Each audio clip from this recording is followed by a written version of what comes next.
Testing 1, 2, 3, 1, 2, 3.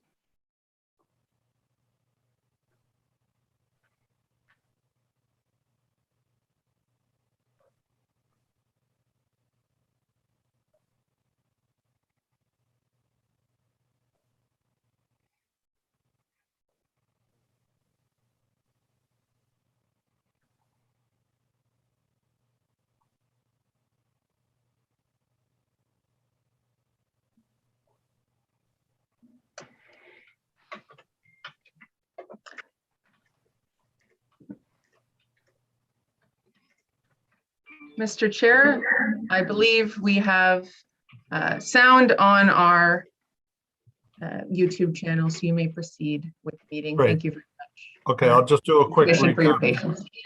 Thank you, Caitlin. I'll just do a quick recap then. So good morning, everyone, and welcome to the November 17th, 2021 meeting of the Transit Commission. We've done roll call and only Commissioner Williams is absent today. And now we'll talk about what we're going to do today. So as you're aware, the Transit Commission received its portion of the 2022 budget at our last meeting, and we referred it to this meeting today. We will get to that budget in short order, but first I'd like to explain the format for today's meeting. In keeping with our format from previous meetings, last year's budget meeting, we will start with the Confederation Line and bus service update from the General Manager. After that, we will consider the draft 2022 budget. I've asked that commissioners provide any motions to the coordinator in advance of today's meeting. If the commissioners have not yet done so, I would ask that they please email their motions to the coordinator at their earliest opportunity. I will ask that these motions be moved at the outset of the budget discussion. So to start the meeting, are there any declarations of interest? Okay, seeing none. So we will go to the update. Oh, sorry, first, the minutes of the Transit Commission meeting of Wednesday, October 20, carried. Carried. Thank you. Okay, and the confidential minutes of the Transit Commission meeting of Wednesday, October 20th, are they also carried? Carried. Carried. Thank you. Are the minutes of the Transit Commission meeting of Wednesday, November 3rd, carried? Carried. Carried. And so now we'll go to the Confederation Line update. At this point, we have no delegations, but Renee, our new General Manager, Renee Amilcar, will start the presentation. Thank you very much, Chair. If you don't mind, I will make a brief introduction before to go to the presentation. So for those who require the translation, I would like ask you to be prepared because I will switch in French. Bonjour à tous. Je suis très contente d'être avec vous ce matin et sachez que j'entame ma 5e semaine dans la ville d'Ottawa à OC Transpo. OC Transpo, c'est par choix que je suis venue ici, c'est pas par obligation, donc c'était une fierté pour moi de venir travailler avec vous. Donc, ce dont je vous parle ce matin, c'est un petit peu du fond de mon cœur, c'est que pour moi, dans les 5 semaines avec lesquelles j'ai été avec vous, je vais avoir besoin de vous pour qu'on puisse continuer à travailler pour offrir vraiment une excellente expérience à nos consommateurs. Je comprends que le 5 novembre, lorsqu'on est venu présenter avec TRA le briefing technique, j'étais désolée pour tous les inconvénients que ça avait apporté au niveau du fait qu'on n'avait pas été en mesure de donner le service du train. Alors aujourd'hui, moi, c'est avec fierté que je viens quand même vous présenter que nous avons mis en service 7 trains et ce depuis vendredi dernier. Je sais que hier, nous avons eu un petit enjeu et ça a suscité l'ire de la majorité d'entre vous, des médias, et ainsi de suite. Et ce que je vous demanderais ce matin, c'est de ne pas tomber dans le piège parce que nous, ce qu'on veut ensemble et ce que vous m'avez offert, les rares que j'ai déjà rencontrés, vous m'avez tous offert votre support, que je vous remercie d'ailleurs et je vais compter tellement dessus. Donc, nous devons être fiers ensemble de réussir parce que la décision qui avait été prise à partir du 20 septembre, faisant suite à l'événement du 19 septembre, le deuxième déraillement, c'était d'offrir à nos usagers un service qui allait être sécuritaire. Et pour moi, la sécurité, c'est la première priorité et je suis contente et fière que vous ayez pris cette décision de suspendre le train, malgré les inconvénients que ça a apporté. Mais aujourd'hui, on doit être fier que le travail qui devait être fait point de vue sécurité a été fait et on continue d'être extrêmement vigilant. Et ça va faire en sorte qu'on va probablement prendre des décisions qui vont avoir des impacts sur nos usagers, mais ça va toujours être dans le but d'être certain que nous ne mettons pas en danger la sécurité de nos usagers. Pour ce faire, c'est pour cette raison que je m'adresse à vous ce matin. Donnez-nous une chance d'apprivoiser ce volet de la sécurité que nous prenions probablement pour acquis, certes, qui n'est pas du tout acquis, on le sait. À tous les jours, on doit être prudent. Et pour moi, c'est une fierté. Et même quand on interrompt le service de façon inutile, si la sécurité est un enjeu, pour moi, c'est important qu'on prenne ce risque et on va le refaire. Par contre, on va le faire de façon intelligente. On va apprendre aussi de nos erreurs. On va apprendre aussi à avoir confiance. Sachez que c'est normal qu'un train qui roule sur des roues d'acier, donc de l'acier sur de l'acier, ça fait du bruit tout le temps. Donc, nos opérateurs, on leur a demandé, avec raison, d'être encore plus vigilants que jamais pour éviter justement que nous ayons à faire face à des situations comme nous l'avons connu malheureusement le 19 septembre. Donc, pour ces raisons-là, encore une fois, je vous demanderai, s'il vous plaît, de travailler avec nous, d'être indulgent avec nous, de continuer à être patient, parce que notre objectif, avec mon équipe très déterminée, dont je suis très, très fière depuis 5 semaines que je travaille avec eux, ça travaille jour, soir, nuit, vraiment avec beaucoup de rigueur et beaucoup d'empathie pour nos clients qui n'ont pas le service auquel ils ont droit. Mais le tout, c'est dans un but d'être fiers demain. Et cette fierté, ça va être avec vous. Sans vous, nous ne serons pas fiers. Alors voilà ce que je voulais vous dire. Puis maintenant, on peut passer à la présentation. We can go to the presentation, please. Alors, aujourd'hui, ça va être très bref. Vous pouvez aller à la page 1. Ça va être très bref. Ce dont on va discuter avec vous, ça va être une remise de façon sécuritaire. On va revoir rapidement qu'est-ce que ça signifiait. Et puis, on va aussi parler du service du bus R1. On va un petit peu parler de l'achalandage, puis aussi, bien entendu, on profite de cette opportunité pour vous donner un petit update au niveau de la politique de la vaccination obligatoire. Vous allez voir, nous avons d'excellentes nouvelles à ce niveau-là. Sachez que même si la présentation, elle est brève, pour moi, c'est important que mon équipe m'accompagne et que mon équipe puisse aussi faire partie de ces discussions. Donc, dans un premier temps, moi, je vais m'entretenir très brièvement avec vous. J'ai déjà pris pas mal de temps. Alors, ensuite, Troy va venir vous expliquer vraiment qu'est-ce que ça signifie lorsque TRA nous donne le go pour pouvoir reprendre le service. Donc, c'était transparent pour nos clients, c'était transparent pour vous, mais il y a beaucoup de travail arrière-scène que je me plais à l'appeler. Donc, vous allez voir ça. Et puis après ça, Pat, que vous connaissez très, très bien, que j'appelle ma vedette de l'heure, et va vous entretenir aussi brièvement. Alors, à la page 2, un petit bref rappel que le 5 novembre, TRA était venu présenter justement tout le plan et il était très clair à l'effet que le service était sécuritaire sous réserve de quelques autres conditions qui étaient à venir. Donc, 5 jours plus tard, donc le 10, notre city manager, M. Canet-Lacoste, a reçu donc de TRA l'approbation que le train pouvait reprendre un service sécuritaire. Vous savez qu'au C-Transfo, on a aussi notre chef de sécurité. Lui aussi, il était en accord. Donc, on a pu relever alors l'arrêt de service. Donc, ce qui a fait en sorte que, justement, le vendredi 12 novembre, nous avons été en mesure d'offrir le service à partir de 5 heures du matin sur la ligne au train.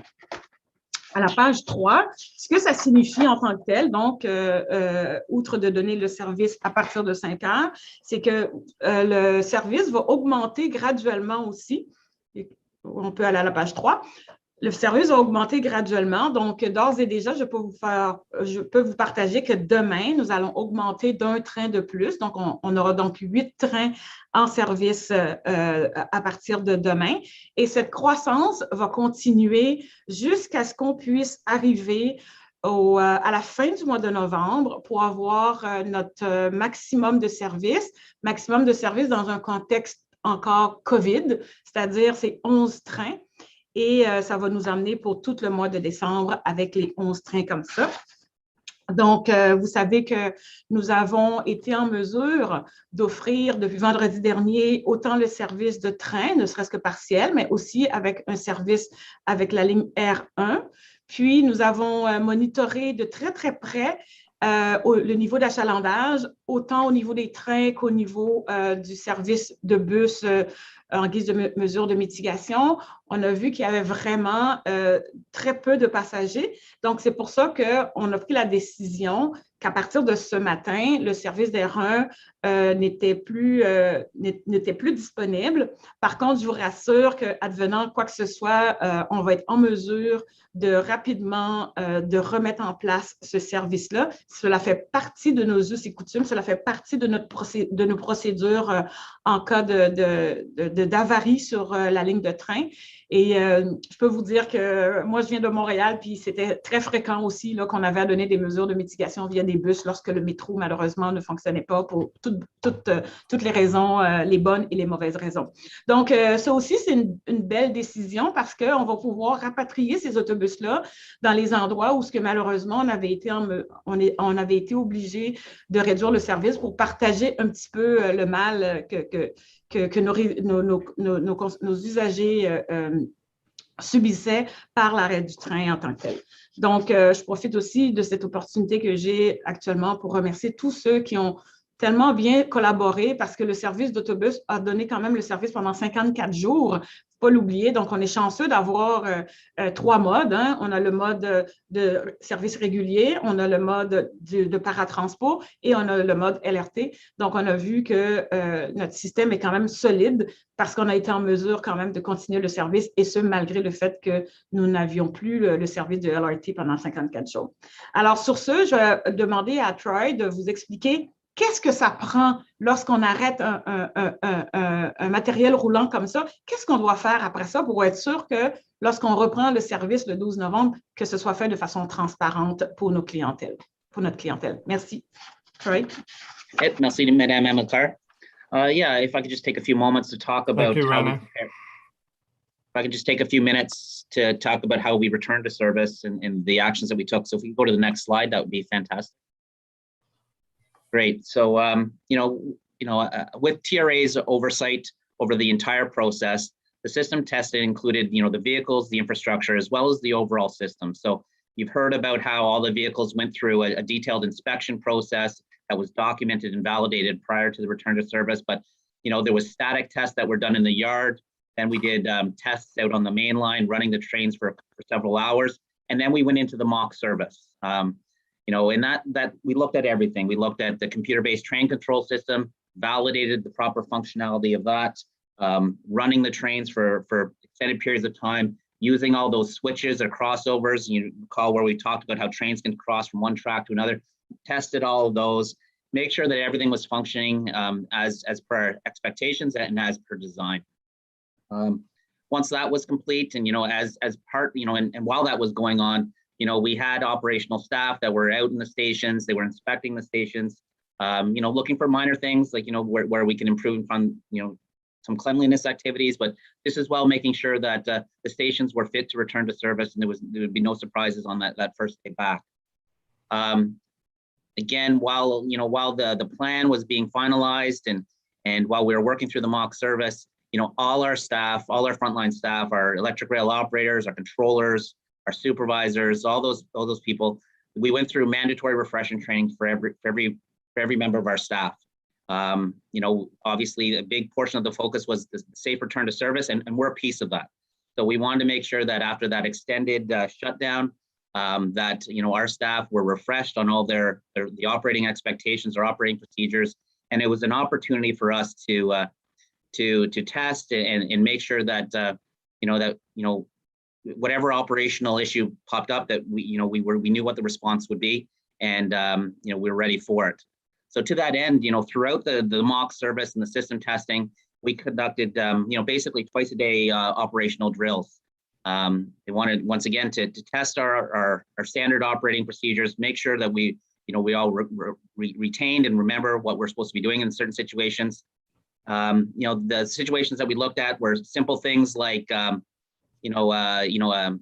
cell phone dropped on the tracks, or a customer activating one of the emergency intercoms.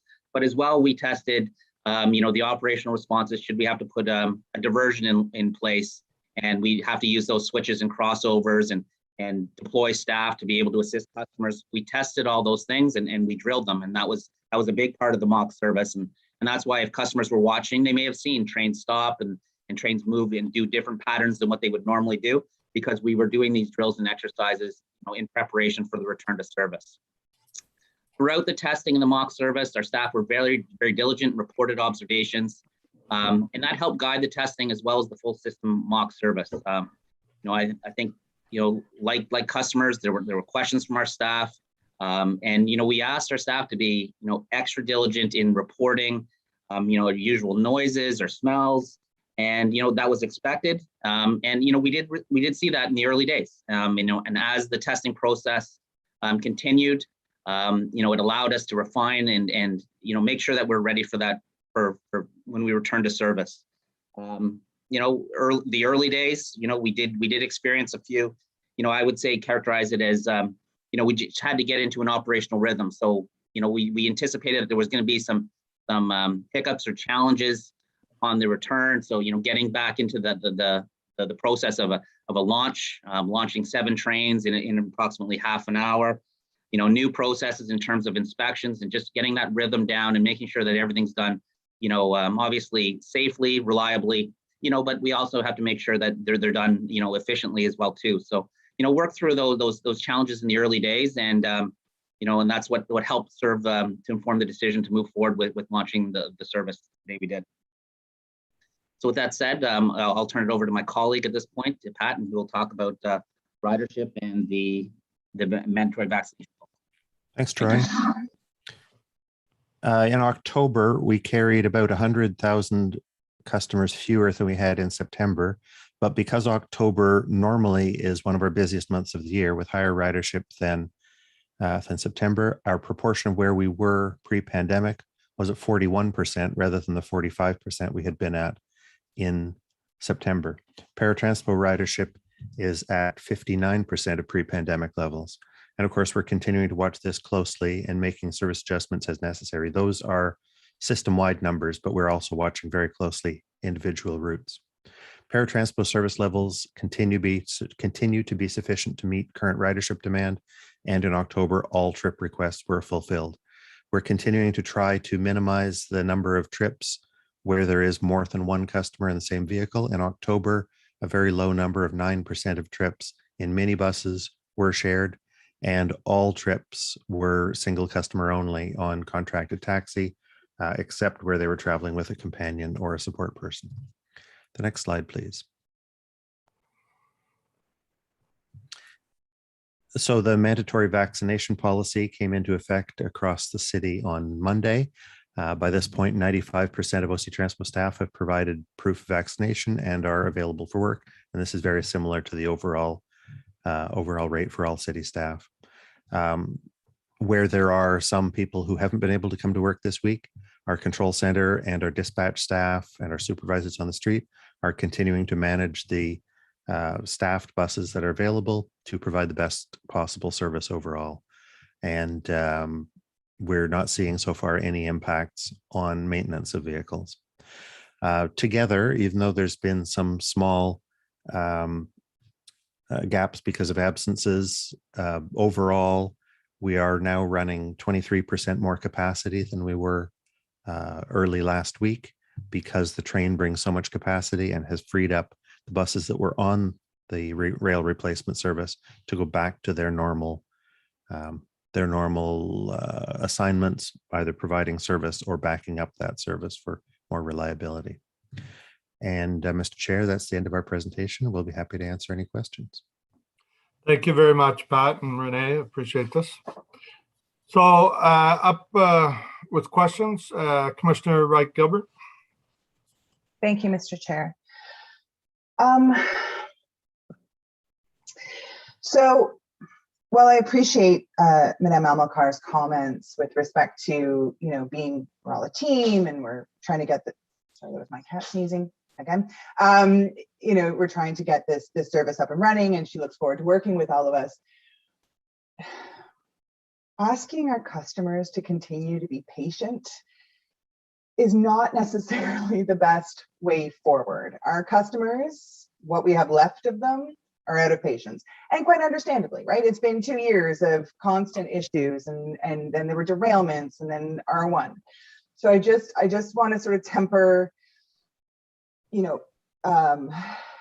anger that is out there currently, and just sort of, caution against asking our customers to be patient just because they've been really patient.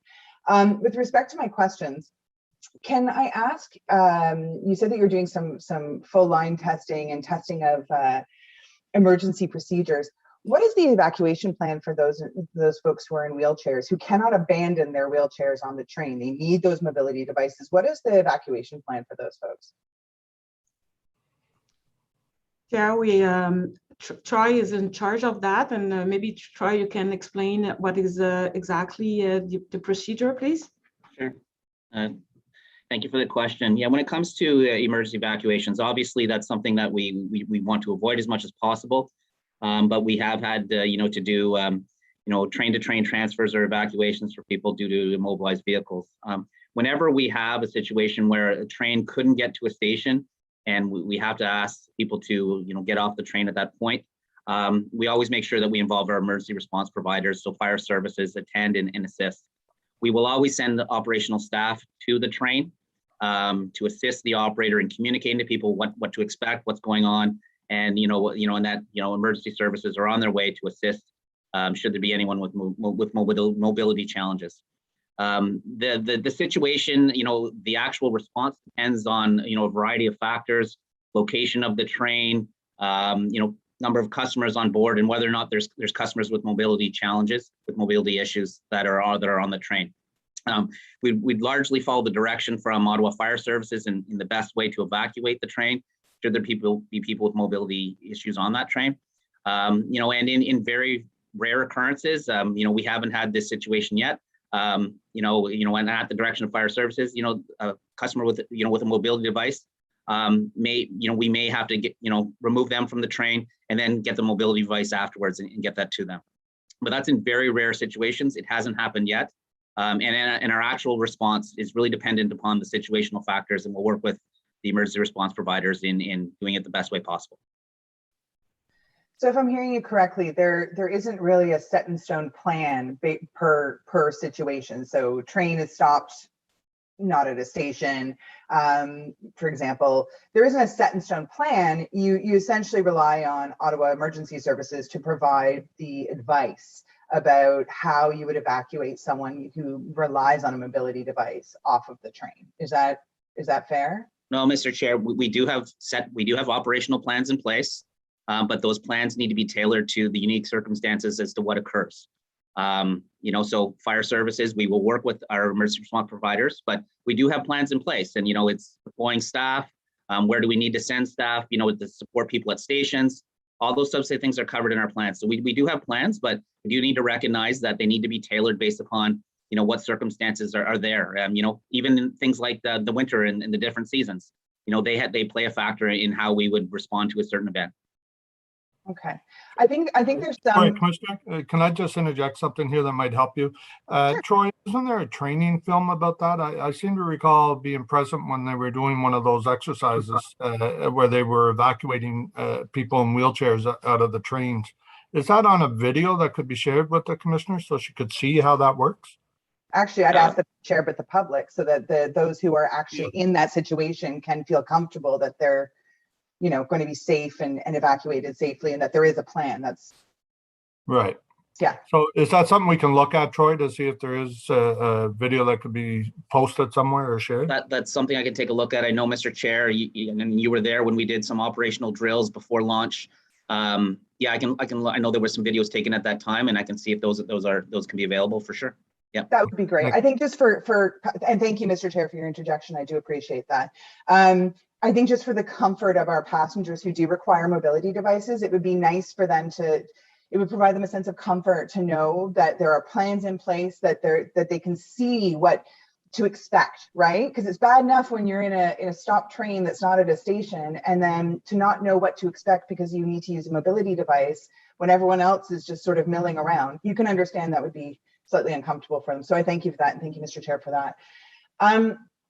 Speaking of the testing, so when you were doing the testing for the safe return to service, were there any instance of vehicles that were released into the testing phase onto the tracks, into track testing, or into service with issues that were not caught on inspection or required them to be removed from service? So, for example, loose bolts.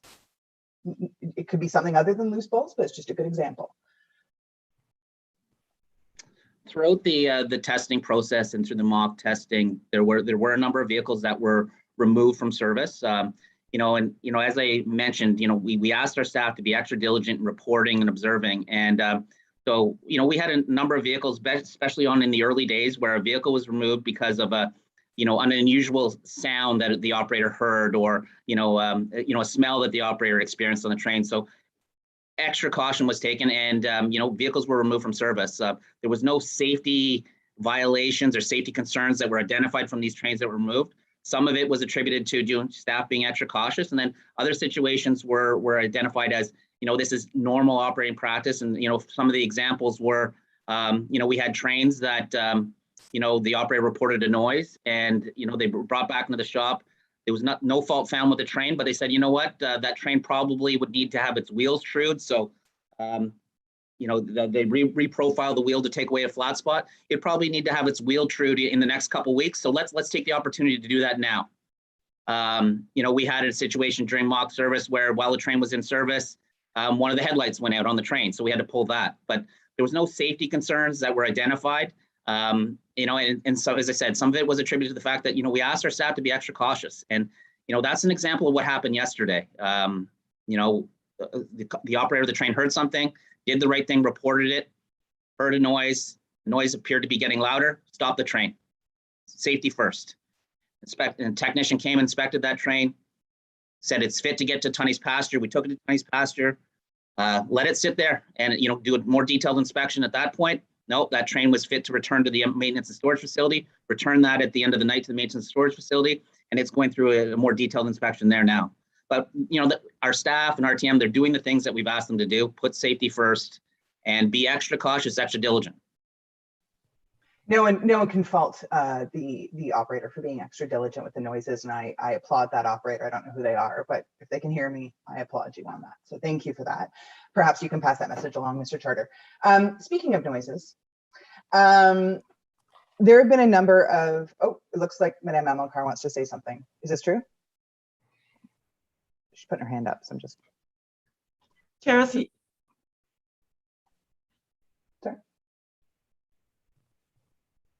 Thank you, Chair.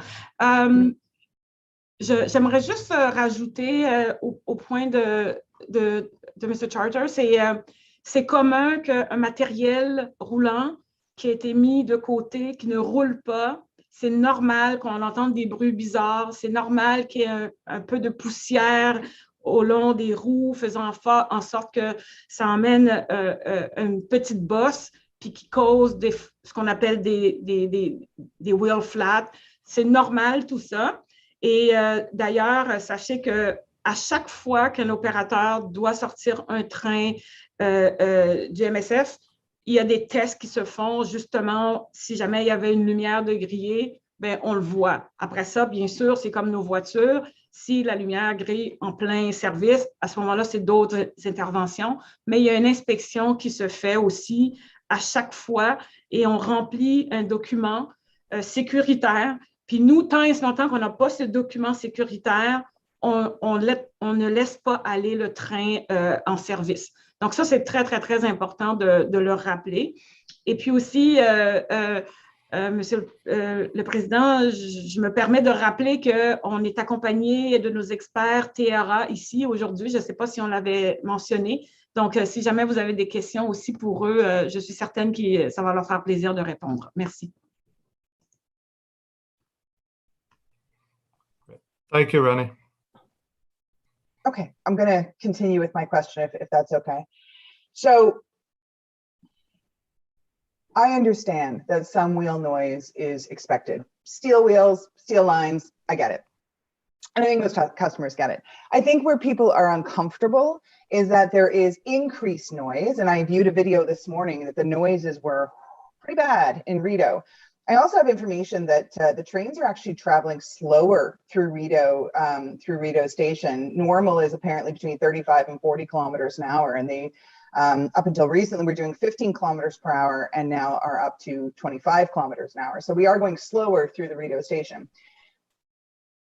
While it is possible that these noises are normal because the train sat for a while, I think everybody in this meeting can understand why customers are afraid. They are concerned about these noises. They are hyper aware to these noises. And so saying simply that it's normal is not going to calm the fears of our customers, given that we've just gone through 2 derailments. So are there any issues that are abnormal, that are causing these horrible shrieking and crunching noises that are happening through the tunnels? Is there anything going on that this commission or customers should know about? Je peux répondre à cette question-là, Monsieur le Président.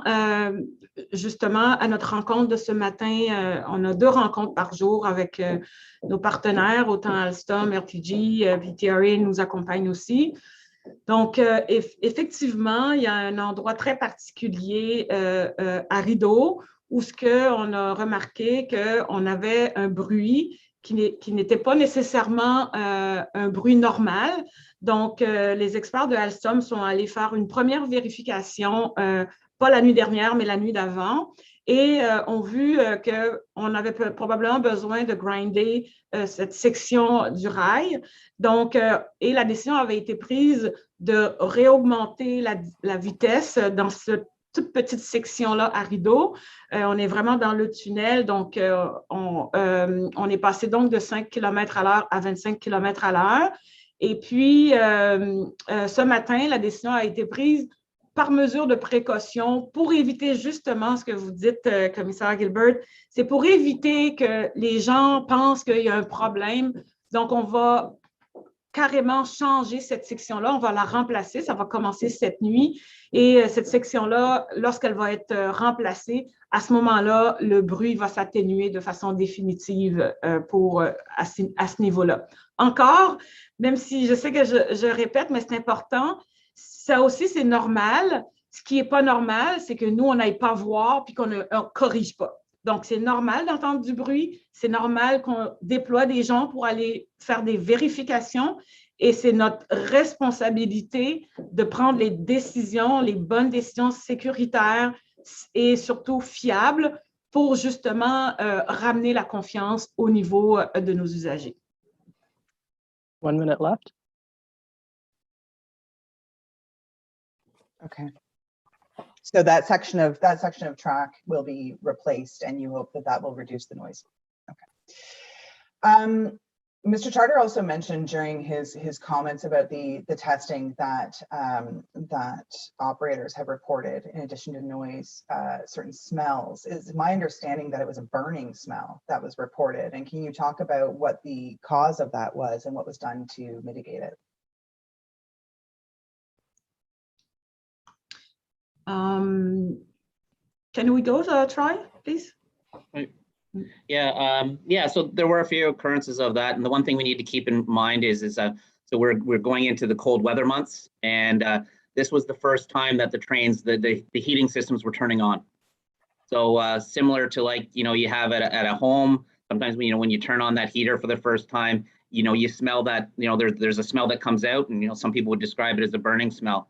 So that's what's been attributed to those smells. It's the first time the cab heaters are turning on, and there's some dust on there, and it burns off. So we saw that the first couple of days. We haven't seen a return of that. So all those trains, each one of those trains that was report, Alstom's got a detailed process in which they have for smell and for sounds. They went through their process, verified that everything was in good functioning order, and then the trains were returned to service, after they had completed that inspection process. Okay, thank you for that. My final question is about payments to RTM. Will RTM be receiving any payments for October of this year or November of this year? Actually, no, we won't, because they didn't deliver the service. For September for sure, for October neither. What about November? November, we'll see, because they outstarted the service, as I said, and actually we're discussing with legal and commercial to see what we'll do. But for this instance, the good news that the service has been resumed. So we'll see on the commercial part what can we do. But for sure, they didn't receive any pennies, neither for September nor October. So I mean, right, and obviously we're discussing this with lawyers and I'm pretty sure the chair is going to jump in about FEDCO in a minute. But here's what I'm going to say. They're only providing partial service for part of November. And I'm not entirely sure that the public would be supportive of providing RTM with a payment for November, given that they're providing 7 trains for half the month. And so I would be very interested and hope that there will be a memo from either yourself, Madame Amilcar, or Mr. Canalacos, explaining and telling us about the payment with respect to November. I'd like to make that request when the final decision is made. And I would like that information to be made public, because the public deserves to know how their money is being spent. And in my view, though I don't get to make this decision because I don't sit on FEDCO, I'm not entirely sure they should be getting any money from us for a month where it's half the month and they're only giving us 7 trains when the service agreement is many, many more trains. So that's just my view, and it's not worth much, but we'll go with that. I think those are my questions for now, Mr. Chair. I'd like to let my colleagues have a chance. Thank you. That's great. Thank you. Councillor McKenney, please. Thank you, Chair. Thanks to staff for the update. Just want to recognize that that everyone is working flat out. I'm sure Renee and Troy and the team are doing everything they can, given the bag they're holding, if you will, the train they're responsible for. So I do want to start by acknowledging the work that's being done by our staff at this point. I did have questions about the noise. I mean, it's no secret. We've seen it on social media. People are posting. Remember, my family takes the train every day, so I hear about some of the details. They're huge fans of the train, but I do hear about some of the details. And there is at one point in between, and I've heard this from a few people, and I have not experienced it, but there's one point between Rideau Station and U of O where the train really does slow down to almost a crawl. And I just wonder if we've assessed that, if RTM, although I'm not sure that I have a lot of trust in their assessment, but certainly TRA or staff have assessed that slow movement at that point in the track. And if you have any notion as to what is why we have to slow the train down in the manner that we are.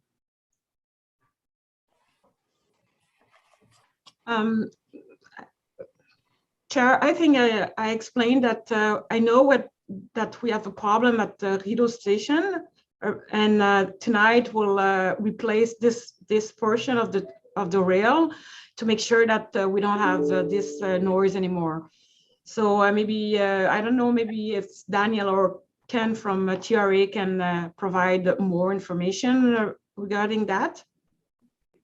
Thank you. And just thank you for that. I just want to be clear though, there's the noise part that was brought up from the last commissioner who questioned it, but this is a portion of the track where the train really is slowing down significantly in between. So I just want to make sure that my question is specific to that movement.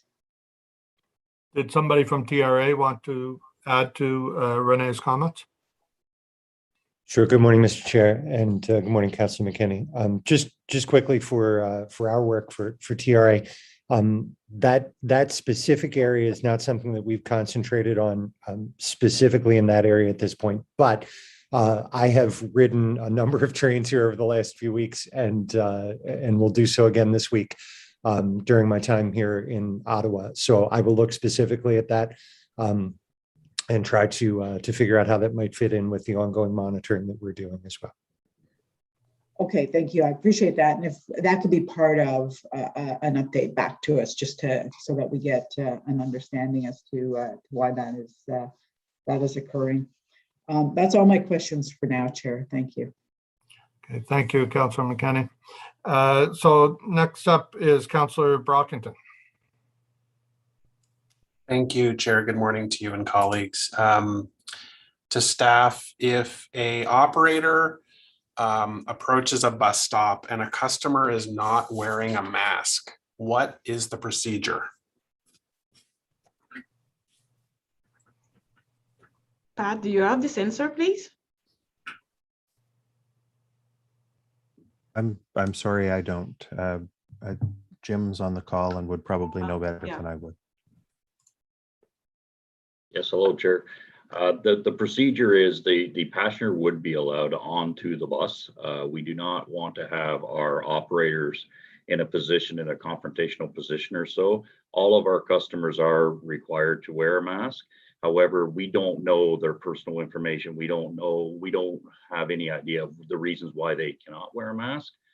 So the customer would be allowed to board the bus. Yeah, I was attending a public meeting last night, and there were concerns expressed that people are observed daily on buses. The example given was a bus, but I'm sure it's a train as well, of folks not wearing a mask. And I acknowledge that there are people who have legitimate reasons for not wearing a mask. And yes, we want to avoid that confrontation, but for people whose only means of transportation is the bus or LRT, and they have concerns about obviously acquiring COVID, seeing people unmasked is alarming. So, and so the operator does not call that into security. There's no opportunity for education. Do we have automated messaging that can be played on board the bus to remind passengers to wear masks? Do we have that?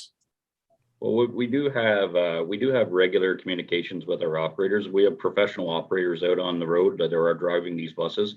If they find they have a questionable situation, they know to call into the control room, where they have the resources made available to them through the control room that would meet up with them along route or at the next station, and possibly deal with an individual that may be not in compliance with the mask. But we have to be very respectful, because not everybody can wear a mask, and we need to be respectful for people's situations, and we would deal with it on an individual basis. So we would, but the operators do have the ability to call it in and deal with it on an individual basis if they're questionable. But in the most part, our customers are wearing their masks. We've done many mask enforcements. The compliance rate is very high. So I think everybody is adhering to the policies, and there are some that need to be addressed, but it's few and far between. Well, I see it daily. Okay. I see it daily myself. So it is happening. It is a concern. I do agree that we want to avoid confrontation, but we also want to avoid getting COVID. There's that fine balance we have to walk. Are there automated messages that can be played on the bus or train. We have messages that reinforce other issues that we want to communicate to our passengers. Do we have anything related to COVID? I would defer that to Pat. As for now, I believe we're just doing the code 50s out from the control room, advising the operators to just be aware of situations and monitor them closely. I don't believe there's any automated messages out right now. Mr. Chair, there was last year a general automated announcement that went to everyone, but I will take the councillor's question to find out whether there's an automated announcement that can be actuated by the operator of that particular bus. And I'll get back to him on that if that's okay. Thanks very much. Yeah, it's not just for passengers. If you looked at before vaccinations rolled out in large quantities, our operators were getting COVID. We had a fair number of staff that were getting COVID. I'll just transition to the ridership numbers. Thanks again, Mr. Scrimger, for this data. You had mentioned bus ridership in October, 41%, para 59. Can I just be reminded the September bus ridership number? Was it in and around 40%? The September number, Mr. Chair, for bus and train operation in that month was 45% of 2019 numbers. So I'm just trying to look at bus. Obviously, we don't have LRT running in October. Is the October 41% higher than September? You mentioned September's number was blended with LRT. For both, it's all customers who are using the conventional system. So all services that are not paratranspo. To be precise, I've got the number very nearby. One moment. In September 2021, we carried 4 million customers. In October, we carried 3.9 million customers. So even with R1 service with LRT offline, we lost ridership. Would that be a fair conclusion? Our ridership that month went down by approximately 100,000. Even though, yeah. So not even though, I mean, we think that some people chose either not to travel or other means of travel during the time that the R1 buses were in operation because the service was so much less convenient and so much slower. And that's why we were so eager to get the trains back once we knew that we could do so safely. But we all agree there is a direct correlation. When the LRT line went down, we lost ridership. It is likely true. From these numbers that I have, I cannot say it's absolutely true. Well, I'm a stats guy, and I would make that conclusion. I would make that conclusion. We lost ridership, and when LRT is not running, we know this city hurts. People who continue to take transit hurt, and the data is what we use to make those types of conclusions. So, thank you. Following message or question based on previous questions this morning about concerns that our riders have and perhaps a heightened anxiety to get back on the train when we've had issues. Again, if there's any type of messaging reinforcing to customers that certain sounds on the train are normal, if you ride the subway in Montreal or Toronto, you do hear squealing and noises, and again, if we can, whatever we can do to lessen people's anxiety by sharing information, reinforcing that certain things are normal. It may sound odd to have to do this, but to Commissioner Wright Gilbert's point, if there's anything we can do to reassure riders, I just want staff to think about that because I think it can help the overall experience. So thank you very much. Thank you, Councillor Brockington. To Councillor Brockington's point about the masks, Renee, last year we had done a couple of blitzes on the masks. I wonder if that's something we can arrange to do in the near future, just as a reminder to the ridership to wear a mask if possible. Yeah, yes, Chair, we can. And what I can say too, it's je vois souvent les autobus, puis sur la girouette, c'est écrit que OC Transpo oblige le port du masque. Donc, tout le monde le voit sur la girouette de l'autobus. Mais on peut faire une petite campagne pour rappeler le tout.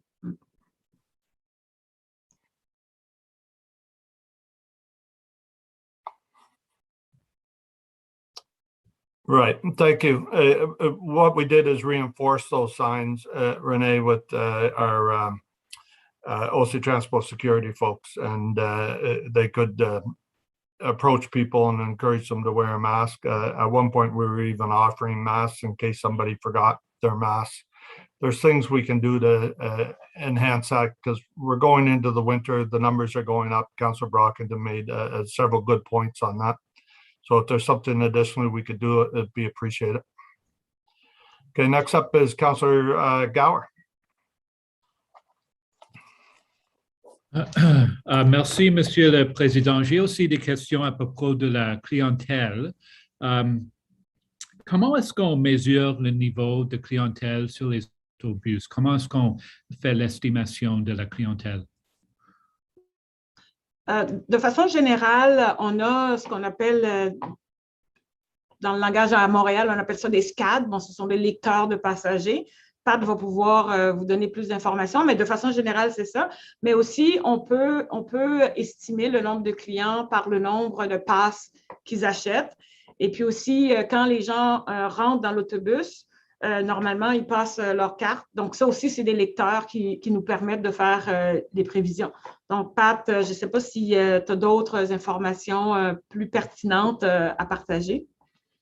The same information, but the terminology we use in English here in Ottawa. The three ways we have of knowing how many people are traveling is we know how many passes we sell, how many individual fares we sell, how much cash we receive. That is one thing that is certain, and we calculate across the whole system, and that's the numbers I've reported here. In addition, we have on many of our buses, but not yet all, automatic passenger counters, infrared detectors that are over the doors that are registered to the location of the bus and give us statistics on how many people are getting on and off each trip at each stop, which we aggregate up in a giant database. And the third is that we have the information from the smart card reader as people tap their Presto card or UPass as they board the bus. Alors, cet automne, quelle tendance percevez-vous maintenant? Quelles sont les différences entre le centre du ville comparé aux banlieues de la ville? Est-ce qu'il y a des places d'emploi où on voit plus d'utilisation? Est-ce qu'il y a d'autres tendances ou de changements ou peut-être une évolution de comment les gens utilisent notre système de transport cet automne?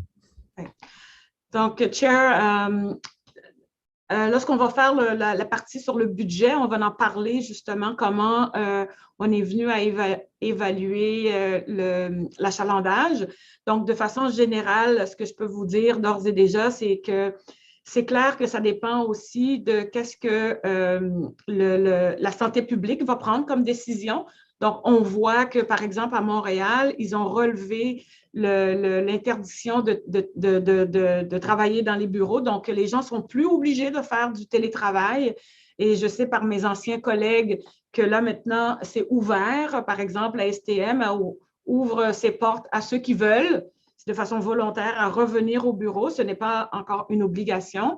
Puis, on sait aussi qu'il va y avoir un mode hybride. Donc, ce ne sera plus jamais, les fonctionnaires, par exemple, ne reviendront pas à 100% au travail, ça, on le sait. Donc, le pari qu'on prend, puis on va en parler un peu plus tard dans le budget, c'est que, nonobstant le fait que les gens ne reviendront pas 5 jours au travail au centre-ville, ils vont changer quand même leur comportement de déplacement. Et nous, ce qu'on veut avec OC Transpo, c'est d'être présent pour ces usagers-là, c'est d'être en mesure de leur offrir déjà l'offre, donc pour qu'eux, ils puissent venir s'en satisfaire. On ne veut pas faire le contraire. On ne veut pas attendre que les clients arrivent puis qu'on donne le service. Ça, c'est la pire chose à faire. Ça va même les éloigner. Donc, en étant présent pour eux, puis je pense aussi que plutôt d'avoir un service avec un pic comme ça, on va plus avoir un service qui va être, qu'on appelle une épaule de la pointe où on va avoir un certain nombre de personnes pendant plus longtemps.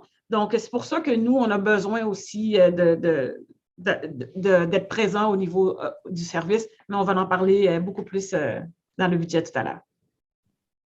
OK, merci. Ma dernière question, c'est concernant TRA et le contrat. Quel est le plan pour continuer avec TRA dans la terme courte, dans la terme longue et aussi la supervision par rapport à OC Transport pour la supervision pour Rideau Transit. Quel est le plan dans la terme courte et la terme longue à ce point? Alors, Président, des discussions ont déjà eu lieu avec TRA. C'est que nous, ce qu'on a demandé avec bien sûr la complicité du City Manager, M. Canelacos, donc c'est qu'on va avoir besoin de TRA le temps qu'on va avoir de besoin. C'est-à-dire qu'on a besoin, bien sûr, la première partie, ils avaient un mandat clair qui était de venir nous aider à établir les raisons des 2 déraillements. Et ça a donné donc un plan de sécurité qui a ramené justement le service partiel qui s'en va graduellement vers un service au temps complet. Et actuellement, TRA continue donc de faire cette supervision-là, de faire le monitoring de tout ce qui a été mis en place. Et tout ça se fait en équipe. Hein. Puis ça, c'est important pour moi de le dire parce que TRA fait un excellent service, donne un excellent service. On est très content de leur présence. Mais TRA n'existe pas si OC Transpo n'est pas là, si RTG n'est pas là. Donc, c'est vraiment un travail d'équipe. Et ça, c'est important de le souligner. Et puis, moi, personnellement, j'ai demandé aussi à TRA de m'accompagner avec mon équipe de manière à mettre un système plus robuste avec RTG en place pour qu'on puisse vraiment avoir une vue sur qu'est-ce qu'on fait en termes de maintenance préventive, de maintenance prédictive, et puis ensuite d'avoir un plan ressources, d'avoir ce qu'on appelle des KPIs, des indicateurs de performance pour qu'on puisse être en mesure de voir venir les coûts. C'est-à-dire que si on était supposé de faire un certain nombre de maintenances préventives, puis on ne les a pas fait, donc c'est normal qu'on n'ait plus de curatifs à faire pendant le service. Et ça, on ne veut pas ça. Et si on fait tous nos entretiens préventifs, et puis on a quand même des avaries dans le service, ça veut dire qu'il faut faire de l'entretien prédictif. Donc ça veut dire qu'avant même que ça brise, il faut qu'on soit capable de savoir, après un certain nombre de kilomètres, on doit changer telle pièce pour éviter justement que le bris se passe en service, amenant donc des conséquences sur le service à la clientèle. Donc, tout ça, on est en train de regarder avec eux. C'est du long terme, ça, c'est pas du court terme.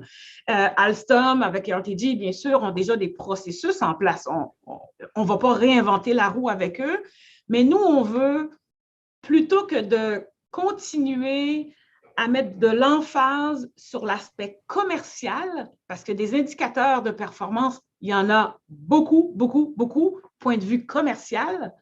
Le changement que moi, je veux apporter, c'est que je veux qu'on continue à avoir un œil sur cet aspect-là, mais je veux surtout qu'on aille chercher les indicateurs de performance sur la livraison du service, sur la fiabilité du service et sur le service, bien entendu, pérenne à long terme. Donc, ça va être un travail d'équipe qu'il faut continuer à faire, autant sur l'aspect commercial que l'aspect client. Puis, le pari que je prends aujourd'hui, c'est que si on est capable de bien cerner les enjeux point de vue client, par ricochet, par défaut, on va atteindre aussi les indicateurs commerciaux.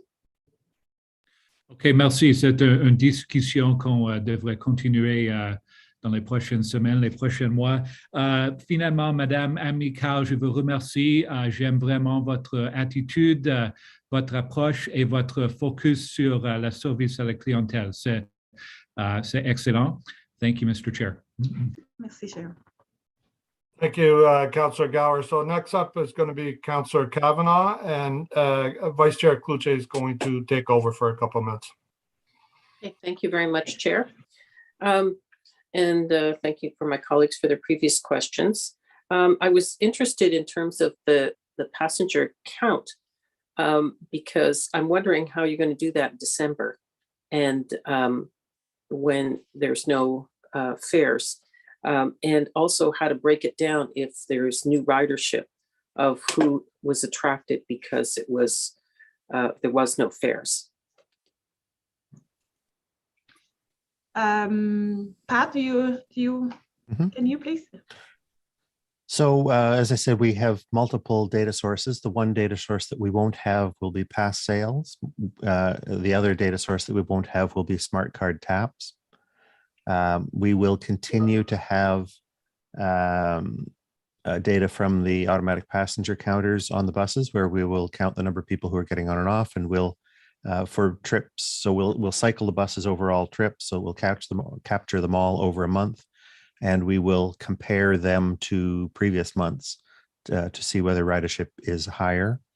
We still, even though the fare gates will all be locked open at the O-train stations, there are infrared detectors that count the number of people who are walking through those fare gates, and we'll be able to count the numbers of people walking in and the number of people walking out, and we'll make comparisons to previous months.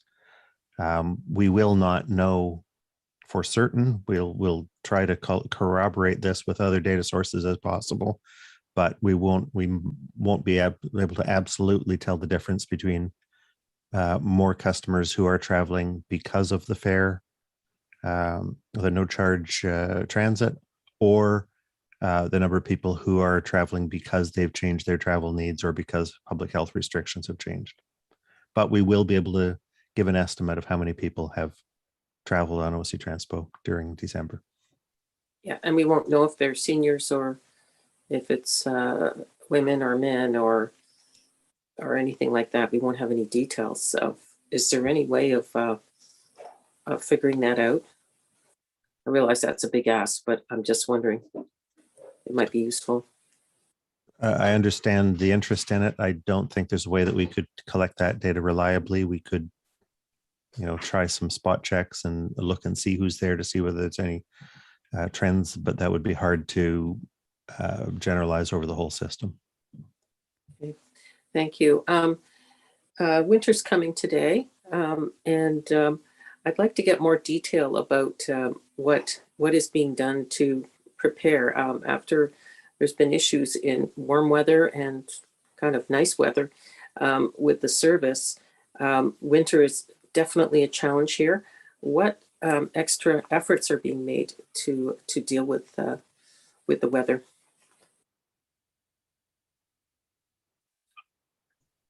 Chair, I can answer that. Yesterday, during our meeting with RTG and TRA, we asked this question because we have a lot of indicators that we follow with them to make sure that everything will be okay. And Troy provided me an update very late yesterday, and I was very, very happy because it's better than last year. It's not perfect yet, but it's better, and we will continue to follow that. And what I explained earlier about having a list of the preventive maintenance and it's kind of things, because before the winter's coming, we need during the autumn to do things, and some of them will do perfect, remove the snow. It will be done when it will be necessary, but changing the cabinet heater, something like that, it has to be done further before the winter's coming. So those kind of things will continue to follow them, and we'll make sure that we improve. And those indicators, for me, it will be my responsibility to share them to you both, to you all during those kind of meetings. For me, it's important to let you know what is coming and what we were supposed to do and what we have done, and I will give you an appreciation. For sure, I won't go in details because I think it's my part of job with my team to do so, but I have, and I feel that it's required from my part to bring you, okay, I feel comfortable, what about I saw, and I don't feel comfortable, and this is the action plan. Okay, thank you. There was some questions earlier about noise and about with the line. I don't think that ever happened with the Trillium line. Why is there issues with the line for Confederation? Is it to do with curves? Is that the reason we have more noise factors for the Confederation line? Chair, this is a good question. Troy has worked on the Trillium line, so probably Troy, you know better than I, but one thing, it's Trillium was diesel and those are electric. So, we have kind of tunnel from, I think it's Lyon to Rideau, I'm not sure. So probably it's louder too, but try if you have more information, please. Sure, that's a very good question, Mr. Chair. You know, and Councillor, you're right. One of the factors that does play into it is curves. You know, the Trillium line in its current formation or current alignment is fairly straight. There's only a couple curves. So that is a piece because all rail systems have a certain amount of noise when you go around curves. So that's normal. You know, as Madame Amilcar mentioned as well, you know, the Trillium line, it's heavy rail, they're heavier vehicles, and they interact with the rail line differently. But I also just want to remind everyone that we mentioned at I think a previous meeting that you know, we did the rail grinding this past summer, which we saw some improvements in terms of the noise and vibration that customers would experience. But one of the outstanding items is that RTM is undertaking a detailed, what we call a wheel rail interface, how the wheels of the train interact with the track.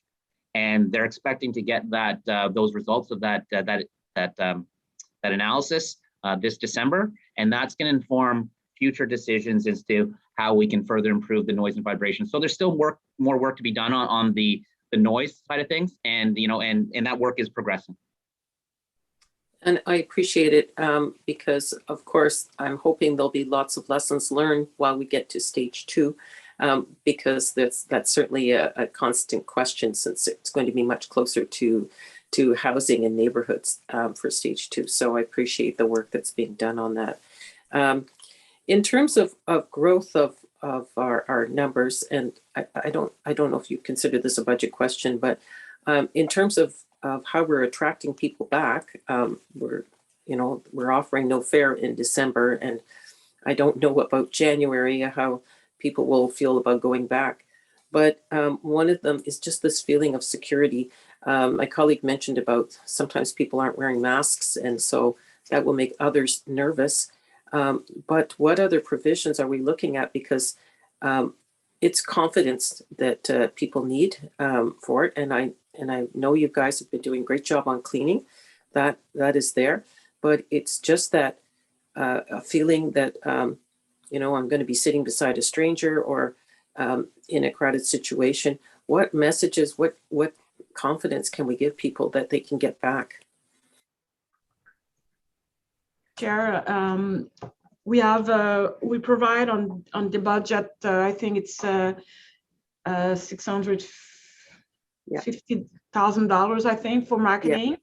Yeah. And definitely we have to increase the communication to our clients, as you said, wearing masks, and put the emphasis to that it's COVID safe to take the public transport, and it's that we continue to clean everywhere, even if people get vaccinated, etc. So I think, Pat, maybe you can continue. What else do we provide to attract? In those, so we've been putting out messages since very early in the pandemic to show customers what we're doing, how we're keeping the system safe for them. Those messages all continue, but we also will, if the funding for the marketing campaign is approved in the budget, we'll be rolling those same messages on and carrying them right through and delivering the message about how it's safe and what we are doing and exemplifying how we're making it safe, not just saying it. Putting that together with the other information we give customers about you know, ways that transit can help them to complete their trips in the city. Is there a partnership with Ottawa Public Health? Absolutely. Yes. Everything we say is in alignment with Ottawa Public Health. Okay, thank you very much. Thank you, Councillor Kavanaugh. Next up is Commissioner Olson, please. Thank you, Mr. Chairman. I have a question of Mr. Guerra, if I may. If he's on the line, I think he is. Okay. Yes, Thank you, yes, Mr. I'm here. Guerra. Thank you, Mr. Guerra. I think everyone recognizes that the success of RTM, you guys doing your job well, basically the foundation of success for basically the entire rail system. And in that regard, I want you to succeed. I badly want you to succeed. In fact, probably more than anything. And I'm a big Toronto Maple Leafs fan. And I just wonder if you can tell me with confidence, if you can tell us all today with confidence that the worst days are behind us and better days start today. So I can tell you that the system that we delivered to you is better than the one that was shut down some weeks ago. We've done a lot of work. We took advantage of the shutdown period to do a lot of work on the vehicles, to address a lot of backlog issues. In working in partnership with TRA and the city, we've established some very solid long-term goals around quality control, around safety management, and we will continue to work with TRA to ensure that the commitments that we made in our return to service plan around all those areas that we follow through, we and our subcontractor follow through. So I can say with a great degree of confidence that the system that the citizens of Ottawa have today is a better one than the one that unfortunately was taken out of service some time ago. Okay, thank you, Mr. Guerra. Mr. Chairman, that's the only question I have. Thank you. Hey, thank you very much, Commissioner. Next up is Councillor Fleury. Councillor Fleury. Okay, we'll go to Councillor Leeper, please. Thank you very much, Chair, and good morning, everyone. I just wanted to follow up on the question of the TRA contract that Commissioner Gower brought up. Can I get some understanding of what the scope of that contract is today, and what the end date is? Is it an open-ended contract? Are we week to week, month to month? Chair, actually, as you know, the first part of the contract, it was to help to go to the root cause and analysis of the two derailments.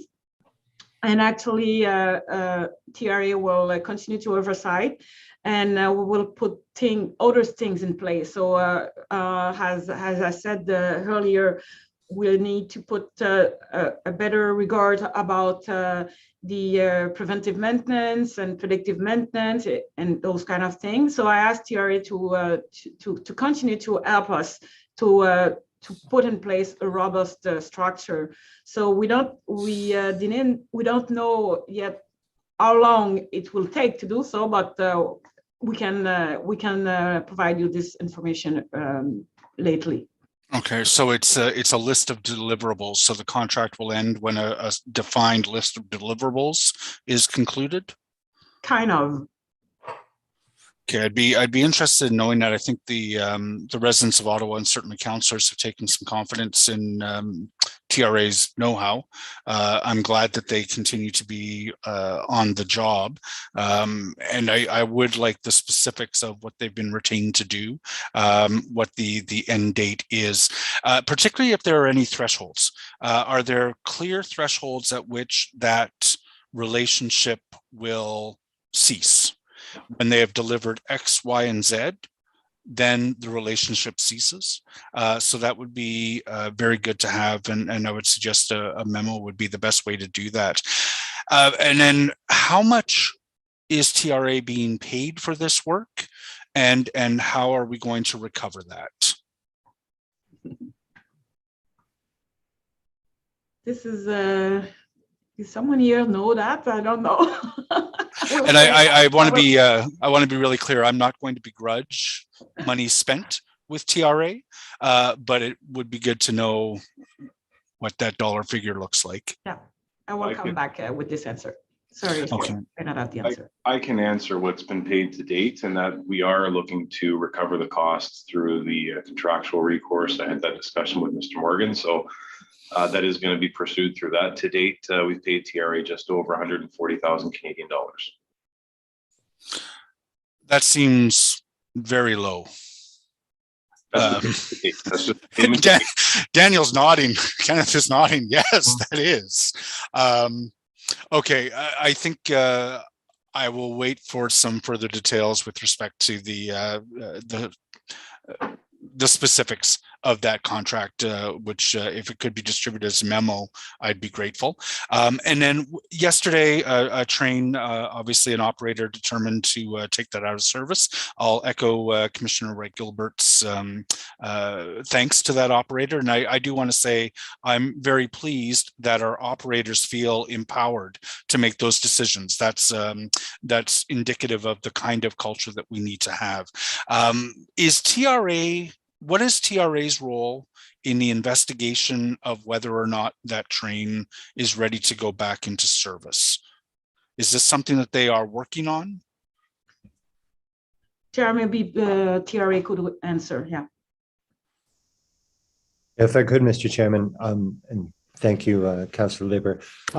We're engaged sort of at two levels here. One is sort of tactical in that we have reviewed, I think it was actually during my last trip here, I'm losing count at this point, but we did a hands-on review with RTG subcontractors with Alstom of the inspection that they use specifically geared towards noises and vibrations and those sorts of things. So there's a 10-point inspection that they use, and it's a fairly rigorous process, specifically to investigate any noises that might be reported. So I think it was last week. Again, I'm losing track. It might have been the week before, but I was under one of the trains in the shop last week to go through that process with Alstom, understand how it works, to see what the inspected elements were and how that corresponded to their written procedures. So that's one area of engagement. And then the other is really, as everybody's talked about here this morning, the reporting of issues, the identification of issues is an important indicator that the process is working. So we are also very interested from a process perspective that that 10-point inspection that I just talked through is implemented consistently, is documented consistently, and that the results from that are credible. So we have tried to look at it again, at sort of two levels, both at a very tactical level to understand nuts and bolts, what it is that Alstom looks at in those inspections, and then at a higher level to ensure that process is applied consistently.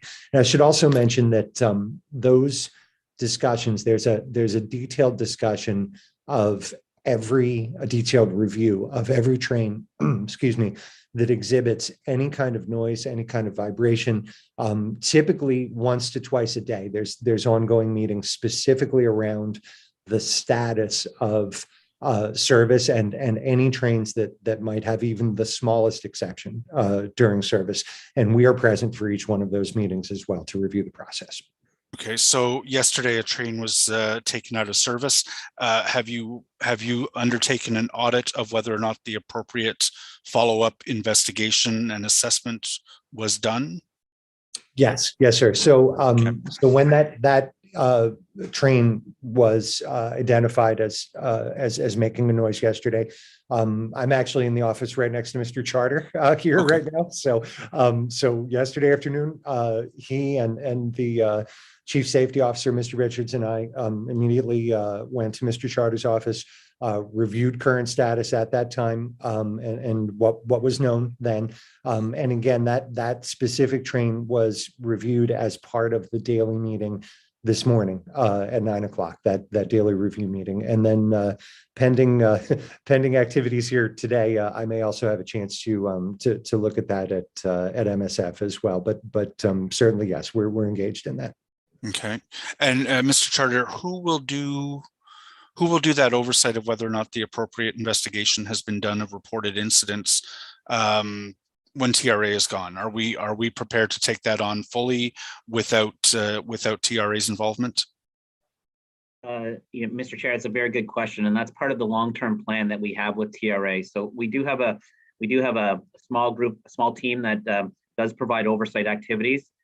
We know now, obviously, that we need to enhance that and make that more robust, less focused on the contractual side of things. So that's part of the work plan with TRA is working with them closely, looking at our oversight plans, where there's gaps, where we need to improve, and as well, it's imparting their knowledge and their experience on my team and continuing to bolster that. So yeah, that's part of the long-term plan. We will be ready for that. We do have a group that does that now, part of that as well is how we're growing that oversight team is part of the budget process as well. Okay, so, and I'm guessing then that is part of what I'll see as the deliverables that are scoped out in the contract that we currently have with TRA then. Understood. You're nodding. Excellent. Yes. Chair, yeah, no worries. Chair, those are my questions. Thank you very much. Great. Thank you, Councillor Leeper. Next up is Commissioner Carricotto, please. Hi, everyone. While we have TRA with us, is it all right, Chair, if I ask them a question? Absolutely. Okay, great. So it's a pretty general question, but it's one that I've had on my mind for quite some time. And I think a lot of residents of Ottawa do as well. And it's got to do with the system more generally. And, we've been told time and time again, we have the world-class, amazing LRT system. Now, you've worked on several other train systems around the world and in North America. And I was wondering if you could just comment broadly on your opinion of our system and whether it is truly a world-class system, or do we have a lemon? Sure, Mr. Chair, and thank you, Councillor. I was very impressed the first time that I got to ride trains during testing a couple of weeks ago. Now, as the mock service resumed, from my personal opinion, I'm sort of a transit buff. It's what we do. I was very impressed with the system, with the look and feel of the system, and the way that it operates. And now over the past few days, I had the opportunity to see passengers return. I think it's a very good system personally. And certainly we've seen LRT systems in other cities that are more sparing or maybe are configured differently. But I think that from a design perspective, from an execution perspective, it's really an excellent system. If I could add to my colleague Daniel, and you raise it's a good question and a fair question, and the bottom line is no, it is not a. There's no aspect of it that strikes me as being inherently defective or deficient. Much to my family's dismay over the years, I'm a big transit fan, so when we travel, whether it's around the country or the world, we have to ride transit wherever we go, and you've got a great system.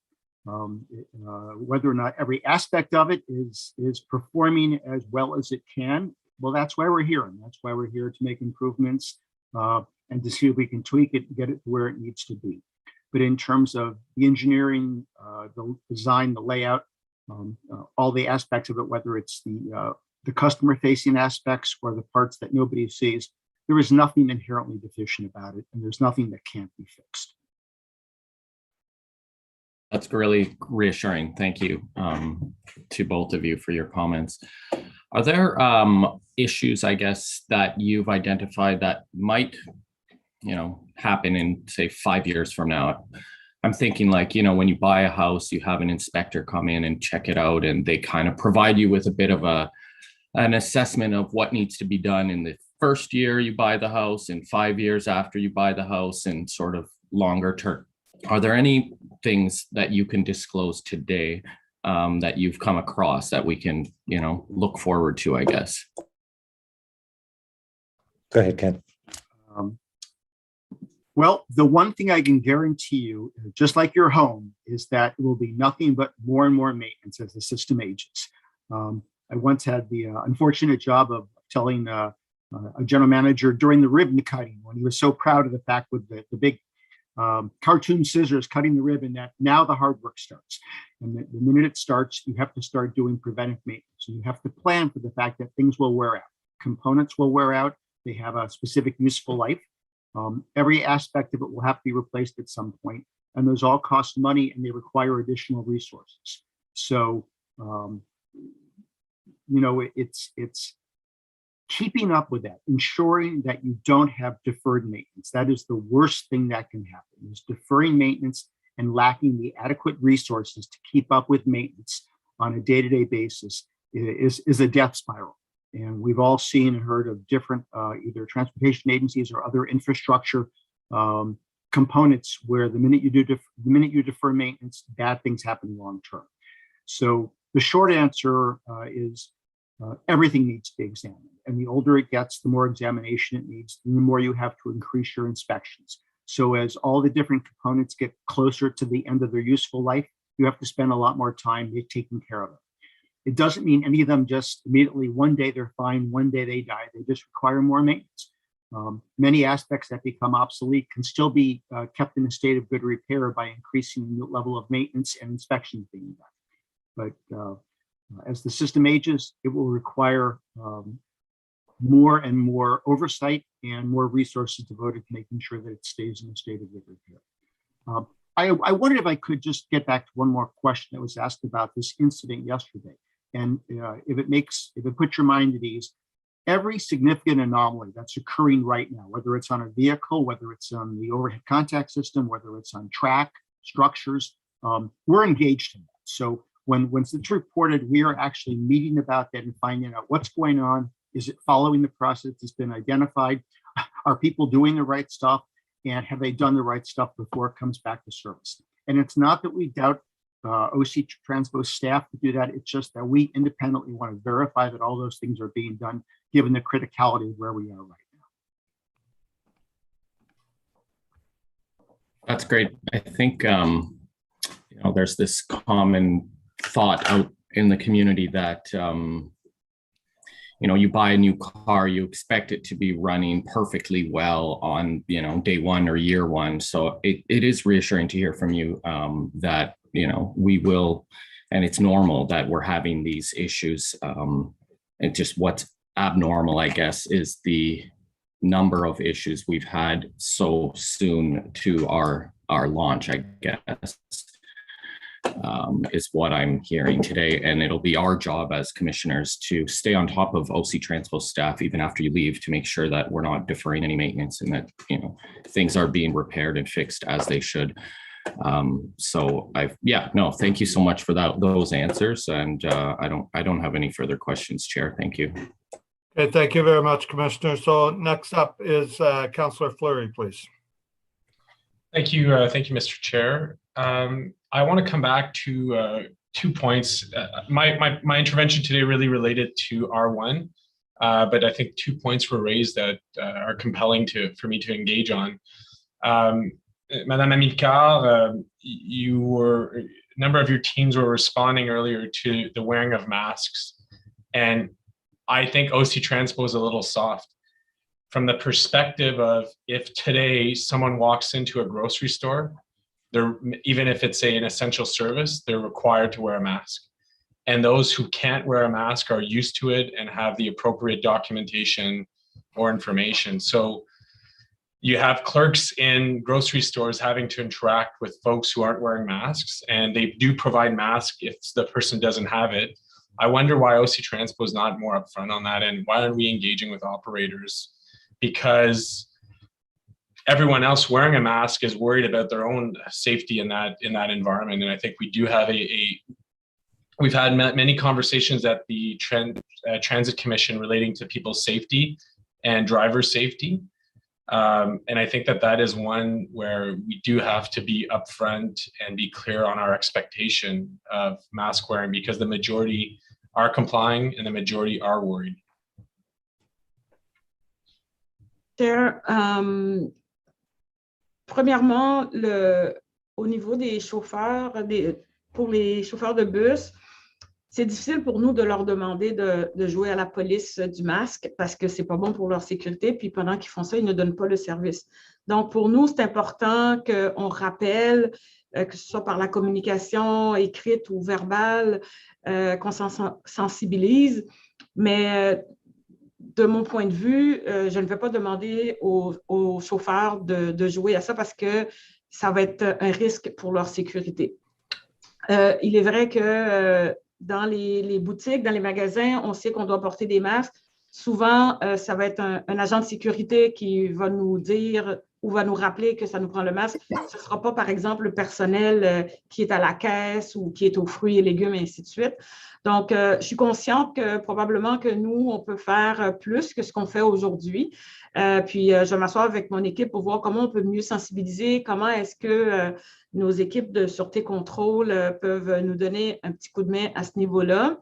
Mais je pense que la bonne nouvelle dans tout ça, c'est qu'on essaie le plus possible de convaincre les gens à la vaccination et pour qu'on puisse retourner à une vie plus normale plutôt que de jouer à la police du masque parce qu'il va toujours avoir quelqu'un pour une raison quelconque qui ne peut pas porter le masque. Et cette personne-là doit pouvoir prendre le transport en commun, doit pouvoir aller faire son épicerie.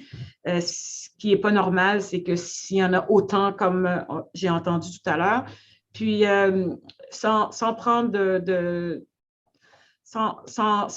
s'obliger à faire quoi que ce soit, je pense que je vais demander à mon équipe de faire un sondage pour voir quel chiffre qu'on peut mettre par rapport à ces observations-là. Est-ce que c'est 10% ou est-ce que c'est 1% des clients qu'on voit qui ne portent pas les masques? Puis je pense qu'à ce moment-là, on va peut-être être en mesure de s'asseoir puis de se reparler pour voir est-ce qu'on doit mettre d'autres choses supplémentaires en place. Parce que oui, on peut faire plein de choses. C'est une question d'argent aussi, malheureusement, sachant bien sûr que la santé, elle est très, très, très importante. Mais les mesures pour rendre obligatoire ce port de masque, par exemple, on peut en mettre beaucoup de mesures en place, mais ça a des frais qui sont reliés à ça. Donc, ce que je vous demanderais, Monsieur le Président, c'est laissez-moi travailler avec mon équipe pour voir comment est-ce qu'on peut aller quantifier ce qui est apporté ici au niveau de la problématique du port du masque. J'apprécie votre intervention, mais je ressoulèverais deux points supplémentaires. Il n'y a rien aujourd'hui qui nous empêcherait d'aller à la santé publique puis s'assurer que dans chaque autobus, à l'entrée, il y a des masques jetables, puis que les chauffeurs soient incités à le transmettre à ceux qui rentrent puis qui n'ont pas de masque. L'autre élément, c'est l'intervention du détachement d'un chauffeur. On a comme plusieurs standards à la ville, malheureusement, parce que si quelqu'un rentre dans un centre récréatif, c'est le caissier qui se fait payer une quinzaine de dollars de l'heure qui court après le client en disant « Vous devez porter un masque dans le bâtiment ». Donc, je ne comprends pas pourquoi les chauffeurs sont un peu exclus de cette intervention-là, parce que pour moi, je les vois comme propriétaires de notre bâtiment, notre autobus, notre train. Donc, vous n'avez pas besoin de répondre, vous avez clarifié votre intervention, mais je vous demanderais peut-être de considérer une conversation avec le directeur général des loisirs qui, eux, ont ce même type d'interaction au quotidien. Même chose que les chauffeurs auraient. Je vais aller ailleurs dans la question. Un autre sujet. Vous avez parlé, je pense que c'était la conseillère Cavana qui parlait tout à l'heure du ridership.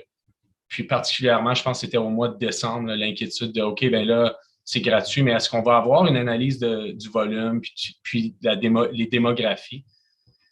Je pense que ça soulève quelque chose qu'on peut peut-être parler davantage au budget, mais je pense que c'est important d'avoir des outils qui nous donnent des points de référence plus adéquats sur l'utilisation. Il faut arrêter de faire du pif là, pour dire, OK, ben il y a des gens qui utilisent plus, où on sait que tel superviseur ou opérateur nous disent que leur autobus est occupé, tout ça. Donc, je me demande si vous pourriez peut-être commenter sur les outils qui sont disponibles que ce soit le scan de la passe Presto, Origin Destination, ou que ce soit des compteurs aux autobus ou aux trains. J'aimerais savoir avoir une meilleure aperçu des outils que vous avez, puis pourquoi ils ne sont pas juste globalement implantés. Monsieur le Président, au fait, je pense que M. Scrimger a pas mal relaté les façons, puis je peux les rappeler. Donc, bien sûr, l'achat du titre mensuel, ça, c'est un intrant pour nous pour mesurer l'achalandage. Les passages uniques aussi, que j'appelle à la porte ou au portillon, sont aussi d'autres méthodes. Et l'autre, puis vous l'avez bien mentionné, conseiller Fleury, c'est vraiment l'origine-destination. Et c'est là qu'on va aller chercher ce que conseillère Cavana a demandé, toute la démographie, quel est le comportement, quel âge, est-ce que ce sont des étudiants ou bien ce sont des travailleurs, puis d'où ce qu'ils viennent, puis ainsi de suite. Ça, c'est des grosses études. Mon expérience à moi, à Montréal, on faisait ça aux 5 ans, tellement c'était ardu.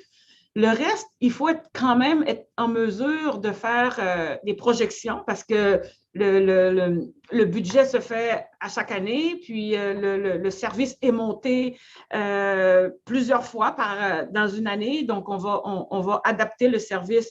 Par exemple, quand les écoles vont être ouvertes, on va la réduire quand ça va être les vacances estivales et ainsi de suite. Donc, ça, nous, on va utiliser, bien sûr, des outils, mais on doit aussi utiliser des projections. Et ça, c'est plus mathématique. Donc, on va faire des projections basées sur notre historique, basées aussi sur ce qu'on pense qui s'en vient. Donc, s'il y a un gros festival qui s'en vient, on peut déjà savoir que ça va attirer beaucoup de touristes. Si c'est un festival qui va être sur 10 jours versus sur une journée, donc ça nous donne de l'information pour faire ces projections-là. Ça reste que c'est pas nécessairement de façon très claire, mais souvent, ce qu'on va faire, c'est qu'on va faire du aller-retour, puis on va s'assurer d'avoir l'agilité nécessaire pour justement être au rendez-vous. Donc, c'est pour ça que des fois, on peut faire une planification qui date de 6 mois, puis le jour J arrive, donc il y a des modifications. Et nous, c'est là qu'on a besoin de cette agilité-là de manière à nous permettre d'être au rendez-vous malgré qu'on n'avait pas nécessairement prévu le tout.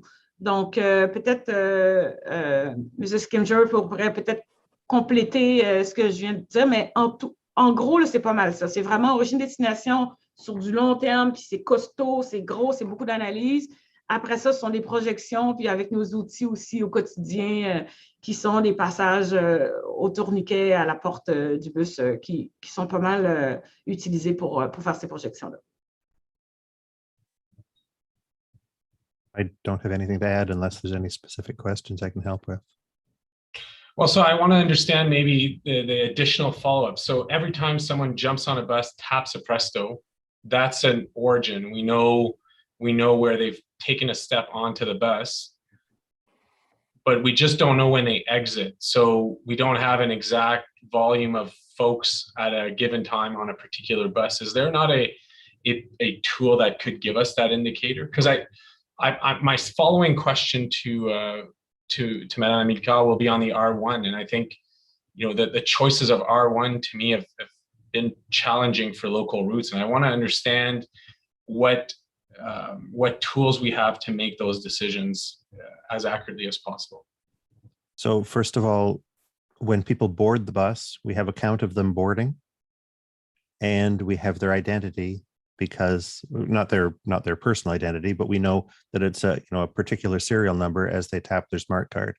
When they get off the bus, we know how many got off the bus. What we don't have is the particular serial numbers of the smart cards as they get off the bus. But most people make their next trip from very close to the point where they got off the bus. So if somebody traveled to Searville Station in the morning, they might get on the bus at Searville Station in the afternoon. And so when we see that same serial number being tapped at a location later in the day, we can surmise that that's probably pretty close to where they got off earlier that day. So we can match up individual people's trip patterns if we have to, from where they get on and where they get on again with their smart card. But usually we don't need to do that. Usually we're using the APC data, the automatic passenger counter data, that count everyone who gets on the bus, everyone who gets off the bus, the time and the location where they do it. And that's our primary way of knowing how many people use each stop, our primary way of knowing at what times of the day people use each stop and each trip. And also that tells us how many people are on each trip at its busiest point or at other points on the line. So that's also the way that we check that buses are or are not crowded to the point that they need more service added. We know that there's, to take an example of a 40-foot bus, there's 30 people on the bus at its busiest point, which might be at, Cumberland and Rideau. Then we don't need to add more service. If we see that number getting closer to 40, 45, 50, we know that it's time to be rearranging the schedule and putting another trip in there or sending a larger capacity bus. So we're using all of these data sources all the time to make the decisions to fulfill the service standards that you and council have set out for us. Okay. I'll come back to that because I do see some layers, but I don't see the real time, and the impact I feel is in real time. So I want to come back to the R1. So I wrote to the chair and Madam Amical as well, and you've responded. I just want to understand a little clearer. So I'm personally concerned with decisions that were made in selections of routes that were done for the R1. We're now at the end of the current period for the use of the R1. I hear you. What review are you and the team undertaking to bring a little more policy environment to future R1 route selection? Well, you passed that question on to the chair. The chair passed it on to me, and we are doing that work, and we'll be back to the chair and to you as we complete that work about the the geographic aspects of where trips were removed. I'll go back and find some notes, and we can reshare them from notes that we provided earlier. I think it was in September, where we said very deliberately what the steps were we took in deciding where would be the least harmful to customers to remove trips in order to sustain the R1 service, recognizing that every trip that we removed hurt the customers who would normally be on that trip and the customers who would normally be on the trip after that. So every decision to remove any trip was taken very carefully, and to hit the right balance between the negative impact that was definitely there for customers on that trip and on the trip following, and our necessity to have enough capacity on the R1 service to keep what became for that 2-month period the spine of our network, to keep it having sufficient capacity to move all the people. 45 seconds left.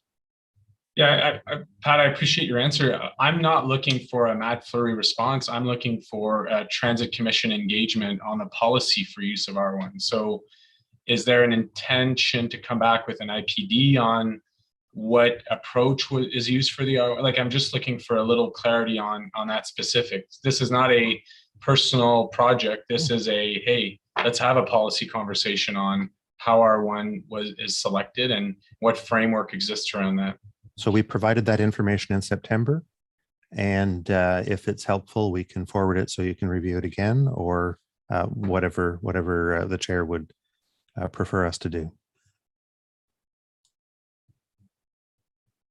My understanding is what was shared in September was routes that were being canceled with some context to why those, but not a fulsome policy environment. So maybe we can take it offline, Pat, but I am looking for a form of an IPD back to Transit Commission on the selection of R1 supplemental routes, I guess, or routes. So, Mr. Chair, did you want to add something to this, René? Oui, merci, Monsieur le Président. Ce qu'il faut, je pense que ce qui est important de comprendre, c'est que lorsqu'on a une ligne qui est desservie par ce qu'on appelle du transport de masse, comme par exemple le LRT ou un métro ou un train, on doit toujours prévoir de retirer du service, malheureusement, de certains secteurs pour pouvoir desservir cette route qu'on appelle une route de masse. Après ça, malheureusement, si on s'en va vers une recette pour savoir où ce qu'on doit couper puis combien, on le fait peut-être pour répondre à des besoins des gens qui siègent sur cette commission, mais on ne le fait pas pour les clients. Parce que quand la planification prend ces genres de décisions-là, ce sont des décisions qui sont prises avec des données ponctuelles à un moment donné.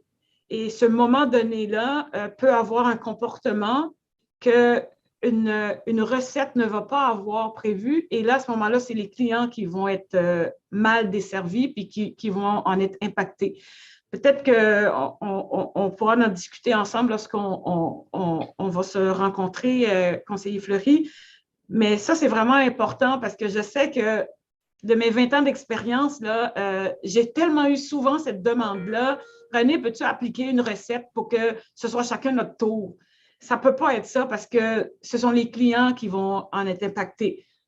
Donc, avec votre permission, Monsieur le Président, peut-être qu'on pourra revenir sur cette discussion-là, mais c'est important de bien comprendre l'essence pour ne pas justement s'embarquer dans des recettes toutes faites où ce que tout le monde ici, on va être content, mais le client n'aura pas son service.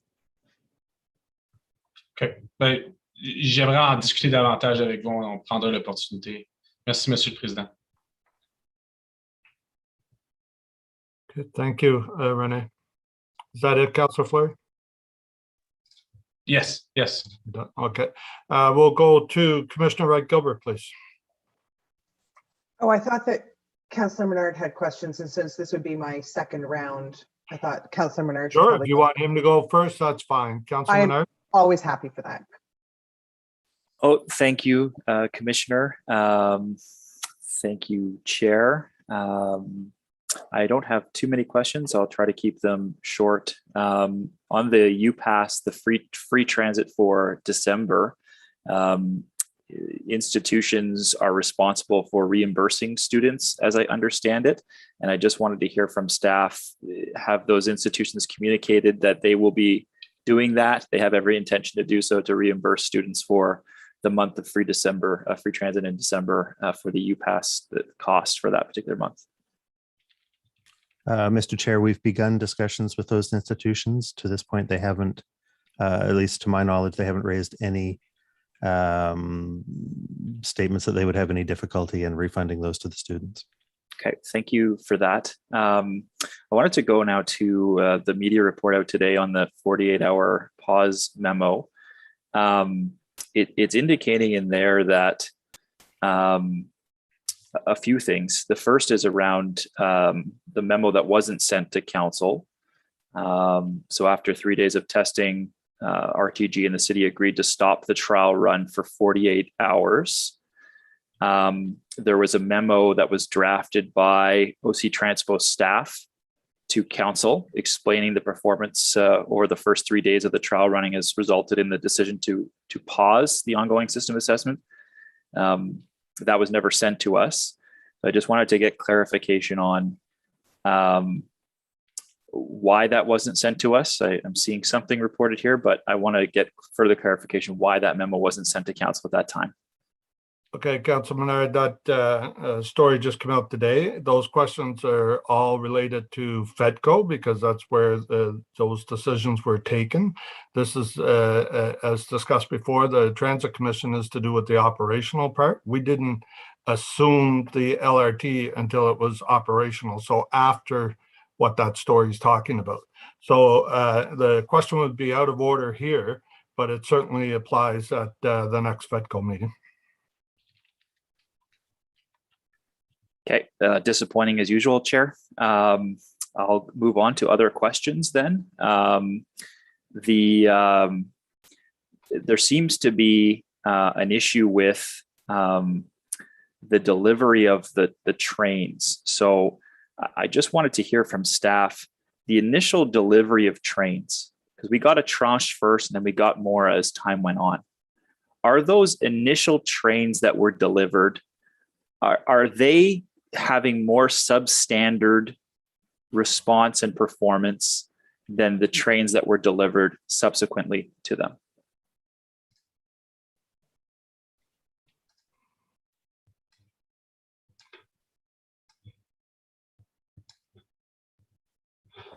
Does somebody want to take that? Monsieur le Président, je peux répondre.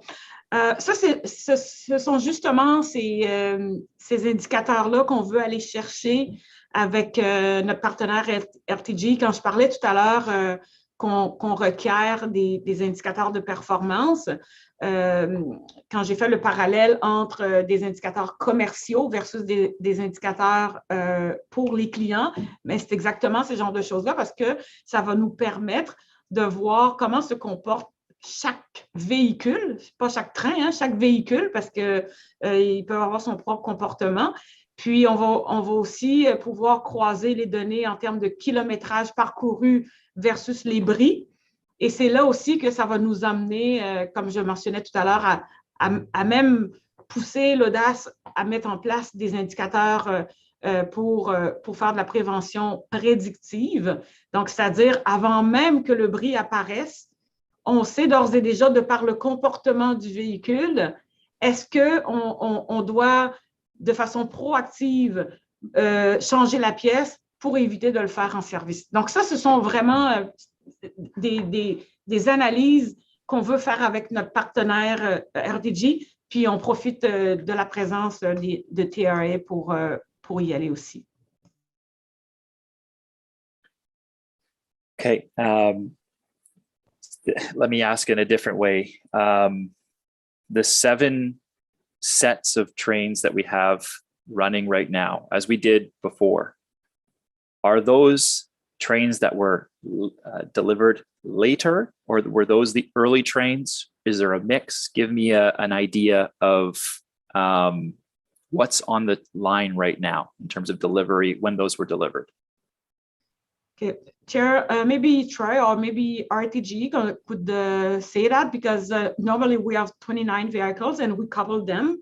So we can pick and choose, and I'm not sure if we go by the first one or the last one, we can couple them together. So Troy, do you have more information regarding that? Or maybe Mr. Guerra could say how does it take this decision? Sure. I'll jump in and then I'll let Mario, Mr. Guerra, to provide some additional context. To answer your question, I believe there is a mix of vehicles that are in service right now. I know Ms. Amakar talked about key performance metrics, and that's definitely the path we need to move forward. But anecdotally, and I'll ask Mr. Guerra to provide a bit more information on that. It appears that the issues that we're experiencing on the vehicles, it's more related to kilometers traveled and years of service, as opposed to whether it's a new vehicle or an older vehicle. And we are, they are in the building of these vehicles. They are applying the lessons learned and the fixes before they get delivered here. Now, some of those vehicles were delivered before we knew some of these challenges, but that is being incorporated into the stage 2 fleet.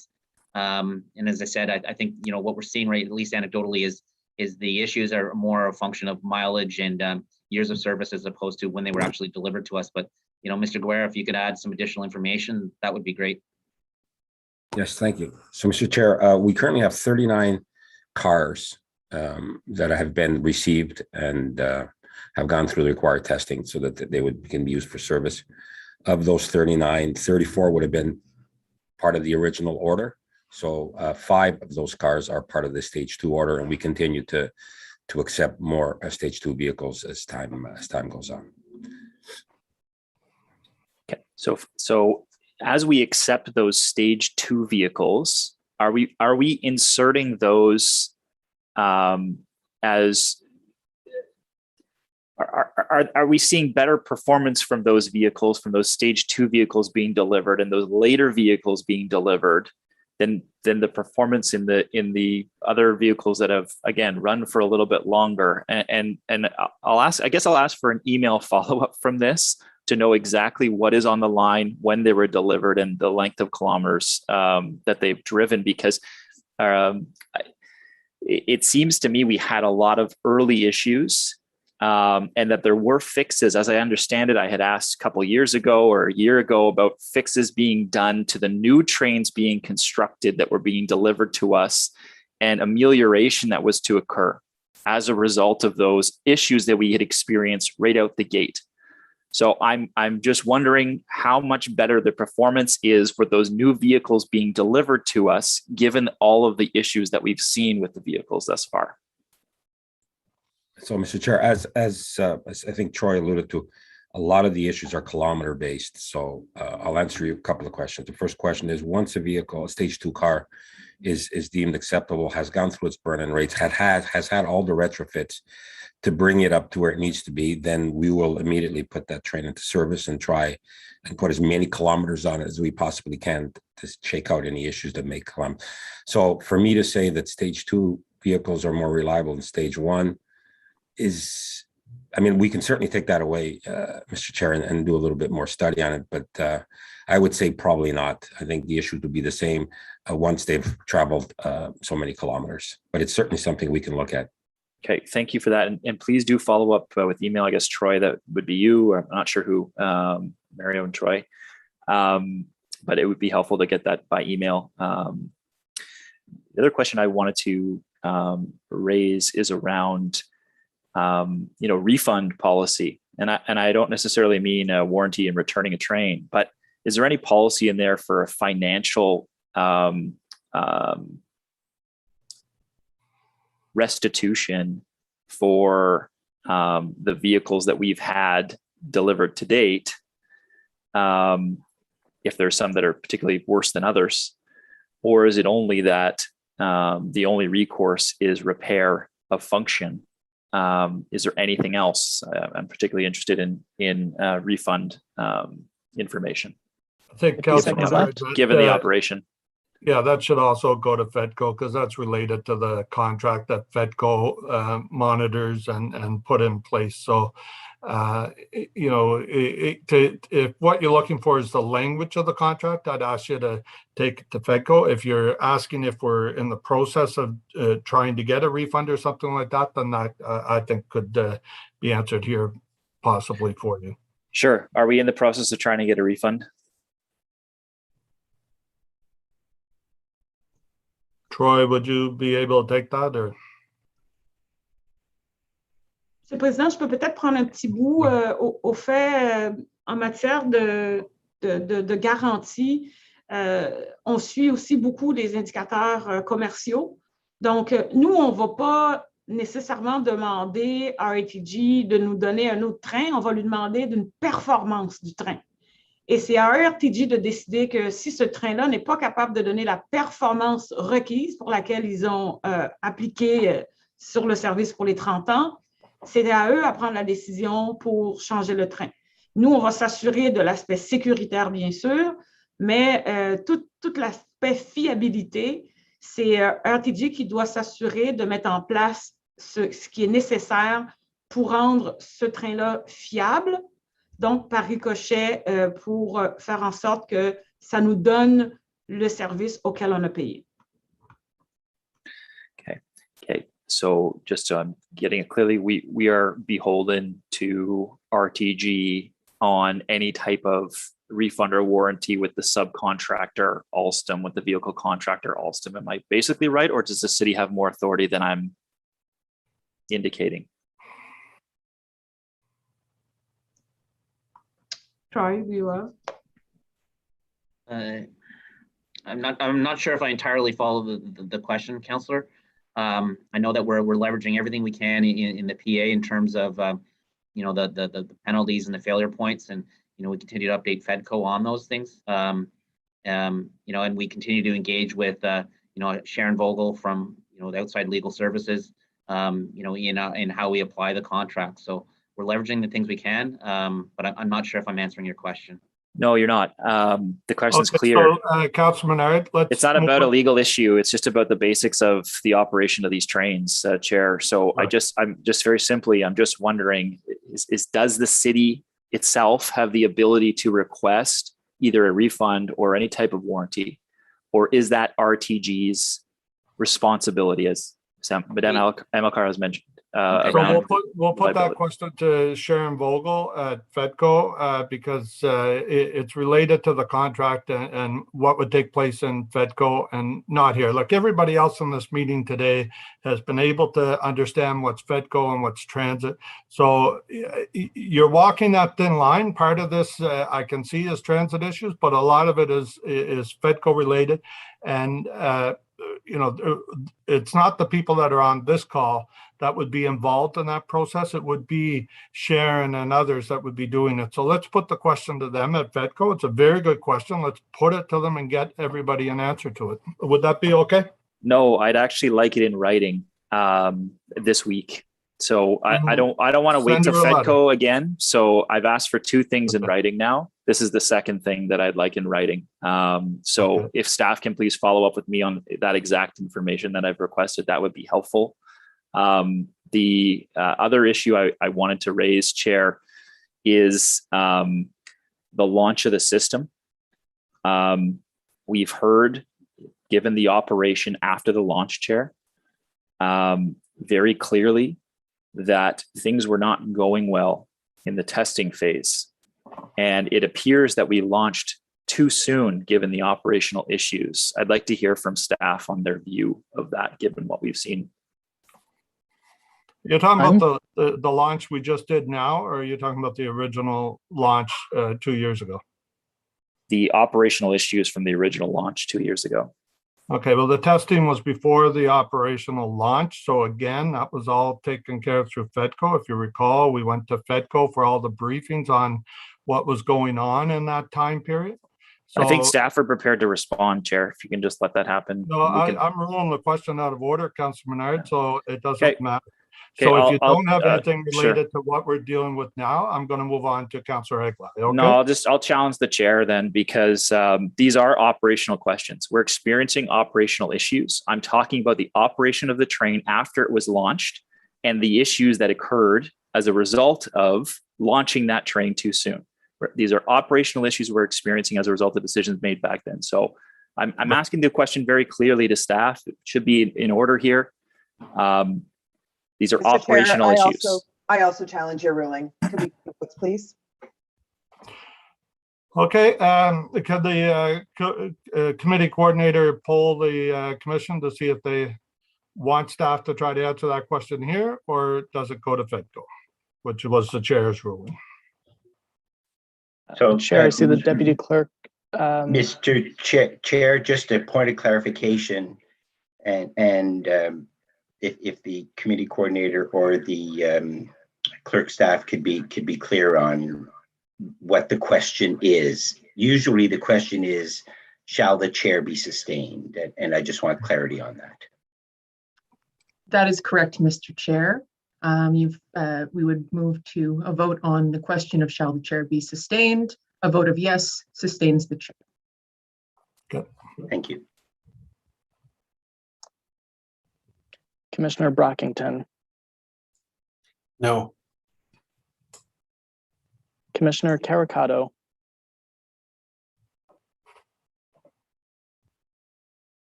Commissioner, you're muted. Oh. Sorry, I had to step out. I missed the last part. The motion is on whether the chair is sustained. Yes sustains the chair. Nay is to overrule the chair. I missed the entire exchange, so I don't think it's fair that I vote. Is that possible?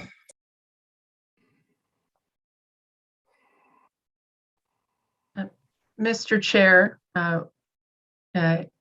we're in your hands in terms of whether you, well, with the will of the commission, would clarify the ruling upon which commission is voting. Okay, the way I understood the question, Councilor Menard was asking about staff's opinion of what took place during the testing of the trains before they became operational, and whether or not that testing impacted any issues that came out after the launch. Is that correct, Councilor Menard? Am I reading your question right? It is the operational issues that we experienced after the train was launched.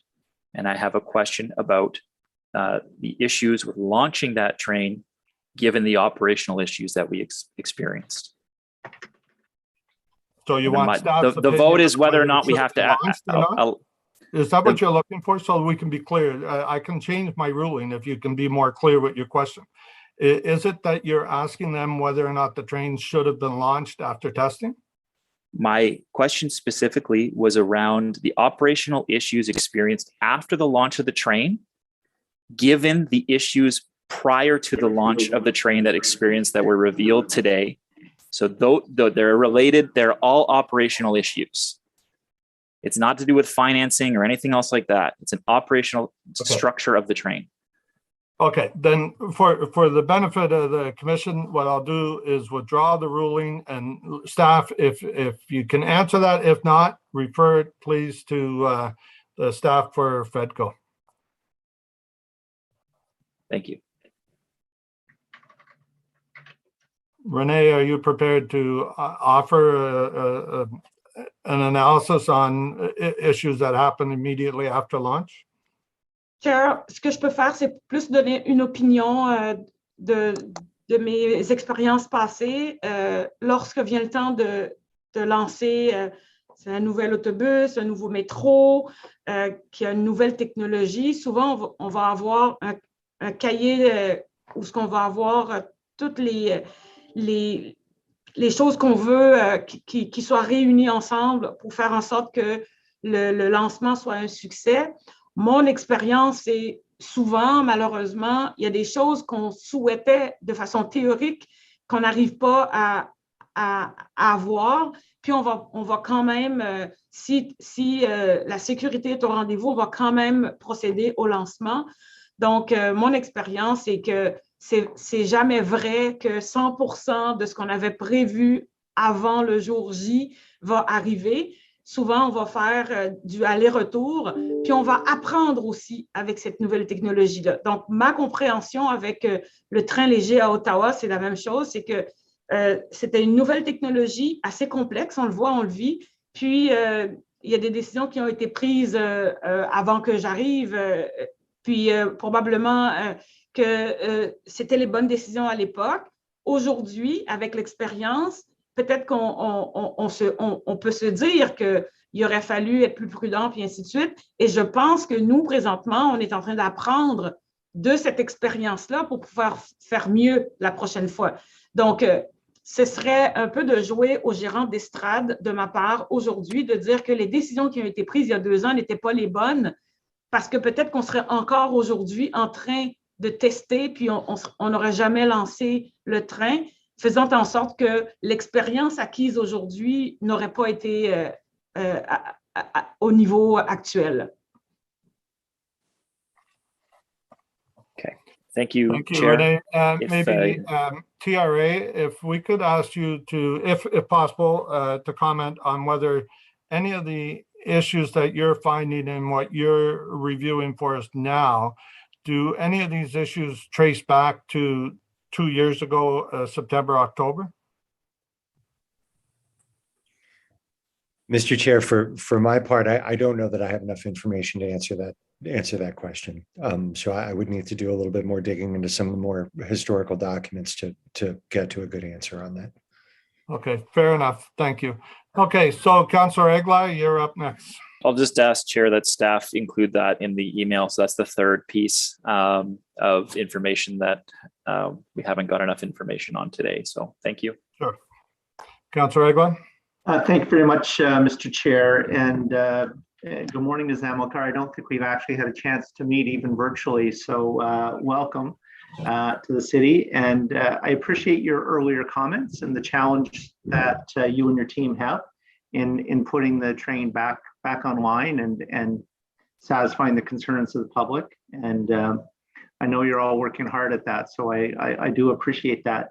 I guess my question for you and perhaps for TRA is, well, firstly, I echo Councillor Leeper's comments. I think at 141,000 Canadian, you're a bargain, you know, appreciate the work that you're doing. But I guess what I'm asking is, have we sat down and thought about how we take the work that TRA is doing around creating a successful operational system that's reliable and safe? Have we sat down and talked about their recommendations, their findings, and how that can be incorporated into stage 2, so that we don't, or I'm not going to say we don't have any bumps in the road when stage 2 opens, but that we use what we've learned from TRA to minimize that impact. So do we have a system, a process in place to take the work that TRA is doing and incorporate it into our planning for the rollout of stage 2?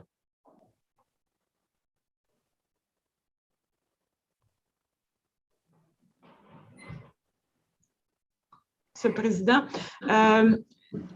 le travail que TRA est en train de faire avec nous, c'est un travail c'était du court terme, puis là, présentement, ça va être du long terme, comme on l'a mentionné tout à l'heure. Donc, toutes les bonnes pratiques qui sont en train d'être mises en place vont, bien entendu, se traduire par l'extension autant à l'est qu'à l'ouest. Et je vous dirais même que ça va venir teinter aussi toute la réflexion, même au niveau de la ligne Trillium aussi. Ce sont des bonnes pratiques du milieu. C'est pas seulement chez OC Transpo, c'est des bonnes façons de travailler. Puis je pense aussi que ce qui est nouveau ici à Ottawa, c'est ce partenariat. Donc, il faut apprendre à travailler avec un partenaire. Normalement, nous, on était autonomes à OC Transpo, par exemple pour les autobus. Là, maintenant, on doit conjuguer avec un partenaire. Et on apprend, ce sont eux qui sont les experts techniques, mais nous, on se doit de garder une vigie, on se doit aussi d'avoir une surveillance de près pour assurer la sécurité, pour assurer la fiabilité et par ricochet pour être en mesure de donner les services que nos usagers ont droit. Donc, tout le travail qui se fait présentement, c'est définitivement, oui, c'est du travail exportable, si vous me permettez l'expression. Et ça va s'appliquer, bien sûr, sur la suite des choses. So just a quick follow-up. And I get what you're saying, but I guess what I'm asking is, do the contractors and eventually the operators who will be maintaining the system understand what you've just said, that what we're finding out in these reviews, that they will need to incorporate that into how they carry on their business as usual going forward?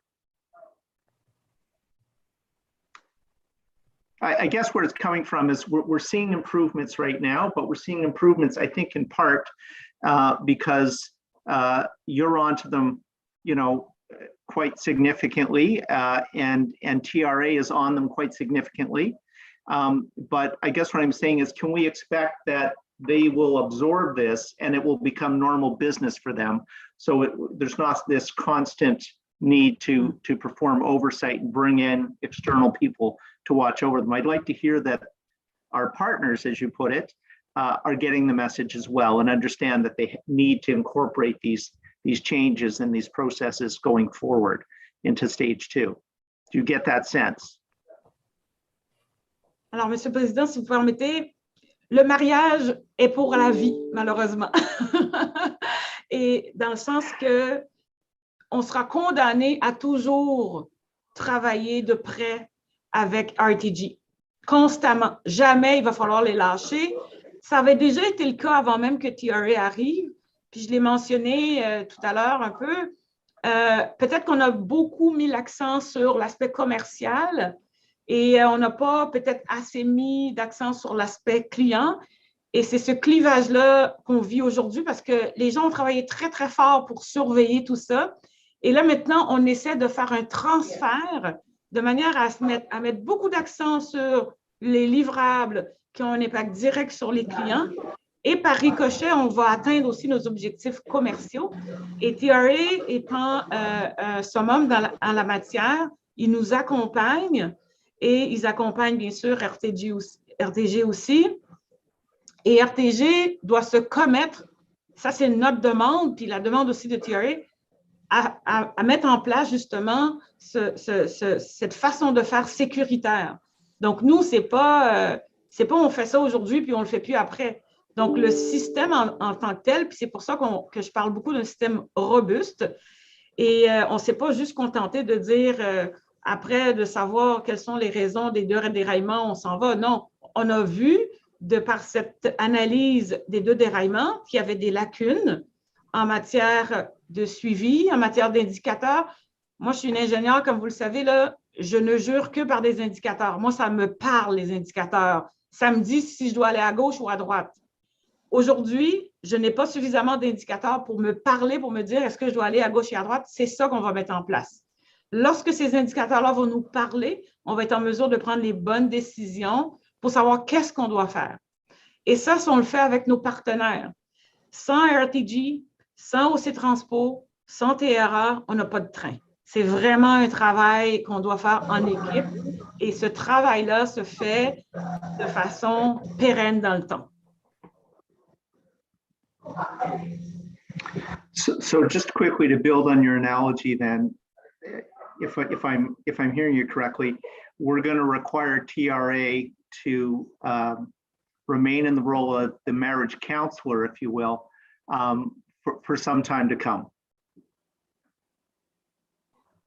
Is that fair? Notre objectif, c'est de devenir autonome. Et on va apprendre de leur expérience. On va monter, je pense que M. Charter l'a dit tantôt, on est en train de repenser aussi avec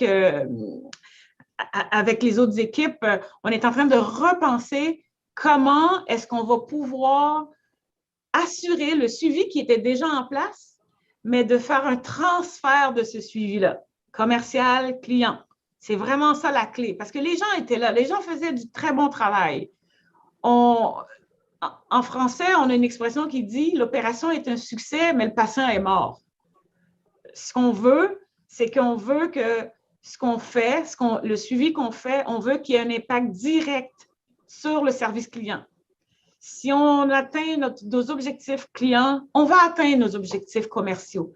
Et ça, il faut que j'emmène l'équipe avec TRA, bien entendu, puis avec l'équipe qui est déjà en place, il faut qu'on les emmène à être en mesure de faire cette partie-là. Et vous allez être les premiers à nous dire « Ah, vous n'avez pas les objectifs commerciaux ».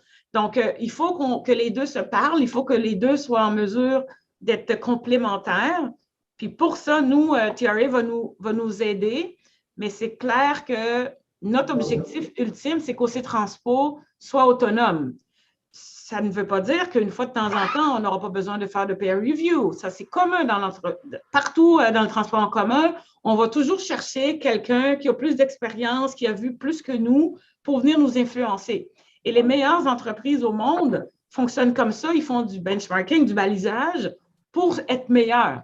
Donc, moi, aujourd'hui, jamais je vais vous dire que je ne vais pas avoir besoin de quelqu'un pour m'aider parce qu'il va toujours avoir quelqu'un qui va savoir mieux faire que nous, mais on va s'en influencer pour changer notre façon de faire les choses, pour qu'on devienne encore meilleur autonome.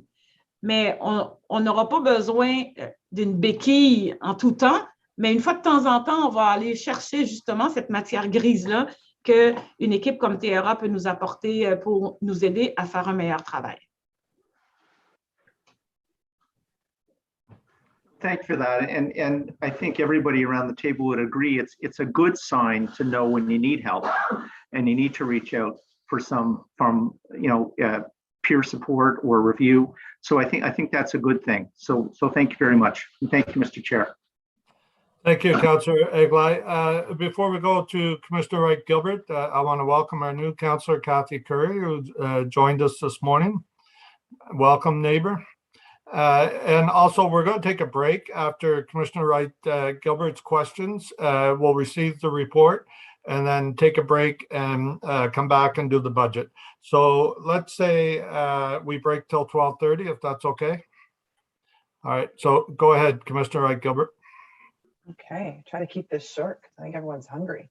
Okay, I just have a couple of follow-up questions just based on sort of some of the discussions. So correct me if I'm wrong, but the life cycle of bearings, axle bearings, is 20 years, correct?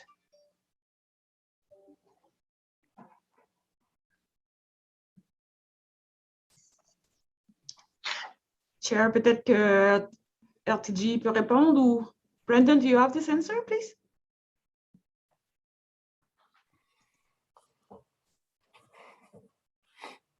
Brendan, do you have this answer?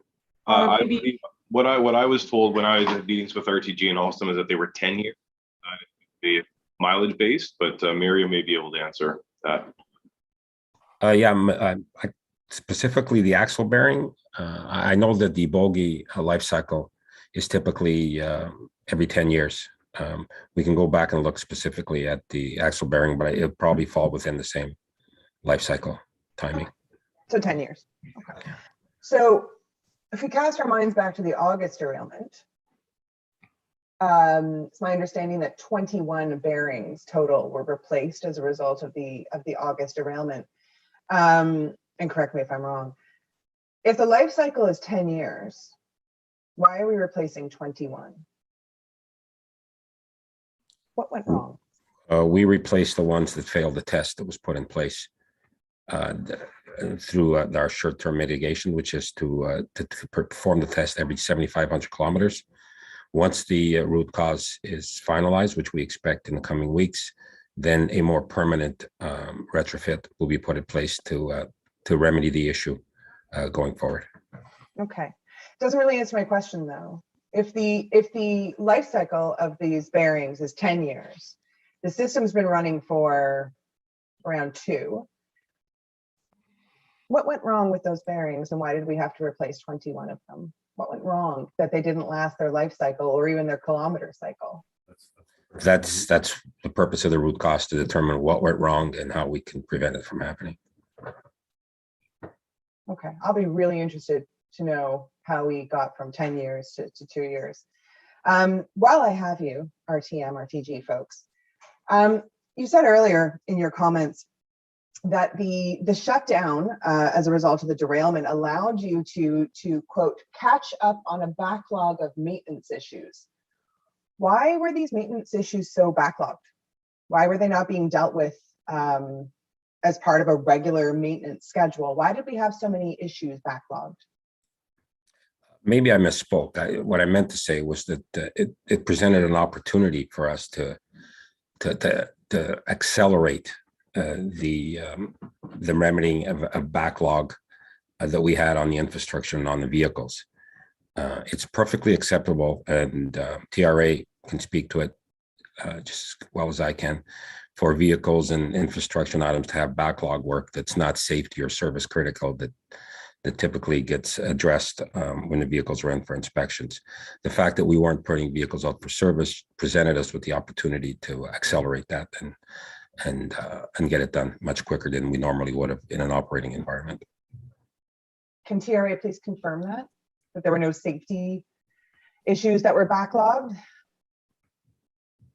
The work that we concentrated on was ensuring that at the time that service began, that all safety related issues were addressed. And our experience was with the light rail vehicles that all of those, and this maybe goes to your earlier question as well, if I may, all of the vehicles that were cleared and inspected for service, all safety related issues had been addressed at that point. And at risk of getting ahead of Mr. Guerra a little bit, I think the way that we thought about the other inspection and maintenance activities that occurred on the line, on the main line, the right of way, and on the stations prior to the initiation of mock service, was thinking about those as an opportunity to catch up on the lower priority items. So the ones that were not safety related, and perhaps the ones that either required more space or time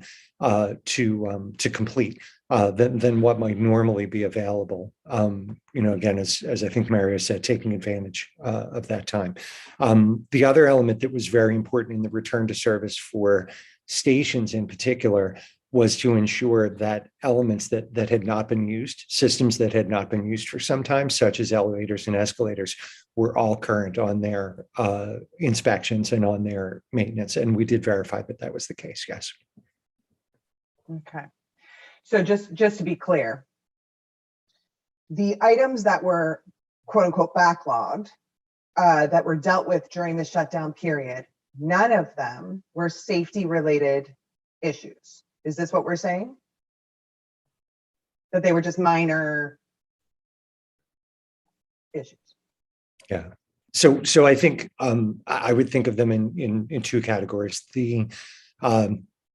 There were issues that were not safety issues, lower priority issues that were part of an ongoing maintenance process, as Mr. Guerra mentioned.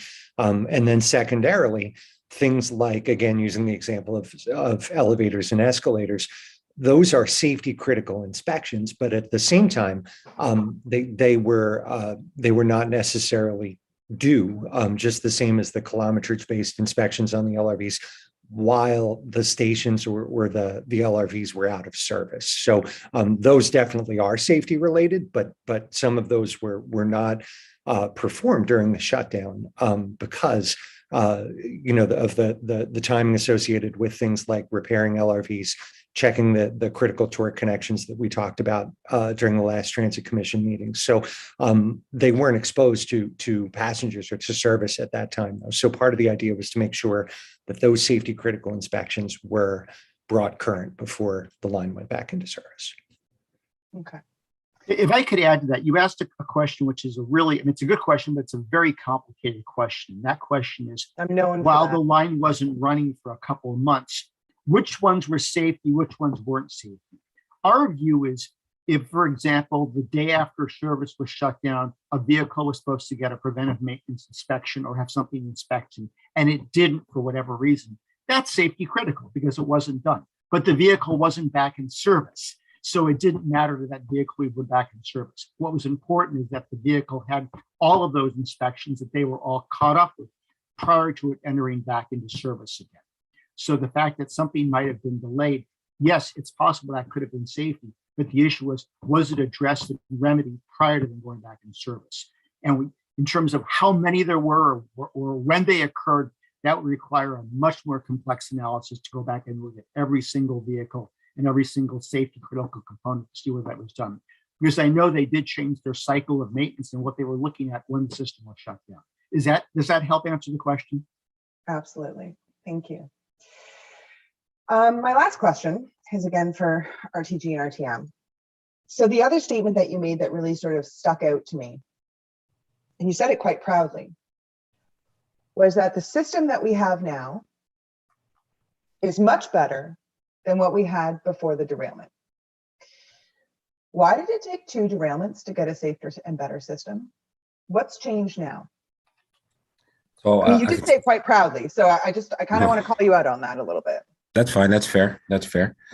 From a customer facing perspective, I can give you a few examples. So for examples, you would have noticed that there was some speed restrictions out on the line that were in there for quite a while that we just were not able to get to because of the time that we have during the engineering hours at night. The fact that the system shut down allowed us to go out there with our subcontractors, address all these speed restrictions, so that when we came back into service, we pretty much eliminated all those speed restrictions. From a customer point of view, they no longer had to deal with that anymore. So that's an example of what I meant by the system that we returned back is in a better state than the one that we had going into it. Okay. I'm gonna have one more question. I know I lied. I said before I only have one more, and then I have one more. I'm sorry. It's just you keep saying things and I follow up questions. But before I go to that question, I'm going to caution RTG and RTM about the statements that they've made. There's two statements that you've made today that are causing online fury and confusion, and people are angry. So your statement about, issues being backlogged, you made a sweeping generalized statement with very little context or detail. I'm going to caution you against making those statements, because the fact that we as commissioners have to follow up with you to clarify what you're actually saying doesn't lead to a lot of confidence in RTG RTM. The second statement that you made, that you're saying now it's a much better system than before the derailment. My question of why did it take 2 derailments is a natural question from what you said. So just so you know, you probably don't know this about me, but my professional life, because this isn't actually my real job, is in communications and stakeholder engagement. So a little free advice for you: do not make sweeping statements like that if you are not going to back them up with contextual information without being asked by a commissioner, because you are doing nothing to restore confidence of the riders in your ability to manage this system. My final question is, and that was free advice for you. Final question is, you just made another statement that is now causing me to ask another follow-up question. You said that there were now less slow areas on the tracks. You didn't have to decrease speeds because as a result of the shutdown, which, let's be clear, that shutdown was because we had a massive derailment. You can now work on them, because in the before we had these massive derailments, you couldn't get to things because of the allotted time for engineers at night. So my question is there an issue with the amount of time that is allotted to your engineers at night when the line is shut down? Do we need to shut down the line for longer at night in order for your engineers to get to these things that are to customers concerning? Or do you need more engineers? What do you need to get these things done in time? 30 seconds left. Thank you. The statement was not that we couldn't get to them, that it would have taken us a lot longer to remedy those TSRs. The quote actually is, we can't get to things because of the time allotted to our engineers at the nighttime shutdown. Okay, so then I'll correct myself. We can't get to them in as timely a manner as we were able to during the shutdown. So my question stands. What do you need to get these done in a timely manner? I mean, any transit in the world will tell you that it's a challenge because of the finite number of hours that you have in between service, and that it needs to be planned and well executed to get to it. And unfortunately, it takes us time to get to some of these issues because of that restraint. I don't think we need anything. I think it is what it is, and we need to work within the confines of those hours as best as we can. Okay. All right. Let's be honest here. None of your answers give me any confidence in RTG and RTM. I have zero confidence. And I will repeat my caution to you about the statements that you make during this commission. It's being watched live online by transit users. It's being tweeted about. And your statements are causing just a level below panic among transit users, which is not going to help an MML car increase our ridership as we go to discuss the budget next. So I don't know if you have PR people, but I would suggest that you have a discussion with them. Thank you, Mr. Chair. Okay, thank you, Commissioner Wright Gilbert. So, folks, is this report received? Received. Received. Received. Thank you. Okay, so we'll take a break till 12:30 and come back and start with the budget presentation. Thank you. Thank you, Chair.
We'll give it another minute or two to see if we get a full quorum back here.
Okay, Eric, with Councillor Brockington back, I think we have quorum now. Is that correct?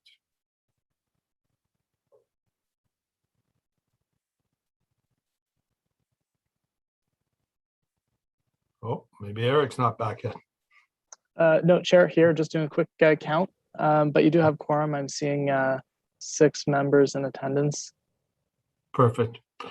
Okay, let's get started then. So next we'll receive a presentation on the 2022 draft operating and capital budget for the Transit Commission. The Vice Chair will read the budget roadmap motion for the Transit Commission, and I will ask commissioners to introduce any motions they have for the benefit of the public speakers. I would remind members that if they propose to introduce any motions that contain financial implications, that we would do well to ask for a comment from staff on the financial implications and whether or not we can implement such a motion. Members have also been advised that if they are asking for anything with an associated cost or revenue reduction, they are to try to find the offsetting revenues or expenditure reductions. After the motions are introduced, we will then hear public delegations after submissions are closed. We will then deliberate on the budget and vote on any amendments. At the conclusion of our deliberations, we will recommend the budget, including any amendments, to council for consideration, hopefully. We will now receive the staff presentation from the General Manager, Renee Amilcar, and from Pat Scrimgeour. So go ahead when you're ready, please. Thank you, Chair. As we did the presentation in November 3rd, I think, so we won't go through. I propose that I summarize, and Mr. Scrimgeour after that will go to a few pages just to answer a few questions that we had received at that time. And if you don't mind, again, for those who know me, I will speak French again, so be prepared to understand. Thank you very much. Alors, juste un petit rappel de ce qu'on avait discuté le 3 novembre lorsqu'on a présenté le budget. Le budget est basé sur un achalandage de 82% en 2022, 82% par rapport à l'achalandage pré-COVID, c'est-à-dire en 2019. Et ce qui est proposé, c'est une augmentation des frais de transport de 2,5%. Les sommes qui sont récupérées autant pour l'ajustement de base puis les frais qui sont évités font en sorte que on arrive à prendre le budget que la Ville nous donne de 20,9 millions, puis on est capable donc de financer le maintien du service avec cela. Par contre, on doit faire face à un manque à gagner de 60,6 millions de dollars qui sont reliés aux conséquences de la COVID-19. Donc, à défaut de recevoir des paliers gouvernementaux, ce 60,6 millions de dollars-là, on a plusieurs mesures de mitigation qui ont été exprimées le 3 novembre avec lesquelles on devra faire face. On espère ne pas, bien entendu, se rendre là. Et je m'en voudrais de ne pas profiter de ce petit sommaire, de rappeler que malgré tout, il y a quand même des très bonnes nouvelles pour notre clientèle. Donc, que ce soit le gel au niveau des passes communautaires et Équipass, que ce soit la réduction pour les jeunes, les étudiants et ainsi de suite.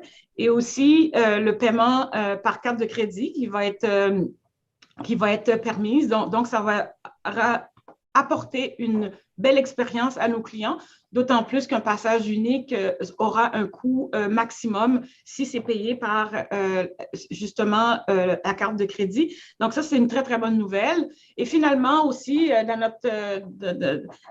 notre rétroviseur, on n'a pas loin notre excellent projet de faire notre part pour la planète au niveau d'émissions de gaz à effet de serre. Donc, on s'en vient avec les bus électriques. Donc ça aussi, ça va apporter un plus pour nos clients. Et le pari que je prends, c'est que même les clients même les usagers qui n'ont pas l'habitude de prendre le transport en commun, de par leur conviction de qu'est-ce que ça va faire en termes pour la planète. Donc, ça va faire en sorte que peut-être qu'ils vont se dire, ça vaut la peine d'essayer le transport en commun et on va venir l'essayer, puis nous, ce sera tout à notre avantage de les convaincre de rester ensuite. Donc, en gros, c'est ce qu'on avait discuté le 3 novembre. Maintenant, peut-être on peut passer à la page, je pense, c'est à la page 13, si ma mémoire est bonne. Et puis, oui, exactement. Et puis, M. Scancher va pouvoir partager avec vous là, les questions qui avaient été soulevées, soit par vous tous ou par certains de vos collègues que nous jugeons utile de partager avec vous aujourd'hui. Merci, Monsieur le Président. Merci, René. Mr. Chair, some additional information in response to questions that were raised at the meeting of November 3rd. Eric, the next slide, please. So the first question was to have some background on how the 82% of pre-pandemic ridership was calculated. Excuse me. And as I said at the time, that was based on starting the year 2022 at approximately 60% of what we were in 2019, ending the year at approximately 100% of 2019. We developed several scenarios to evaluate them, their costs, their effects on how much of the fare revenue, how much the revenue would have to come from fares and how much from government backstopping. And we selected this scenario as the one that seemed to be the most appropriate based on what we'd heard from the agencies and organizations that we spoke to about their expectations of what was coming up, which I'll speak to on the next slide. But it's still continuing on this slide. Just to say in general that if we end up with higher ridership than this 82%, then we will not need to ask the provincial and federal governments for as much Safe Restart Agreement funding. If we end up with lower ridership than this, we will ask them for more so that the operating costs are covered one way or the other. We'll continue to update these scenarios along with our colleagues in Planning, Infrastructure and Economic Development Department. We'll update these scenarios as more information comes in with actual ridership levels, with updated projections that are coming from those major employers and post-secondary institutions. I'll say one more thing before we go to this page, and that is just to recognize that by the end of 2022, we will have been through almost 3 years since the pandemic began. Over that time, the City of Ottawa and its economy have changed, have grown. It's not just about people, although it's not exclusively about people still working from home or learning from home. There have been other changes that have gone on. There's been new businesses that have opened. There's been new people that have moved to the city. And so it's entirely possible that as the pandemic recedes, there'll be more people more people traveling, and certainly people who weren't traveling before who will be traveling as some of these public health restrictions change. Eric, if we can go to the next slide, please. So just a few points here that the estimate is based in part on information that we got from the major employers, federal government and private sector, from the post-secondary institutions, and from the organizations representing the tourism industry, all of whom are expecting that there'll be a gradual return to on-site working learning and more people traveling to Ottawa for all sorts of reasons. The next question on the next page, please, was about where Ottawa's fares sit in comparison to other fares in other cities across the country. And so just some general points overall is that it's hard to make a direct comparison to the group of cities. It's easier to make them one by one, but Ottawa, like every city is different in some way, and every city has different circumstances. So the largest of those is that every province has a different policy and a different level at which and a different method at which they subsidize transit systems. Second, every municipality then makes other choices about how they divide their costs between fares and other sources of revenue, such as property taxes. The other is that different transit systems have different approaches to how they collect fares. On this chart, for instance, you see Vancouver shows at the left end as though they have the lowest fares, but those are for the shortest trips. They have a 3-zone system so that people who make the shortest trips, basically entirely within Vancouver or entirely within Burnaby New Westminster, for example, would pay a single zone fare, but somebody who crosses Boundary Road to make a trip from Burnaby into Vancouver would pay a 2-zone fare. Another example that's here is Toronto and Montreal, Mississauga shows up on the page as well, York Region. If somebody crosses the municipal boundary from Mississauga into Toronto, they need to pay a fare on each of those transit systems. If they make a trip that uses a GO train plus the TTC in Toronto, or they'd pay another fare. And the comparison here in Ottawa, of course, we have a single zone for all of the city of Ottawa, and we have complete fare integration with the STO. So people who transfer or make a trip, complete trip from one municipality into the other here don't need to pay that second fare. So those are some of the characteristics that make it difficult to make a general comparison. However, on the basic cash fare that is collected for people who are making that simplest trip within the municipality, you can see that Ottawa is higher than several cities and lower than a number of the GTA municipalities plus Gatineau. That's on the adult single ride cash fare. The next page shows the monthly pass, where we are again higher than several of those other cities and lower than several of the GTA cities. And the next page just shows some of the notes that I was speaking about earlier, that we're different compared to other Canadian cities. We don't have a zone fare system. We do have fare integration, and that funding and service policies are different among cities. So, Mr. Chair, that's the end of the additional information and the end of our presentation.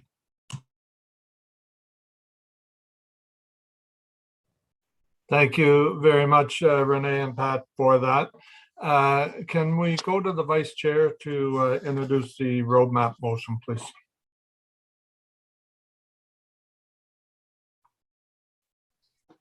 Absolutely, Mr. Chair. Give me one moment. I have it right here.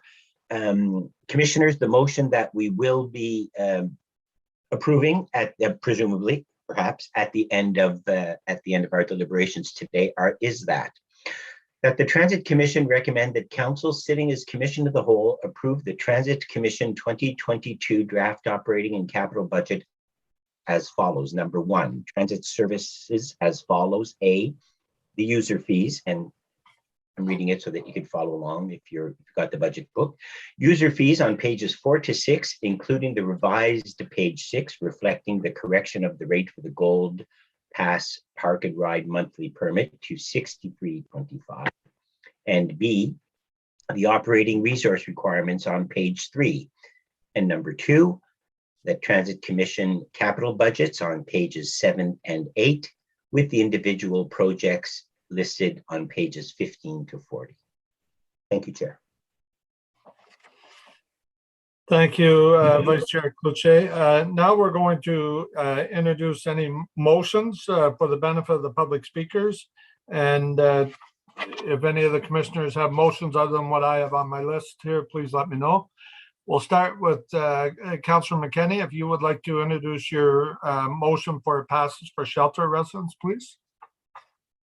Thank you, Chair. Wonder if I can get that. Thank you. There we go.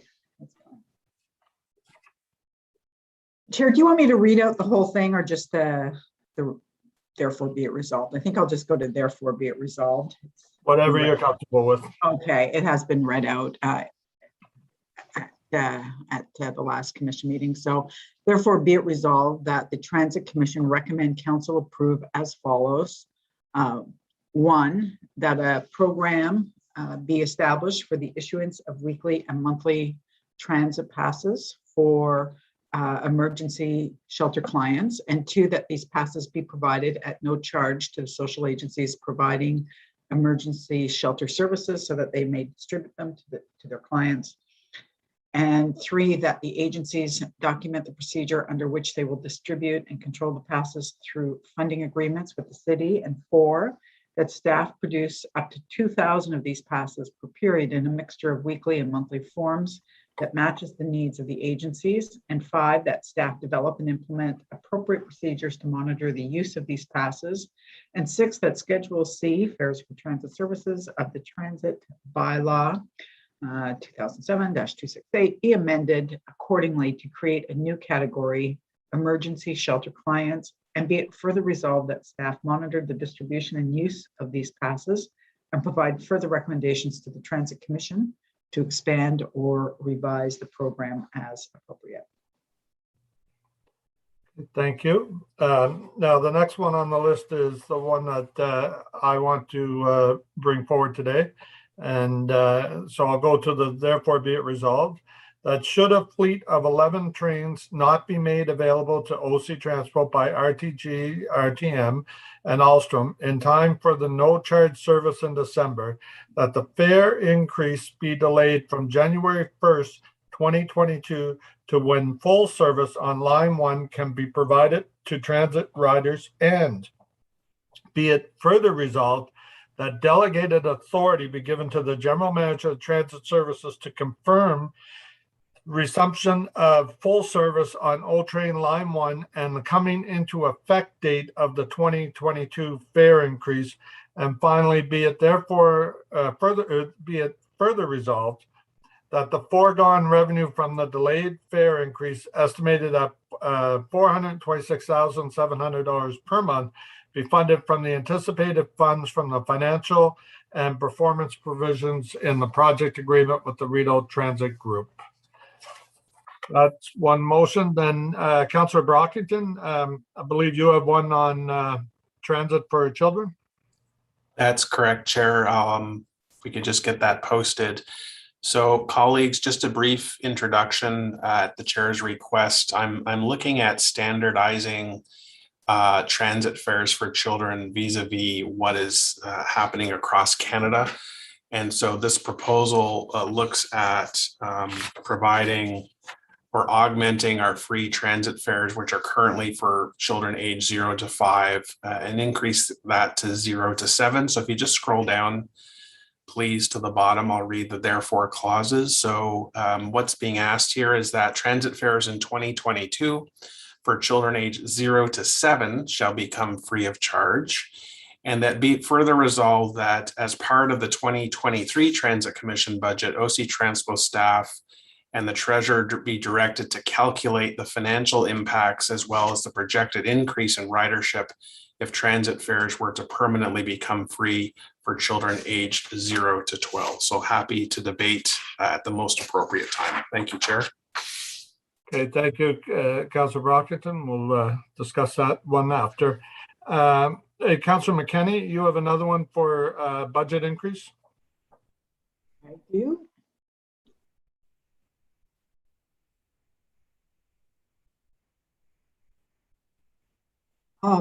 Again, I'll go down to therefore be it resolved. This is funding freeze for our community access and Equipasses. Therefore, be it resolved that the Transit Commission recommend council direct the Chief Financial Officer, Treasurer, General Manager of Transit Services, and General Manager of Community and Social Services to undertake a review of the working group's recommendation that the next council consider a fare freeze for the Community Pass, the Access Pass, and the Equipass for the entire term of council, and be it further resolved that staff report back on the results of this review as part of the 2018-2022 term of council governance review so that council may consider this recommendation as soon as possible in the new term of council.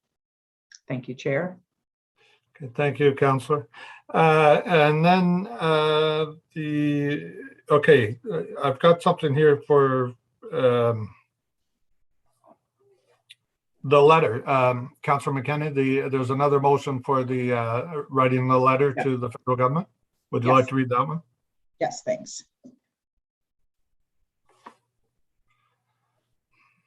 Therefore, be it, well, I'll read this whole one because it's short. Whereas the City of Ottawa's current transit funding model requires transit users to pay 55% of the cost of transit, with general property tax revenues paying the rest.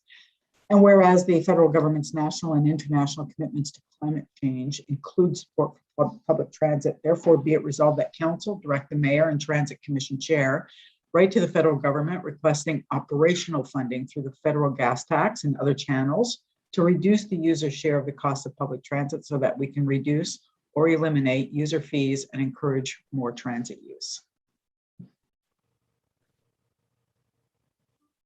Thank you, Chair. And Chair, I have one other that I'm not introducing today because it's would be out of order, but at some point I'd just like to indicate my intent to bring it to council, just so that everybody sees it in advance. So I'm not sure if you want me to do that now or just later when I'm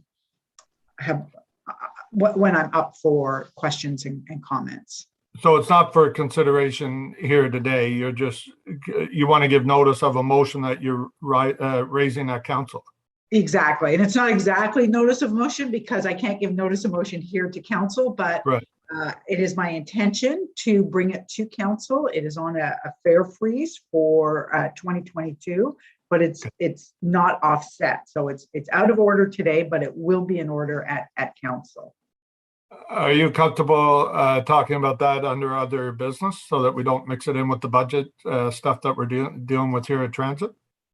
Sure, I can do that. Just a heads up though, it is about a future fare freeze in January 2022 and on. But yes, I can raise it perhaps later when I'm asking questions and making comments on today's budget, if that's appropriate.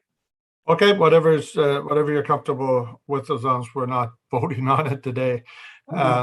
So I need, so I think that's all the motions. I don't see any hands up. I need to correct my motion. I unfortunately read an older version of it. It's since been updated. Oh, sorry for getting alerts here. Oh, it's a test. Okay. I'm sure everybody's getting that, or they'll get it in the next minute or two. It's just a test of the system. We're all safe, I guess. So to change my motion, if I may, with the will of the commission, it's to provide the freeze until we're back to 15 trains in service. And it would be after a month of service with consistent service of 15 trains that then we would consider putting in the fare increase. So that's what we'll be, I'll be asking you to support when it comes time for a motion. Okay, so, Councillor Fleury, you had your hand up? Yes, Mr. Chair, I was able to share with you a direction that I was planning to bring. Would you like me to read it at this point? Well, it's not a direction, it's a motion, so you need somebody to move it because you have to have a financial offset in there, right? So if you got somebody, I'm sure there'll be somebody willing to move it if you have it in the form of a motion. Councillor Fleury, if you want to send it to me by email, I'd be happy to take a look at it and move it on your behalf if you'd like. Sure, yeah. Okay. So, Mr. Chair, I'm fine to bring it as a motion. I do feel it's still a direction, but how would you like to? Well, I think what we'll do is we'll go ahead with delegations. Well, Commissioner Wright Gilbert takes a look at your direction / motion, and we'll just hear from the delegations and then we'll come back to it. Okay? Sounds good. Thank you very much. All righty. So on to delegations then. Thank you for the movers of the motions. First one up, Eric, can you confirm if Lena is here or not? She is not. The first speaker would be Fatima Gimba. Okay, so Fatima is the first speaker of 3 for the City of All Women Initiative. So whenever you're ready, Fatima. Okay. Good afternoon, Chair. Before we start, I would like to thank you for this opportunity to address this committee. My name is Fatima Gimba. I work as a mentor and peer facilitator for the LGBTQ+ newcomer support group at Centertown Community Health Center. I work with refugee newcomers, of which some are disabled persons. As a newcomer in Ottawa myself, I would like to say that the public transit is important to me because it is the only option for me to run my day-to-day activities. As a low-income earner, I would say that the fares are already too high. My colleagues who were born and raised in Ottawa share the same view because they also use the public transit. Last year's budget raised single ride fares by 2.5%. The fares keep going up by the year. To this fact, the upcoming budget projects that fares will be raised by 2.5% again, when we already have some of the highest transit fares in North America. This is not fair. And the people who are hurt the most are those who don't have any other options to get around. Yes, there are the Equi Pass and the Community Pass with lower fares. But even with these programs, many people are still struggling to pay for the bus. The city should keep fares low to encourage more people to take the bus. This would be better for the planet, especially if we could get people out of their cars. And it would be a big help to people all over the city living on low incomes who are already having trouble paying their rent. So I would like to urge the city councilors to stop raising fares to help low-income earners and the vulnerable population in Ottawa navigate the city. People deserve to travel with dignity. To that fact, they need good quality public transit that they can afford without having to skip meals or miss out on other essentials. Thank you. Thank you very much, Fatima. I believe Councillor Fleury has a question for you. Councillor Fleury? Okay, Councillor McKenney, please. Thank you, Chair. Thank you, Fatima, for coming out and speaking today. I just want to ask you about fare increase and a motion that I plan to bring to council because my motion is going to ask for a freeze in fares for 2022. that it be offset in an increase to the transit tax levy, which eventually goes on to the property tax base, of course. But that difference in the transit tax levy means that tax levy will go from about 4.5% to 5.97%. All that to say that the end results for an average property owner, say in the urban area, so a property owner for an average home, so that could be one person, two, could be 4 transit riders, would equal $11 a year. So 91 cents per month is what it would cost an average property owner in the urban area to offset that increase. Do you feel, because often we hear that, you know, we're not raising any taxes, not another penny, because people who, you know, are maybe seniors or others who are struggling to get by month to month, don't want that burden on them. So I'm asking you, would you accept that additional burden of 90, say it's 92 cents per month? That would mean we would have a fare freeze for 2022.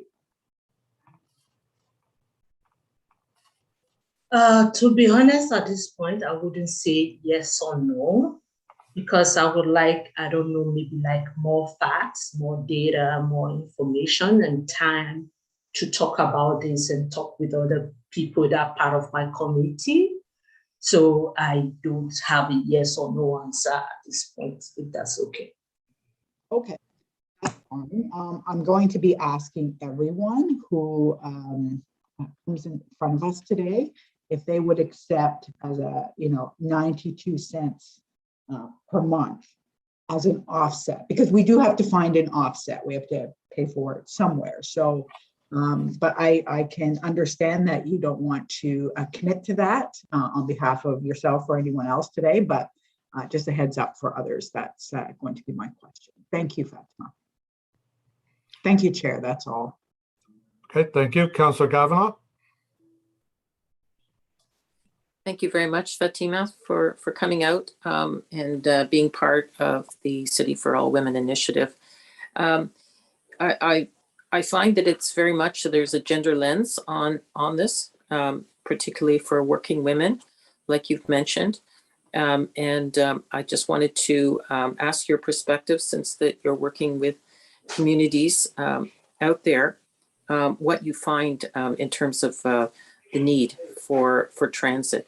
For example, for reduced fares for individual fares, maybe they can't afford passes, or it doesn't work for them.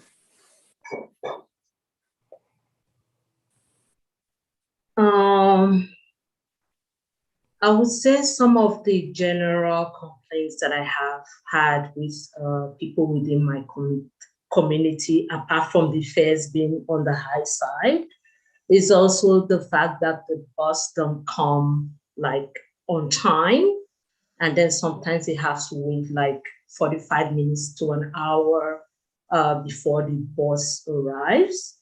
So I don't know if that answers part of your question. Okay, so it's not just the fares, it's also the reliability is a major problem for people waiting. Yes.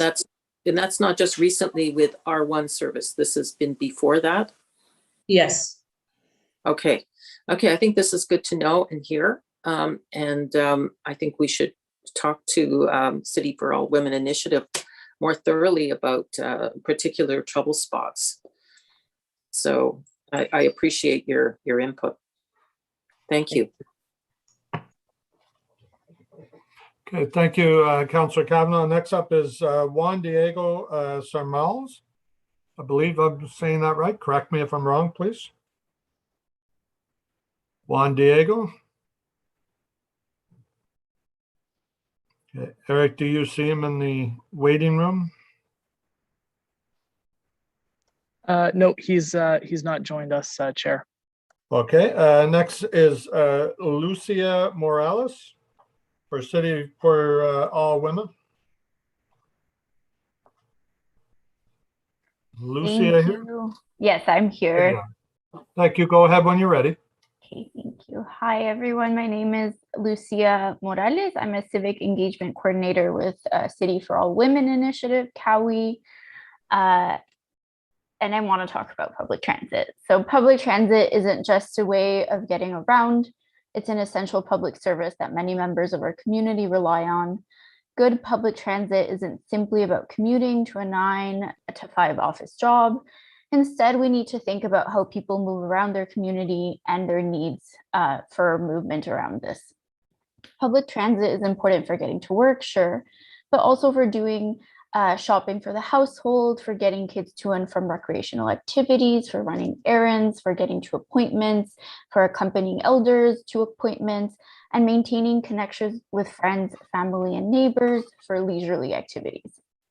The budget that is being presented has a few good measures that increase equity and others that do not. On the positive side, COWI is happy to see that free transit will be offered for individuals staying in emergency shelters. This is a small step toward equity for some of our most marginalized neighbors, but it's important to underline that many homeless individuals do not stay in shelters. We're glad that people using EcoPass and Community Pass will be spared a fare increase, though real equity would involve free transit for these groups, who are often paying a significant portion of their incomes toward public transit and who are often unable to make ends meet without the material support of community service providers like food banks and day programs. While obviously the service needs revenue, these funds would be put to far more effective use in the hands of low-income residents. So one of our asks this year is for free transit for OW and ODSP recipients. The estimated losses to OC transfer revenue show that providing free transit for Ottawa residents that depend on public transportation every day and do not have alternative mobility options, that is to say that when the bus is running an hour late, and you're waiting outside in negative 40-degree weather, or you got to make it to work or your appointments, or the LRT is down, you don't have the option to call an Uber, a taxi, or jump back on the car. This would make a negligible difference to OC transfer revenue and would be extremely beneficial to our low-income neighbors. Plus, when lower income groups have improved access to mobility, it generates savings on government services and support programs. This means that making transit accessible and equitable benefits everyone. Additionally, we are also asking you to halt the 2.5% fare increase that would start in January. Instead of a month of no charge in December, keeping fares lower for all riders would do more to ensure that access to transit is equitable and that it is seen as a good, affordable choice for more people. Affordable transit leads to increased ridership, and we know that this is a goal the City of Ottawa has outlined in the draft 2022 budget. Instead of allocating $650,000 to increasing ridership, these funds can go to the OC Transpo and Paratranspo budgets instead of raising fares, because we know that lower fares will be far more effective than marketing at increasing ridership. Additionally, most transit riders increasing ridership helps reduce harmful effects to the environment, which is a goal we've all signed up for. And access to equitable and affordable transportation is a right that everyone in Ottawa should be able to enjoy without having to think about missing an opportunity or putting food on the table. Increased access to mobility options leads to more opportunities for a better life, and it leads to a healthier community overall. I also want to share that COWI members are very concerned about the future of transit, so we're encouraging this committee to make improvements to the fare structure to improve equity. And we also want to share that we do plan on raising these issues with the province.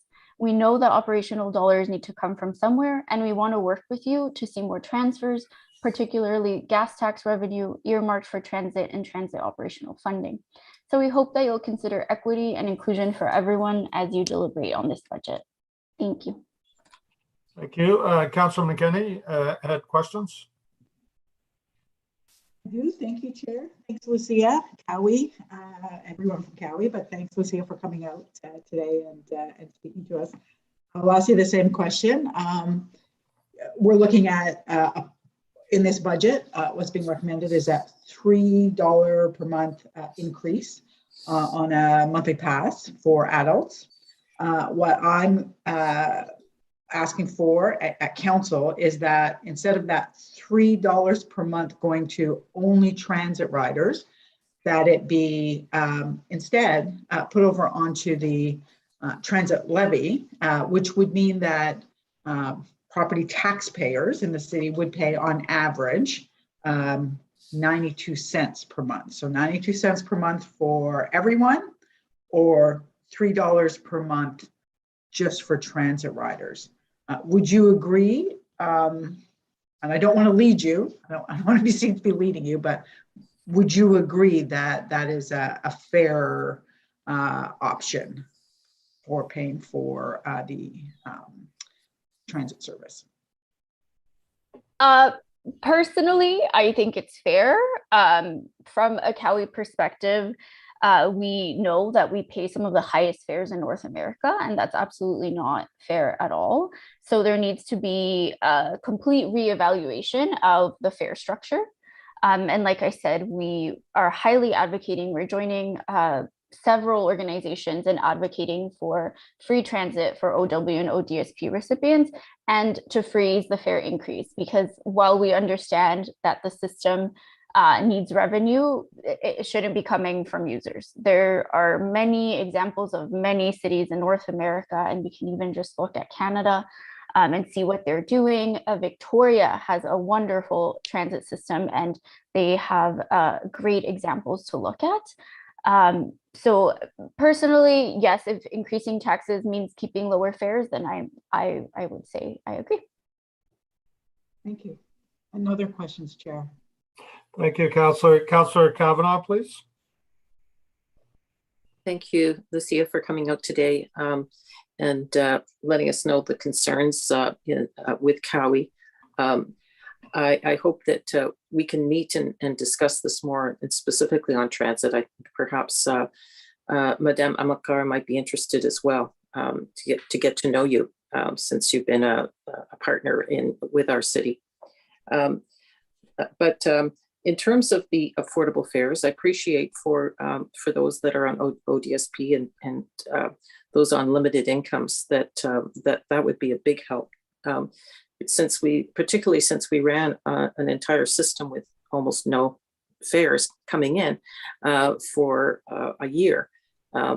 We know that it's an essential service. We just proved it, and so I take it you support asking federal government, as you mentioned, for help with operations.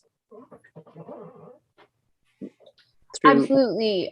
Both federal and provincial, we understand that the municipal government is severely, they don't get enough. They're working with so little to do so much, and the province has continued to do these cuts, and the federal government manages a larger sum of money, right? So we talk about in the workshops we give on civic engagement, how much for every tax dollar goes to the federal, municipal, and provincial government, and continuously we have to adjust it when it gets smaller and smaller. So absolutely, we think, and we stand by that, we need more money from the other levels of government too. And in terms of meeting and talking about equity, both for gender mobility and all sorts of mobility, Cowie is always happy to chat and talk about this further. Okay, thank you. And you mentioned about how transit passes are not just for commuters, they're for people to do their daily lives, which is what we're trying to encourage if we're building buildings without parking spots. So we have to really get our heads around that people are going to go shopping and do made chores.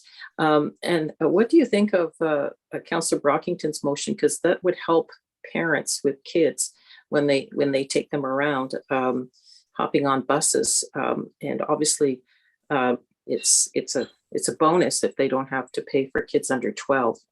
Would that be it? Do you see that as helpful? Absolutely. So when we talk about gender equity, for example, women often travel accompanied, whether it's by children or elder or women don't travel alone. They're also carrying, bundles, whether it's household shopping or just while running errands.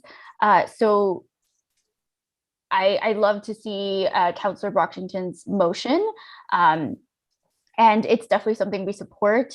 I liked the examples and the research he showed. Again, I saw Victoria on there, and providing free transit for children up to 12 years old it's a great, it's super useful. It would definitely help, and it's a great step towards more equity. And there's some competing things we hear on how we've acknowledged the climate emergency, a climate crisis, but we keep focusing on transportation for cars. So if we want to increase ridership, if we want to get people on the bus and to rely on that, we really need to reevaluate the design of the transit system as well. But this is a great step. Okay, thank you very much. Thank you. Thank you, Councillor Kavanagh, and thank you, Lucia, for coming out today. Next up is Laura Shantz. Am I saying that right? You bet. Thank you very much. Thank you. Go ahead whenever you're ready. So my name is Laura Shantz, and I'm here to speak on behalf of Ottawa Transit Riders today. I'm happy to see the initiative to have free transit passes for those living in emergency shelters, which will offer a significant measure of dignity and mobility for some of the most marginalized people in our city. My question to councillors would be how we could ensure that this program can properly reach out to all those who are unhoused. Supporting shelter residents is a great first step. Yet we know, for example, that many women and gender diverse individuals who are unhoused will not access emergency shelters. As this group is often poorly linked to services and community supports, perhaps this could be a further means of encouraging outreach in coming years, such as through a partnership with local day programs, community health and resource centers, harm reduction programs, and others who are identified and working with these populations. So just some thoughts on how to increase the equity there. The city's long-range financial plan for transit was approved in 2016. This plan baked in the 2.5% annual increases that we are seeing each year on fares. This was, of course, at a time when the LRT was still under construction, before COVID-19, before work from home was a widespread reality, before the LRT was having ongoing problems causing rider aggravation, stealing hours of their personal time, and causing worries about whether they will arrive at their destination on time. In light of these situations, we know that riders are being asked again and again to put up with late and missing buses, with unexpected interruptions to train service that can cause extra hours of commuting each week, and which cause their local buses to be pulled from their routes to run the R1 service. Even more frustrating, paratranspo customers are still waiting for widespread online booking, are still waiting for same-day booking, and are still wanting to be able to book more than 4 one-way rides per day in order to get where they need to go. They are also waiting for more certainty and confidence with respect to the train, including outreach and engagement on those emergency evacuation procedures for people with wheelchairs and mobility aids. That I don't see that included in this budget, and I doubt it will be part of the $625,000 publicity campaign. There are also reports of booking delays and late bus arrivals increasing when the train is down and as traffic volumes start to pick back up. This isn't equity, and it should be addressed. I am glad that community and Equipass fares are not increasing, but we need to recognize that these costs represent a large burden for people who are often trying to live on less than $1,200 per month. The amount of revenue received by OC Transpo from these riders is similar to what is being spent on December's free, or rather no charge, transit month. When I speak at this or other city committees and commissions, I'm told that we need to find or make up the revenue that these proposals would cost. Now, first off, that should not be on me as a citizen without access to fine detailed city budget documents or without access to city staff who regularly crunch these numbers. But let's think about what we would need to do to get those revenue numbers up and hopefully to address the declines in ridership seen since 2020 and frankly before, since we got rid of the transitway and installed a train there. We know they've had long-term dips in ridership. We know we need riders to bring in revenue under the current operating model. But do we have a transit system that is appealing, fast, efficient, and reliable? Does it go where people want to go and with adequate frequency? And if not, what do we need to do to make it so? Where does the supply-demand equation look like? And how does that look if we get more riders? How on earth do we get to a point where $3.65 transit is the fast, efficient, and the best way to get where we're going, because that's what we need. If we want people to take the bus, it has to be the best choice, the natural choice, the easy choice.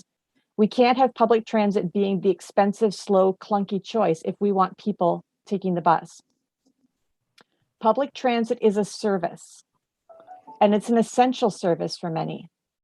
We should be thinking of it as a service first, not as a business first. Having a service means that people can rely on it, that people can believe in it, that people can know they're going to get where they need to go.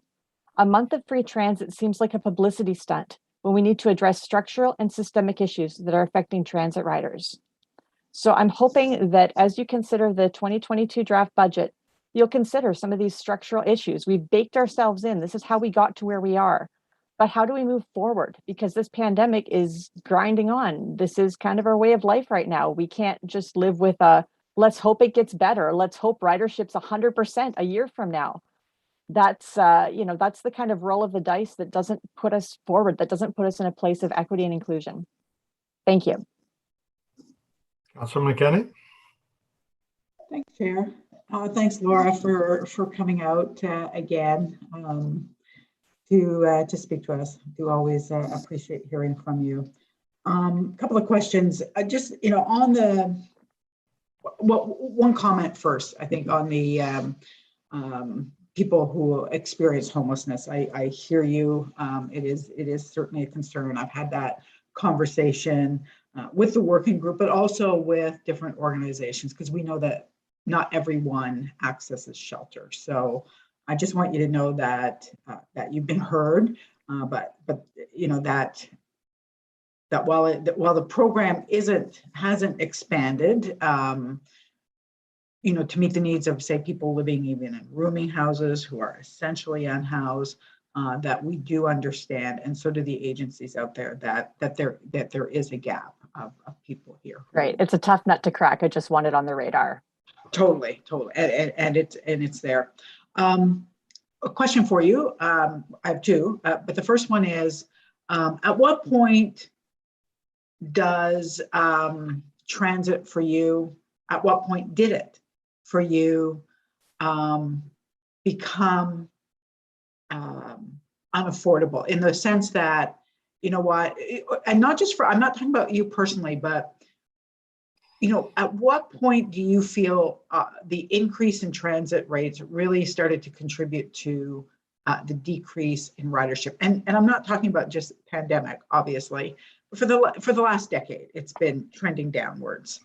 With an increase in our population, we still have a downward trend. So at what point do you feel that happened? I mean, for me personally, the discourse I remember, and what I remember as a rider, was, I'm going to blank on the exact year, the transit fees had gone from about $2.50, $2.60 up to $3. We made that big jump in 1 year. It was a while ago now. I think it was about 10, 12 years ago. And I know a lot of people at that point started looking at other options. A lot of people got hurt. And if we do the math in real dollars, that was like in 20, if we convert that to 2021 dollars, it was a jump to get it to about, it was a jump to make it about $4 worth of, $4 worth of transit that would be in today's costs. And I found a lot of people around that time, I really started to hear these challenges for folks. I know often too, it was not just one thing or another. It was, these fare increases coupled with service reductions or finding efficiencies, as we like to call it sometimes. I know I was first hit personally in, I believe it was 2004, there was a round of service cuts. And I was working as a minimum wage worker. I worked evening weekend shifts. And so I was trying to get home from Bell's Corners at 11:45 p.m. My coworker might arrive late, so 12:15 a.m. and it required a long, very cold, very scary walk up the side of roads like Moody Drive that are not safe to walk on. But I think for a lot of people, it's looking at those numbers, year after year, and looking at what they're getting for that money too, right? What is the purchasing power of that $122.50 transit pass? Is that purchasing them a fast way home? Because if so, people are willing to, often suck it up and pay a little more. But if that isn't purchasing them what they see as a good value, then that high cost starts to seem, a bit more and more bitter pill to swallow.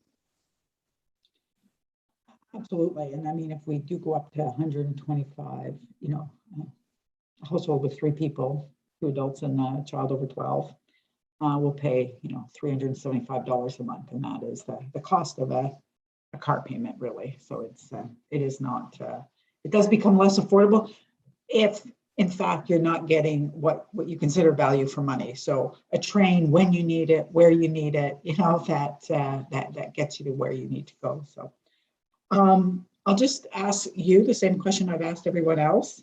The motion I'm going to bring is to shift the increase from fares, so from transit riders of $3 a month, that increase is $3 a month, to the transit tax levy, which would come to 92 cents per property tax payer. Do you feel that is fair to take that $3 and spread it amongst all property tax payers at 92 cents a month? I do think that's fair. I think it's a measure in the right direction. We talk about equity. I've talked many times, I live in Vanier, right? I know a lot of my neighbors are transit dependent. A lot of families, that I see, families that go to school with my kids, they're buying transit passes for themselves. They're buying transit passes for 3 kids. They're getting around by bus, and, thinking about how we can just make that a little bit more equitable, that they are not shouldering that burden, because they're making the choice we want them to make, right? We want them taking the bus. We want the bus to be a good choice. I mean, like Ottawa Transit Riders, that's what we want. That's what we're working on. And, we want this to be a great choice. And, keeping the cost that little bit lower and putting that to property taxes, I think it makes it a little bit easier for folks, honestly. I do. Yeah, I mean, because it would be, just to point out, that 92 cents is, for an average household. So if there are 3 of you in it, that's 92 cents for all 3 of you, as opposed to $9 increase for all 3 of you. So it's. I mean, on a personal note too, like this is 2022 is the year my youngest child turned 6. So now when I travel with my kids, I'm going to be responsible for an adult fare and 2 children's fares. With the increase, that's going to put it over $15 for a round trip on transit for me. That's a lot of money, that makes me think twice if I want to go out. That is the same as it would cost me to, buy groceries for a whole day. We can eat for a whole day on $15 at our house. Thank you. Thank you. Okay, thank you, Councillor McKenney. Councillor Kavanaugh, please. Thank you very much. Thank you, Laura, for coming out. I know you're wearing your Ottawa Transit Rider hat, but you do have another hat with Cowie. So you have a good perspective on these issues. It's interesting to hear your concerns and especially about children. And you've seen the motion, I believe, from Councillor Brockington. I will certainly make sure you see it about that, because I think that tends to be often a gender equity issue of bringing kids around wherever you are. And as I see more developments without parking coming up, I wonder, like, who could live this way unless they have those kind of measures to help them along. So I just wanted your comments about that. Absolutely. I'd like to thank Councillor Brockington for his motion. I think it is well thought out. I love, the background in terms of what I'm seeing in all the other cities, because I know that's research I've done as well. And, we often jealously look at cities like Victoria or Vancouver, where these measures are already in place. And we know it's when we think about kids on transit, it's an issue. It's a gender equity issue. 100% absolutely. It's a low income families issue. It's often a newcomer families issue and a racialized family issue too. There's a lot of intersectionality that's happening when people are bringing their kids on the bus. And it's really important that we address that by creating an environment that's a little more equal, that's a little more equitable. And what I'm thinking about also when I see that is what we're doing for those kids. Because it's not just about the fact that their parents can ride transit with them. It's that they become transit customers. Often we create that link young, right? We make transit customers for life, because the bus becomes the way to get around. The bus becomes, we think about like young teens and things, the bus becomes freedom. Like I come from a rural area where unless you can beg, borrow, or steal a ride, you're not getting out of your own driveway. And the idea of having a public transit system that is accessible, that I could, like I could, when I have a 12-year-old, it won't be that long now, that I could send him to visit his friend. Like that would be amazing. Like that would be super exciting. And I think there's a lot of people for whom there's a lot of families for which this is a game changer. This means that transit is viable and affordable for them. And it's really exciting. And I would love to see that be adopted. I appreciate that. And of course, just keeping transit fares affordable is great, but these kinds of things are very helpful to equity. Absolutely. Yeah, thanks, Laura. Thank you. Thank you, Councillor Kavanagh. Laura, I want to thank you for coming out to give your presentation today, and the other presentations I've heard from you in the past. They're all good and well thought out. So I appreciate you giving us the time to get your presentation. But I just want to ask you a question or give you a little information and then ask you a question. When Councillor McKenney's motion to freeze the equifares going forward and have it as a term of council decision, and the passes for people in shelters and in need, basically, we did a lot of consulting. I believe, and Councillor McKenney, feel free to jump in here, or Commissioner Caricato, I seem to recall the number being in around the mid-20s of the agencies that were surveyed this past summer to see if they thought the direction we were going in would be a help or a hindrance. Is that, yeah, I see you shaking your head. So am I right? It was in around that range? Yeah, absolutely. Yeah. Other agencies were certainly consulted. And so we, again, as Laura pointed out, Chair, it's not an easy, to address hidden homelessness, but we certainly were made aware of it, and it is on our radar. Absolutely. Right. And on the radar of agencies. Thank you, Councillor. The other thing, Laura, I want to share with you was, if we freeze the fares for 12 months next year, that would be a savings of $36 for you. But the no charge transit in December, if you're buying an adult pass, it saves you $122 in that 1 month. So it depends on the pass you're buying, but even our Equipasses are more expensive than that $36. So it's the bigger savings we're giving to you. So it's not, people can suggest that it's a gimmick. It was something we wanted to do to acknowledge some of the hardship that our ridership has had to go through. It certainly doesn't make us even. It was just something to acknowledge the hardship and had the biggest dollar impact for the user. So that's why we went that way. If I can comment just briefly on that, I think, I do see that, the free month of transit will be helpful for some. Absolutely. My concern is often just that, these costs are piling up month after month after month for people. And that's kind of what I'm seeing year after year, is more and more people turning away from this. And that in a month when, December is traditionally a month with rather low ridership. I think we can all agree on that, right? And I just see it as a measure that, doesn't necessarily address those ongoing longstanding issues. I see it as, it's a good peace offering. Don't get me wrong. Like, I think there's a lot of people who will be, will say, well, we darn well deserve it. Because honestly, there's a lot of people been suffering, with that train out of the way.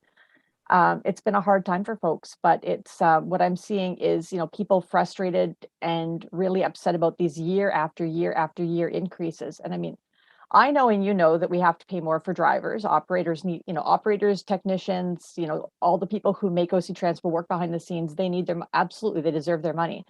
And we know gas is going up and up and up. But we also, to me, it's also pieces like, what we're supposed to be doing here, to what you're supposed to be doing here today, to my understanding, talking to those higher levels of government about that and about how we can do that kind of advocacy about operating dollars. And I think, this is, that's part of that year over year conversation too. So, it all fits together. I think, the free month of transit will definitely be helpful for some, with the recognition that a lot of people wouldn't have bought full month passes because they might be home for 2 weeks hanging with their kids over Christmas break. So it's, your point is taken, absolutely. Okay, thank you. And thank you for coming out today. So Thank you. public submissions are now closed. Thank you to everyone for their comments. Are there any questions to staff? Okay, Commissioner Wright-Gilbert. Really fast on that button. Chair, I am There is just a delegation. looking at the list, and there is Mr. Redden still on the speaker's list, and I do see him on the screen, Chair. I just want to bring that to your Okay, sorry, I don't have that on the list before me. Sorry, if you want to hold your questions, Commissioner Wright-Gilbert will go to Mr. Redden for his delegation. Sorry about that, John. Thank you. First of all, merci Renee for letting me talk to Remy yesterday. I feel very confident that we're going in the right direction. Being from a railway town, I envy you, all of you, for the anxiety people have on the system. I'm told by a manager that LRT is no comparison to a regular. I look at it, I've driven a freight train under the supervision of my uncle in grade 6. What's the same? Has a bogie system, has a chassis, has a sand equipment, and most importantly, has brakes. Yes, we're going to have breakdowns, but the frequency of breakdowns is still too high. So what's the solution to combat anxiety and sticker shock to provide a service that is affordable for all? You show us a graph that affordability is not in existence in our city. I am on ODSP myself. I'm eligible for a community pass. My wife isn't eligible and is currently waiting for her ODSP here in September 2023. That's 3 years ago she applied because she was in a car accident before that and her insurance ran out.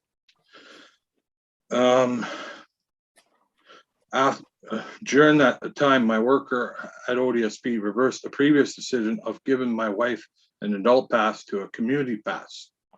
So the only option we had was to top up a e-purse card and a community pass. But paratransport doesn't take a second community pass or an e-purse. Since then, before the para was out of the question.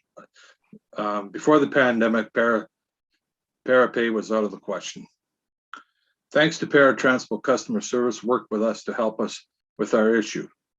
There are some folks not so lucky.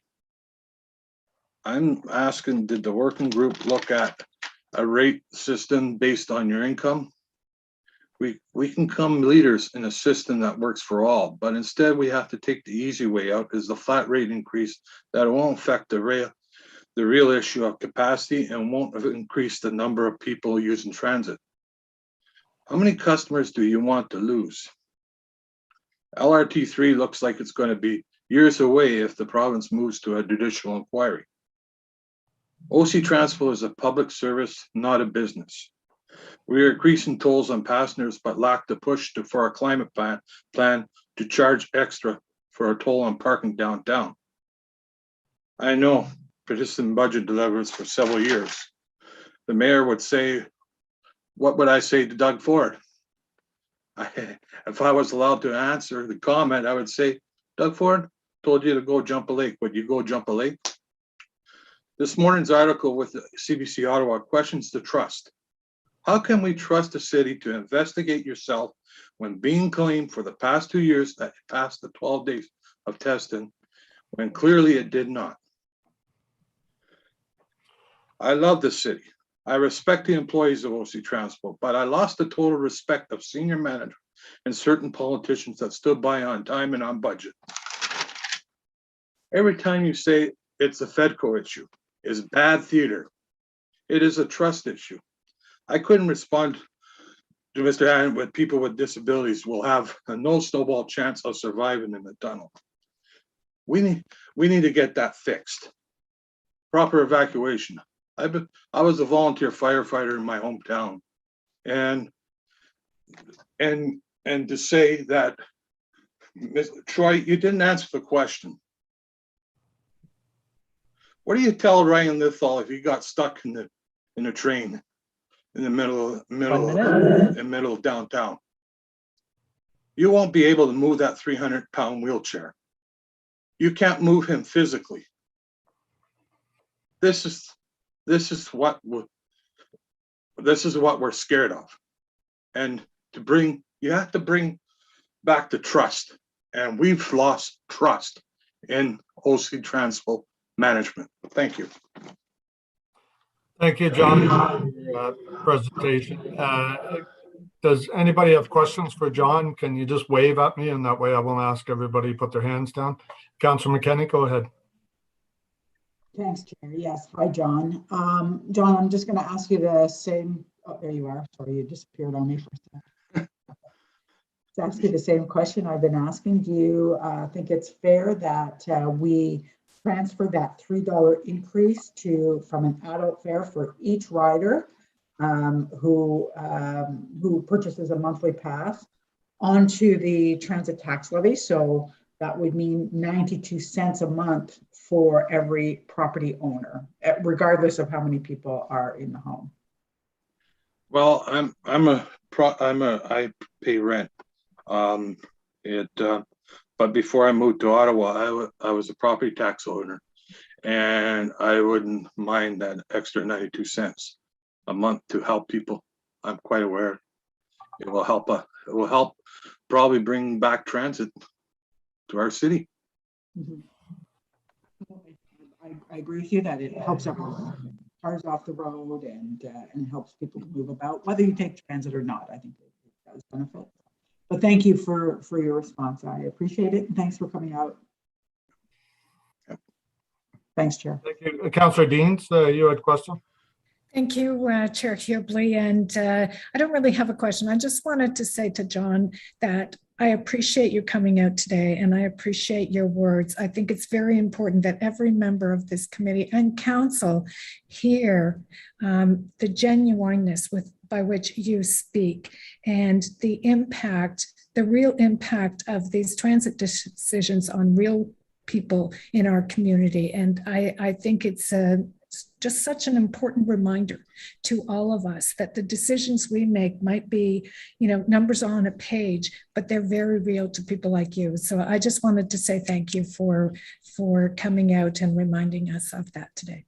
And I also like to remind you that we want paratransport as an agenda item every month on a transit commission meeting. Thank you. Thank you. Okay, is there any other questions for John? No. Okay. Thank you very much for coming out today, John. Thank you. We're going to go back to questions to staff. So Commissioner Wright-Gilbert. Yes, Mr. Chair, I wasn't sure about the procedure. So I do have questions for staff for sure. But I am going to be moving that motion for Councillor Fleury. I guess it's my motion now. I don't really know. I don't know if it's ready to go and ready for me to read it out, or do I do that afterwards? So if you could go to your questions to staff, and then we'll deal with the motions after we get through questions to staff. Okay? No, that's perfect. This is my first motion, so I have no idea. So this is perfect. Okay. Mr. Chair, just a question for you. There might be questions that raised from that motion. So could it at least be presented at this time before we go to questions to staff? Well, we're going to discuss the motions when after we're done questions to staff. We're going to go into the motions. It'll be the exact same people here, Councillor Fleury. So if they have any questions to do with your motion, they can deal with it when we go to it. Is that okay? So we can deal with the staff. Like everybody else got their motions in early, so they were able to be formatted. They had, the proper offsets, everything into those motions. There's a lot of challenges with yours. I'd rather get through the questions to staff and then come back to the motions and deal with your motion as soon as we get the other things all out of the way. All right, we will deal with it for you for sure.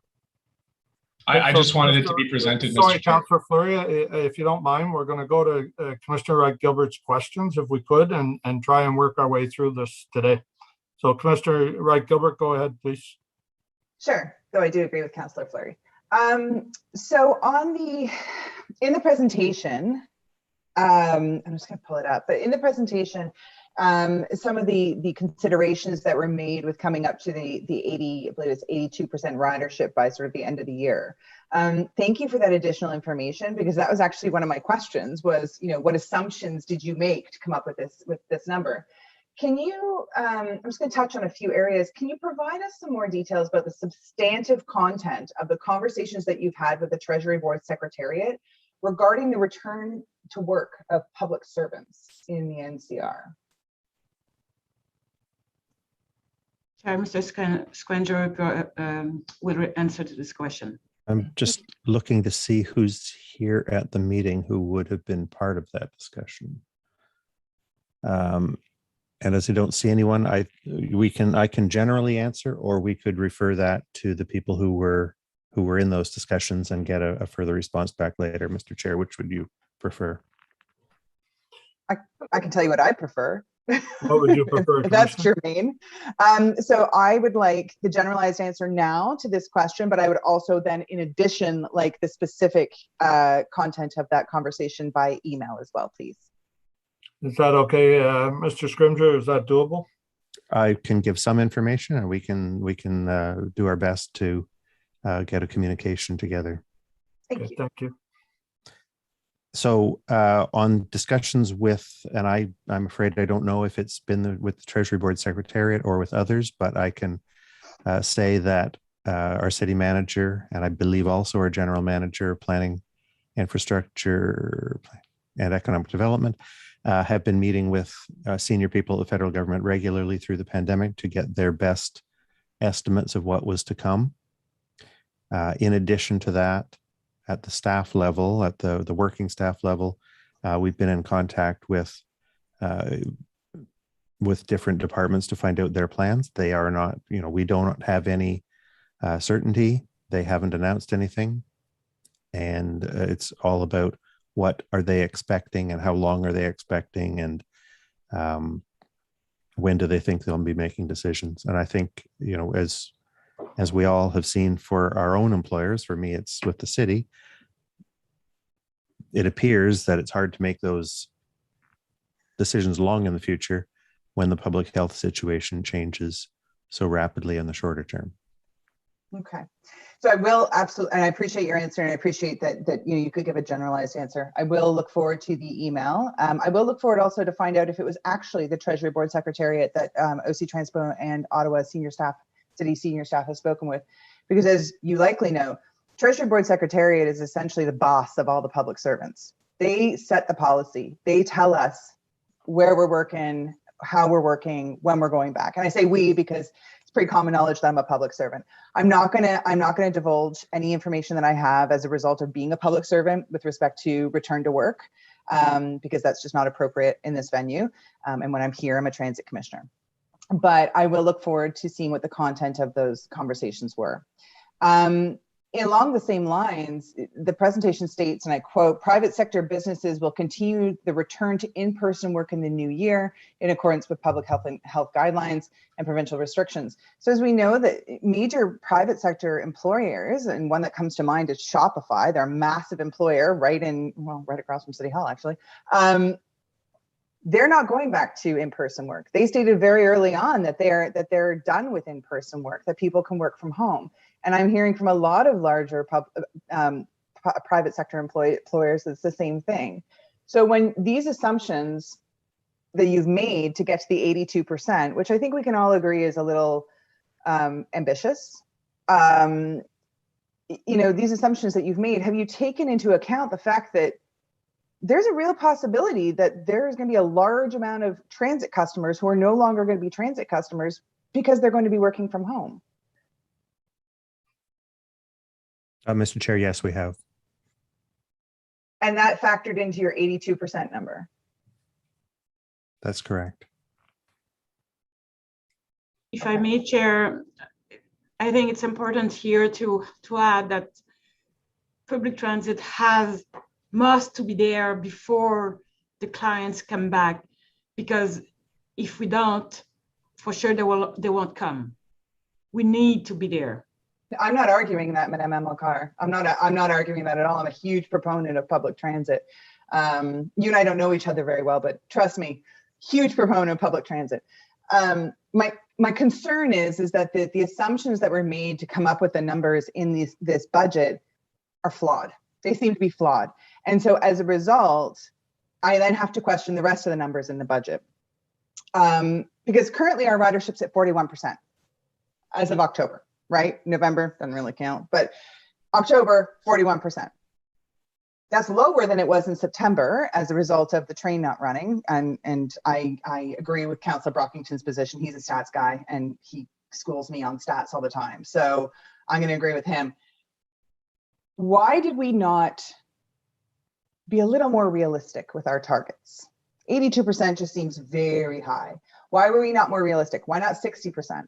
And budget based on that, budget based on reality rather than a pipe dream.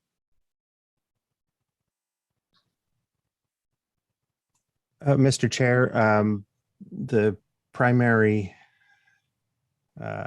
purpose of the budget, of course, is to have authority to spend.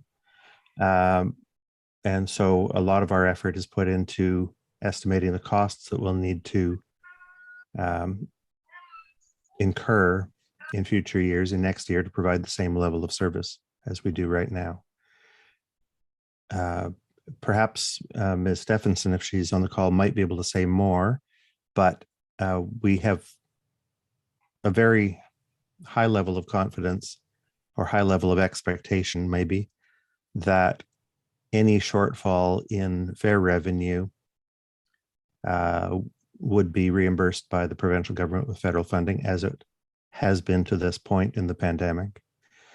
And therefore, the total amount of fare revenue that comes to the city, whether it comes directly from customers or whether it comes in a transfer from the provincial government through the Safe Restart Agreement, adds up to the same amount.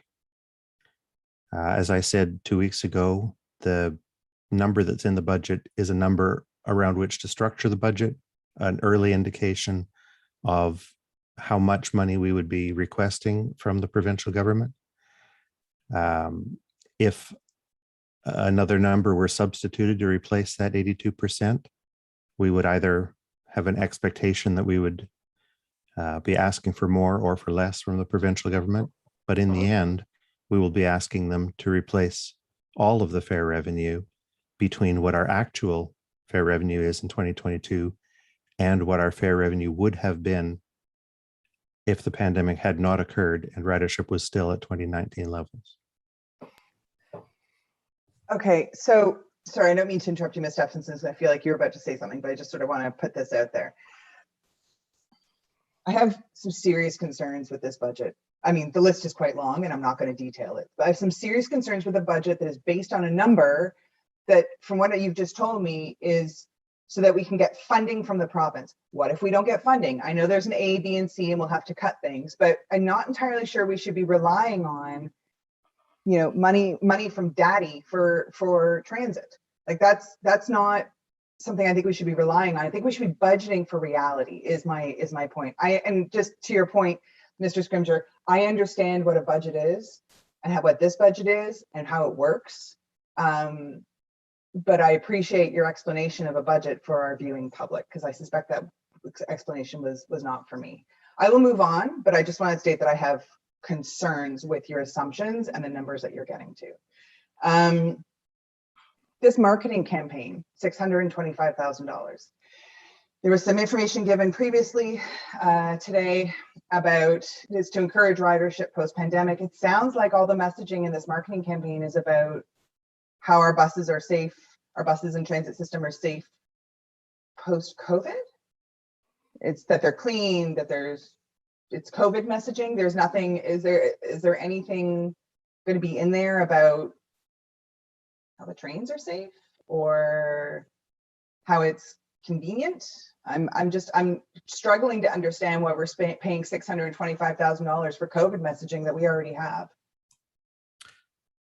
Mr. Chair, there's been an interest among members of the Commission for many years about promoting the use of transit among Ottawa residents. There's also been some very good examples in the industry of strong messaging from cities which perhaps are ahead of Ottawa in the return to on-site work. There's some, oh, we got another test alert there. So there is scope there is time, there will come time. I don't think it's there today, but I think we need to be ready. We want to be ready at the right moment, whenever that comes, that people are starting to return to on-site work, that are starting to return to other activities in the city, where they're considering whether to make that trip by transit or by other means, that we can exemplify for those potential customers why transit is a suitable choice for them, why transit is something they can rely upon in all aspects, and why it's something that may meet their travel needs. We all know it won't meet everyone's travel needs. And we also know that we're not primarily speaking to the people who are committed regular transit customers already, who have already made that decision.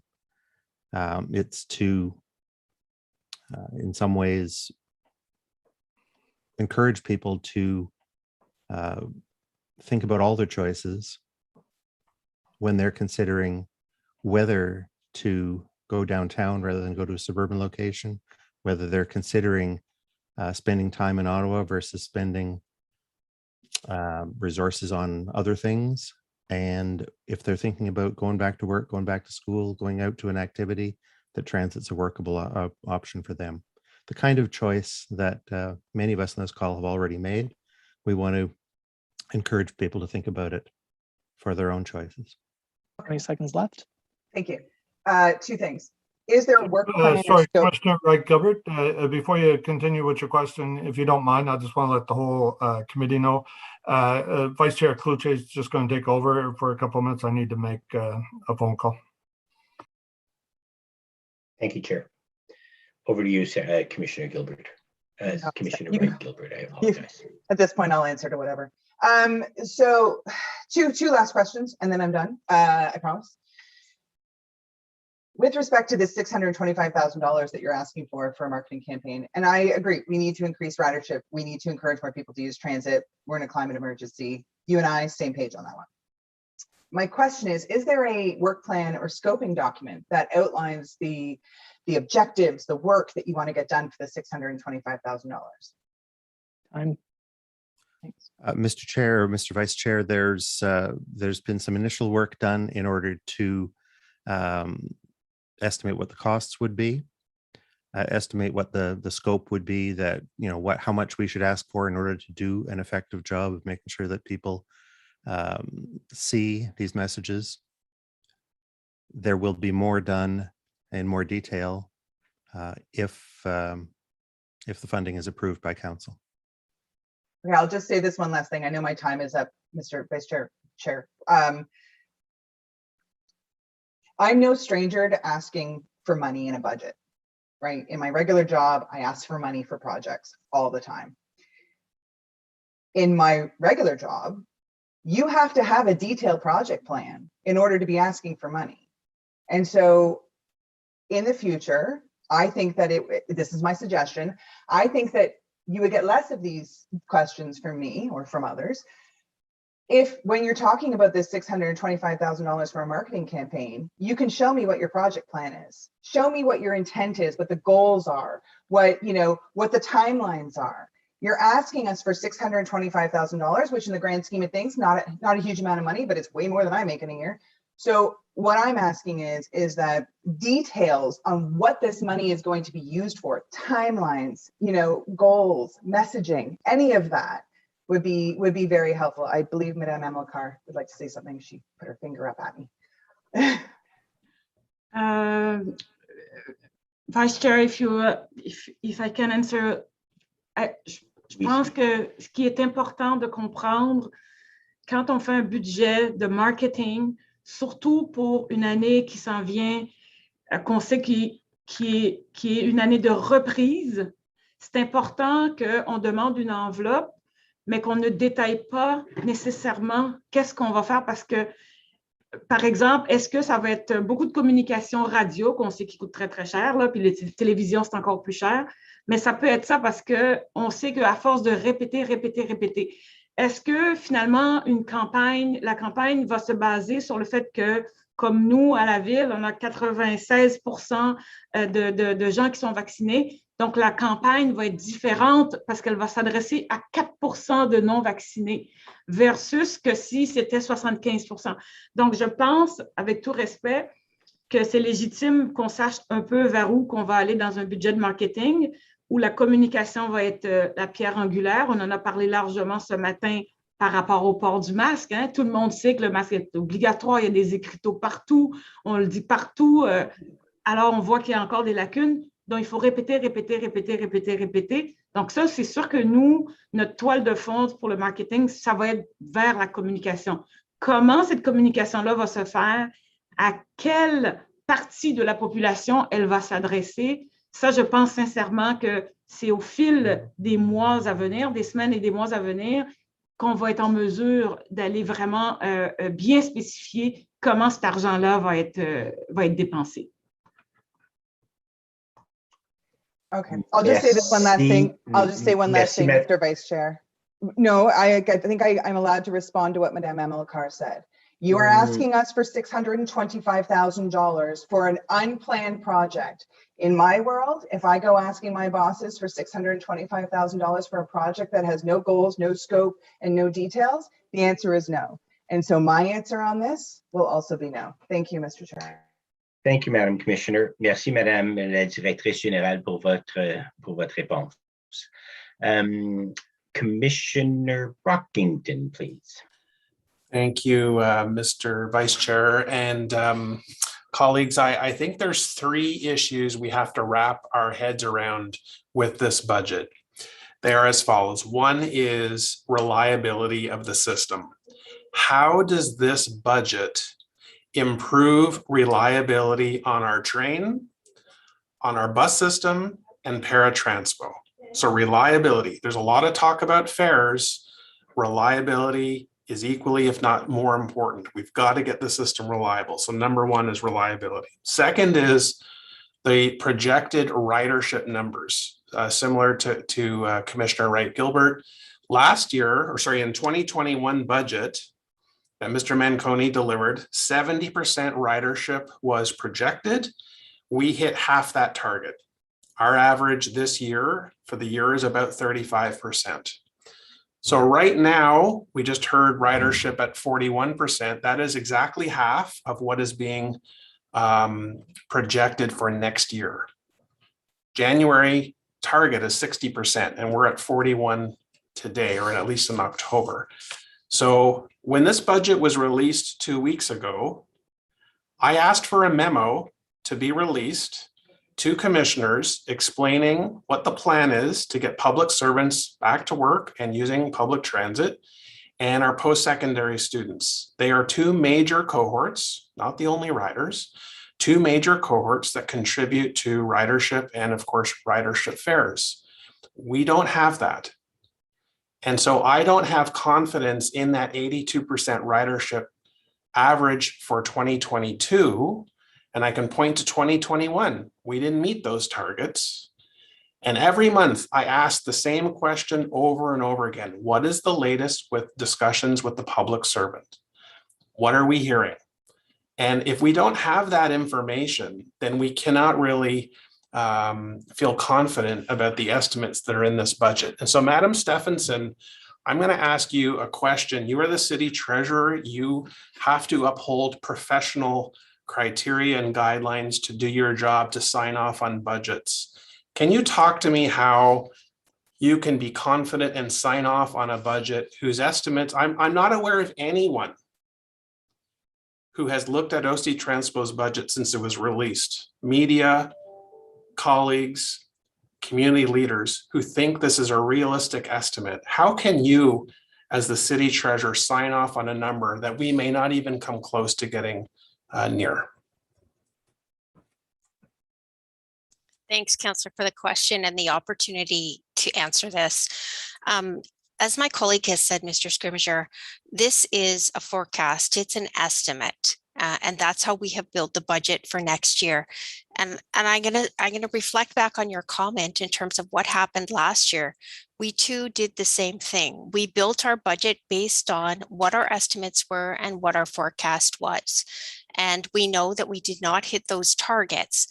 what we did have, we made some assumptions when we were building the budget last year, much like we've made the assumptions again this year. And those assumptions are that we are going to receive funding from other levels of government. Last year, when we put the budget together, we tabled the budget, we did not have a clear answer as to whether that funding was going to come, but that's how we built it. And that assumption became truth, because we received additional funding through our Safe Restart agreement. And so as we build this budget for 22 and we've tabled the budget, we've made that same assumption that we're going to receive funding. And I say that because there are conversations going on at various levels through various entities to continue to lobby for transit. And I'm going to say it's not just transit in Ottawa that is having this situation, it's transit across Canada. Everybody has been hit and hurt in terms of COVID. The ridership is down. And what the federal government has done along with the province is they recognize that transit is one of those pillars that we require as a country to get us out of COVID. And they have helped us with that funding to do so. They also helped us on the municipal side, and they funded us through the municipal SRA bucket. And they also helped us on the public health side. They have carried all of those deficits and those costs for public health. They've covered the cost of the vaccine. So that's what we're putting in front of you. We have a clear plan behind it in terms of if we don't get that funding, then we've got our plans B and C. We don't want to go to those plans because ultimately, if you look at plan C, that means there's going to be service cuts or changes. I have full confidence that we're going to receive some funding to get us through next year. It has to happen because transit across the country has to recover from the pandemic.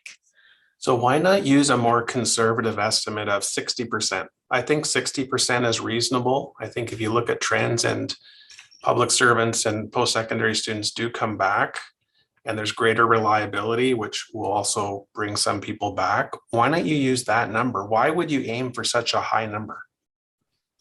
I'll let Pat answer, but I'll certainly start off. I know that they had put together a number of scenarios, and those scenarios were pessimistic, they were middle of the road, and they were more optimistic. And they landed on, and excuse me, Pat, if I'm speaking on your behalf here, but I think it was more middle of the road versus completely optimistic, because we're not going to see the light at the end of the tunnel as we get to 22. We know that. And I think, you're just not, you're seeing your view is just a little bit different in terms of how we're describing that forecast. And that's how we built the budget. And again, I go back to the fact that even last year, we landed on a number. Our numbers were different. They were lower than that, but we were able to secure that funding to get us through. So we didn't have to make any cuts. But this budget predicts 100% ridership pre-COVID by December.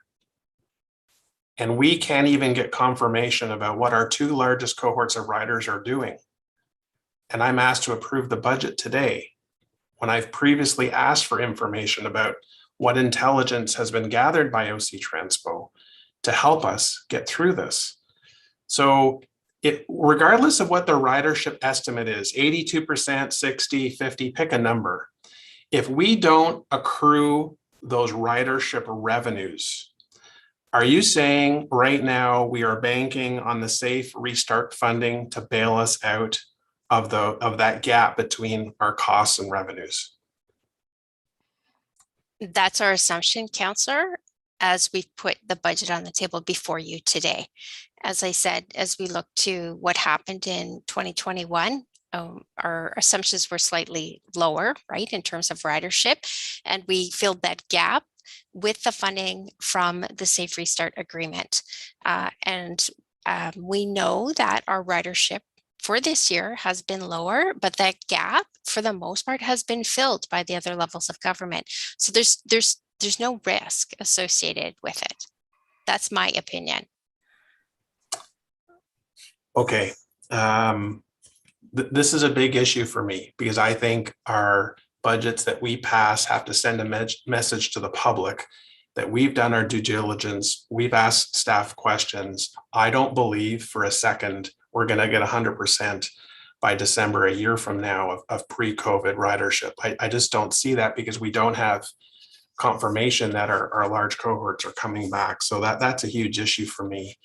The other thing I'd like, and again, I don't mind tabling this question, Chair, if I can get an answer in writing, and that is, I want to see how this budget addresses, as I said at the beginning, reliability issues in our train, bus, and para system. I want to know how outstanding reliability issues for those three branches of the system get addressed through the budget. Because if there are gaps, again, it's our responsibility to fill those gaps to ensure that reliability issues are being addressed. So if staff can reply now, they can. Otherwise, I don't mind parking that to get a response before this comes before council. 25 seconds left. Chair, may I? Yes, absolutely, René. Je vais essayer de répondre, conseiller Brockington. Dans un premier temps, lorsque on est dans le transport en commun, tout est fait de manière à ce qu'on puisse offrir le service, puis qu'on puisse maintenir le service, qu'on puisse voir une croissance, puis qu'on puisse faire aussi face aux aléas des températures, aux aléas, peu importe qui arriverait. Pour nous, dans le budget, il est clair que c'est soit un maintien au niveau de ce qu'on a déjà fait ou une amélioration de manière à justement faire en sorte qu'on puisse donner un meilleur service à nos clients. Il est clair que dans le budget, c'est déjà inclus qu'on doit s'assurer le minimum de maintenance et de voir aussi à une meilleure amélioration pour réduire les effets sur nos usagers. Donc, nous, ça fait partie intégrante de notre budget.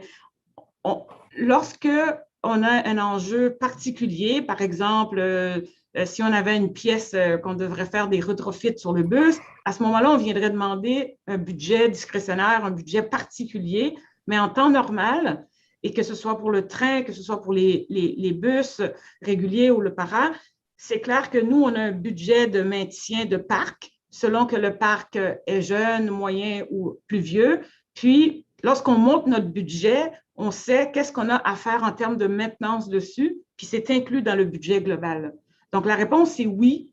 On tient compte dans le budget qu'on vous demande aujourd'hui d'accepter, on tient compte que nous, on va être capable de continuer à donner le niveau de service et les endroits où c'est nécessaire d'accroître la fiabilité, on va le faire. Puis, pour le train, vous savez d'ores et déjà que c'est une structure beaucoup plus robuste parce qu'on partait de plus loin avec RTG, puis on l'a vu très bien ce matin. Donc, vous avez vu que tout ce qui est en train d'être mis en place, et bien entendu, on force RTG à avoir une structure solide et robuste pour assurer justement cette sécurité et cette fiabilité.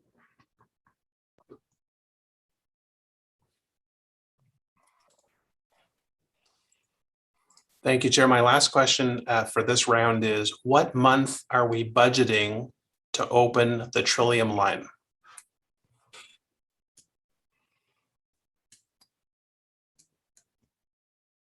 Actually, can we come back with that? Because I know that I'm trying to bring the information together, and which I think probably in a few weeks we will be able to tell that.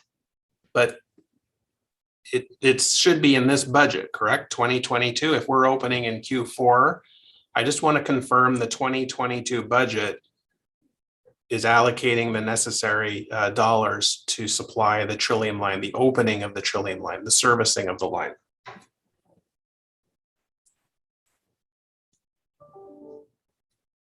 Or is that pushed to Q1 of 2023? So I'm just going to get Pat to correct me if I'm wrong here, but there are funds set aside in the budget for 2022. Assuming like the opening dollars. Okay, thank you. Okay, Chair, thank you. Okay, thank you, Councillor Brockington. I'm going to, with the will of the commission here, I'm going to go to Councillor Fleury to introduce his motion. We've had an offline discussion here, and so I'd like him to introduce the motion now so that everybody's aware of it, and then we'll tell you what we're hoping to do with it. So go ahead, Councillor Fleury, when you're ready. Mr. Chair, you're okay on behalf of the commissioner if I read the motion? Absolutely. Okay. So whereas the city's transit commission defines one of its objective as the increase the number of transit customers in order to provide the best possible public transit service for all transit customers. And whereas the monthly adult transit pass is currently at $122.50 and the rate of $125.50 is proposed for 2022. And whereas many multi-adult households currently choose to pay for parking at downtown, we'll say market rate of $200 a month, and surrounding areas market rate $110 to $150 a month, rather than pay the multiple transit passes for multiple transit passes. And whereas this is an untapped customer base that would help to increase ridership, therefore be it resolved that staff report back to Transit Commission in writing by Q1 of 22 on the opportunity to create a revised discount package for single households, multi-adult monthly pass purchases to promote and increase adult transit use and fare revenues, and therefore be it resolved that such direction include a review as a voluntary inclusion into the program and capture data for new adult passes sold. Mr. Chair, I can give context if that helps, or if... Please, yeah, please go ahead, Councillor Fleury. So we received a number of requests from residents, particularly in Vanier, and I'm sure it applies to many communities where imagine that you have two adults living in suburban communities or inner core traveling to downtown every day. Folks make a decision, say, do they buy two passes or do they pay for a parking pass which has in and out privileges? And based on the ratios of where the parking fees are, and based on the fact that we're trying to build back ridership and that folks are slowly coming back downtown, I feel that there is an opportunity to increase ridership for folks who currently would be using their vehicle at a lower or more affordable parking pass rate. So that's the spirit of this motion, is to increase ridership specifically for the adult pass multifamily uses. Okay, thank you, Councillor Fleury. So commission members, what we're looking at doing here, instead of passing this motion and making it part of a budget piece today, because we don't really have a dollar figure to associate to it, to do any kind of an offset. So what Councillor Fleury and I agreed is we'd like to send this to the FAIR working group, which is Councillor McKenney and Commissioner Caricato and myself, and we'll bring in some staff members and meet with Councillor Fleury and try to find a way that we can do this if possible, or else start the journey towards being able to do this. So if the commission agrees, we will refer this to the FAIR working group to meet in Q1 to start the process. Mr. Chair, a fair summary, Councillor Fleury? If I could just interject, Mr. Chair. Sure. As the mover of this motion, I would also like to be involved in those discussions with the FAIR working group. I can bring the perspective of the suburban transit riders and multi-adult households, given that I live in Orleans. And the other thing is that I really would like for there to be a progress report to be provided to this commission before the end of Q1 2022 on the work that's being done and some of the conclusions that have been reached by the FAIR working group. Well, first we need to meet and scope this out, Commissioner Gilbert. So I think it's a little premature to say that you want us to report back by a certain time yet. Let's just get the first meeting underway, meet with Councillor Fleury, try and scope it out and see how much can be done for now. If Councillor Fleury has no objections with you being involved in the discussions, I certainly don't. So All we have to watch with the working group is that we don't breach quorum. That's all. So I appreciate that, and as long as Councillor Fleury has no objections, I didn't discuss this part with him beforehand. Now I'm putting him on the spot. Okay, that's all right. We'll talk after about this. So if Yeah. that's good with everybody, that's what we're going to do it. So we're not voting on that motion today, Commissioner Wright Gilbert. We're just going to defer it over to the Fair Working Group and try and do what we can with it. I appreciate that. Thank you, Councillor Fleury, for bringing this forward. Alrighty, so Councillor Fleury, if you had other questions to staff, do you want to do that now? And then we'll move back into going to the commissioners first. Mr. Chair, I do have questions on the budget, but I respect the order and I appreciate the motion being put on the floor. So I'm in your. Okay, then just keep your hand up. We'll go to Councillor Gower, followed by Commissioner Carricado. Thanks, Mr. Chair. I have just a number of questions in different areas. First of all, I know this year OC Transpo, the OSTA, the Ottawa Student Transportation Authority, purchased bus passes from OC Transpo and provides to provide OC Transpo service rather than school bus service. Can staff explain, is that revenue neutral, or do we make money off that, or how does the revenue work from that kind of arrangement with OSTA? So I can answer some of that. Normally with the passes that we sell, they're subsidized at the higher subsidy rate of being a youth pass. So they're already subsidized, cross-subsidized from adult fares. We sell them at the youth price fare to the school boards. This year they purchased more from us, so they're buying more passes, and which is getting us more fare revenue. But at the same time, they're attracting more subsidy because those are subsidized passes, like more than average subsidized. At the same time, because their contractors, when were unable to get all the staff they were looking for, we stepped in and have run some additional trips, quite a number of additional trips all over the city. Those numbers have stabilized, and so we are going to be doing an assessment for the year-end reporting this year of what was the comparison between the additional fare revenue that we received had we not sold those additional passes, and comparing that to the cost of the additional trips that we are operating. That analysis has not been completed yet. Do you anticipate there'd be more of this shift from OSTA to OC Transpo, from school buses to OC Transpo next year or the following year? We're in discussions with both transportation authorities on that, and I'm sure they are with their contractors. I think the question is going to be,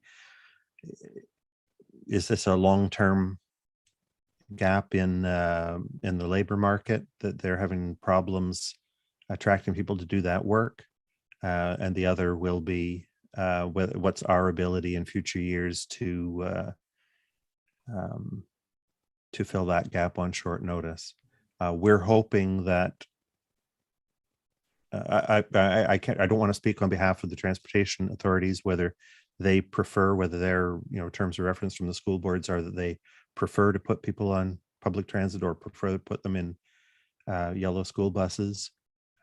We want to do the best we can for everyone who's traveling in Ottawa and find the right solution for everyone. So something to watch then as we go through next year and beyond. Too early to answer now about trends, basically.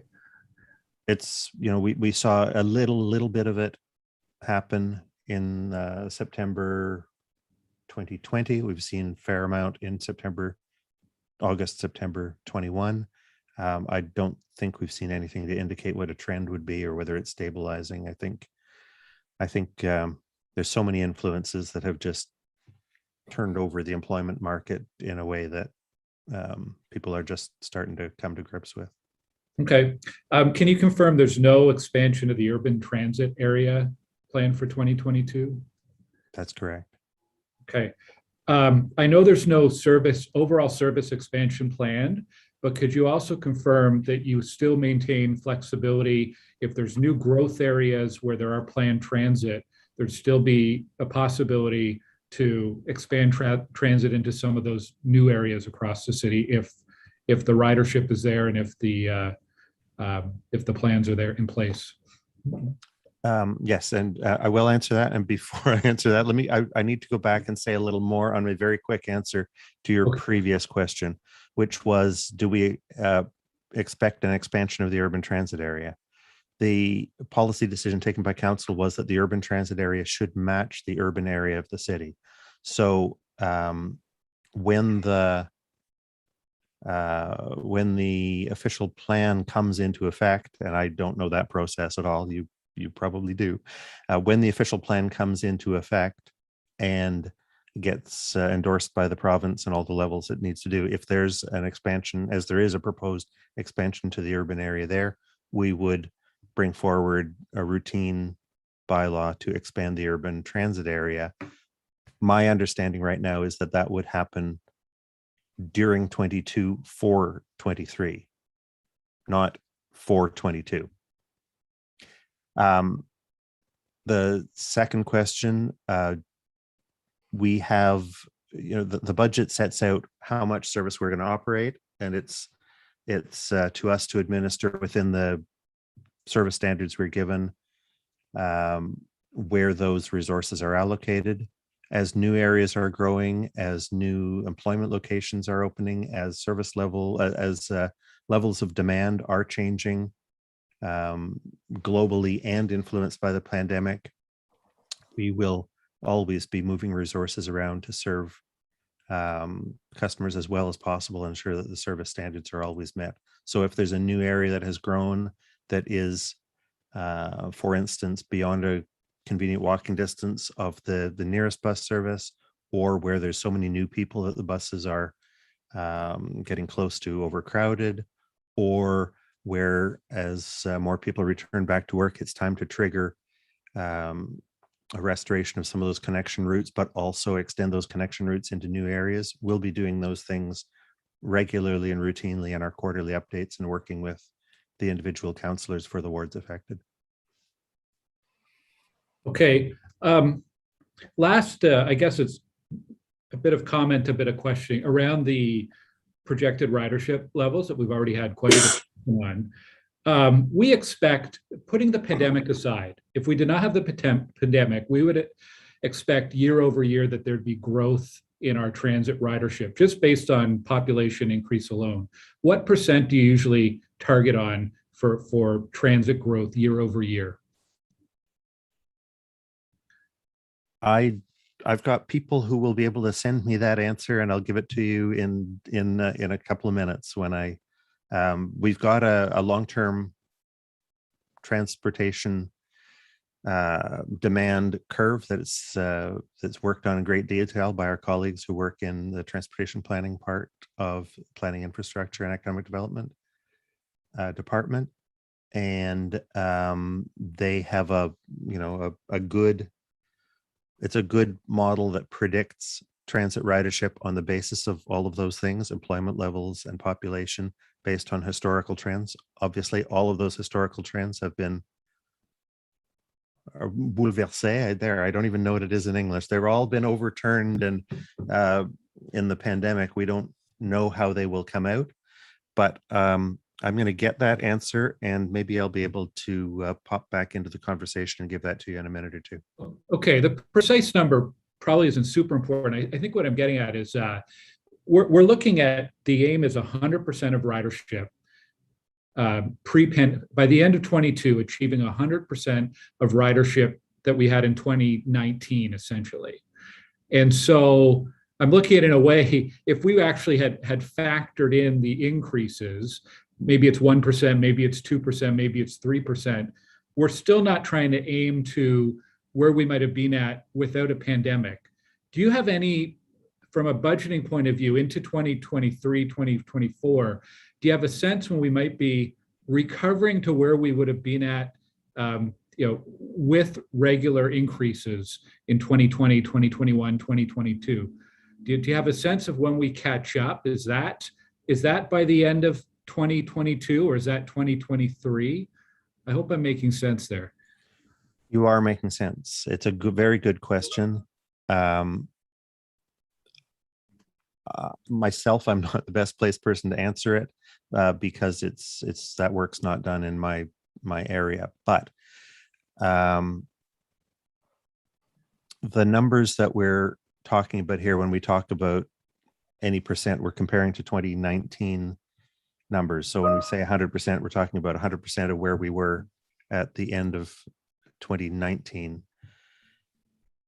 Had there not been a pandemic, there would undoubtedly have been some growth. Had we not had a pandemic, would we have had boom years? Would we have had years of recession? I don't think any of us knows. But there would have been, it appears there still has been population growth in Ottawa and some employment growth in some sectors. So we would have, we almost always see growth of travel demand, and that growth has varied between 0.5% and 4%. There were some amazing years back at the end of the 90s and the early 2000s where we had very high percentages.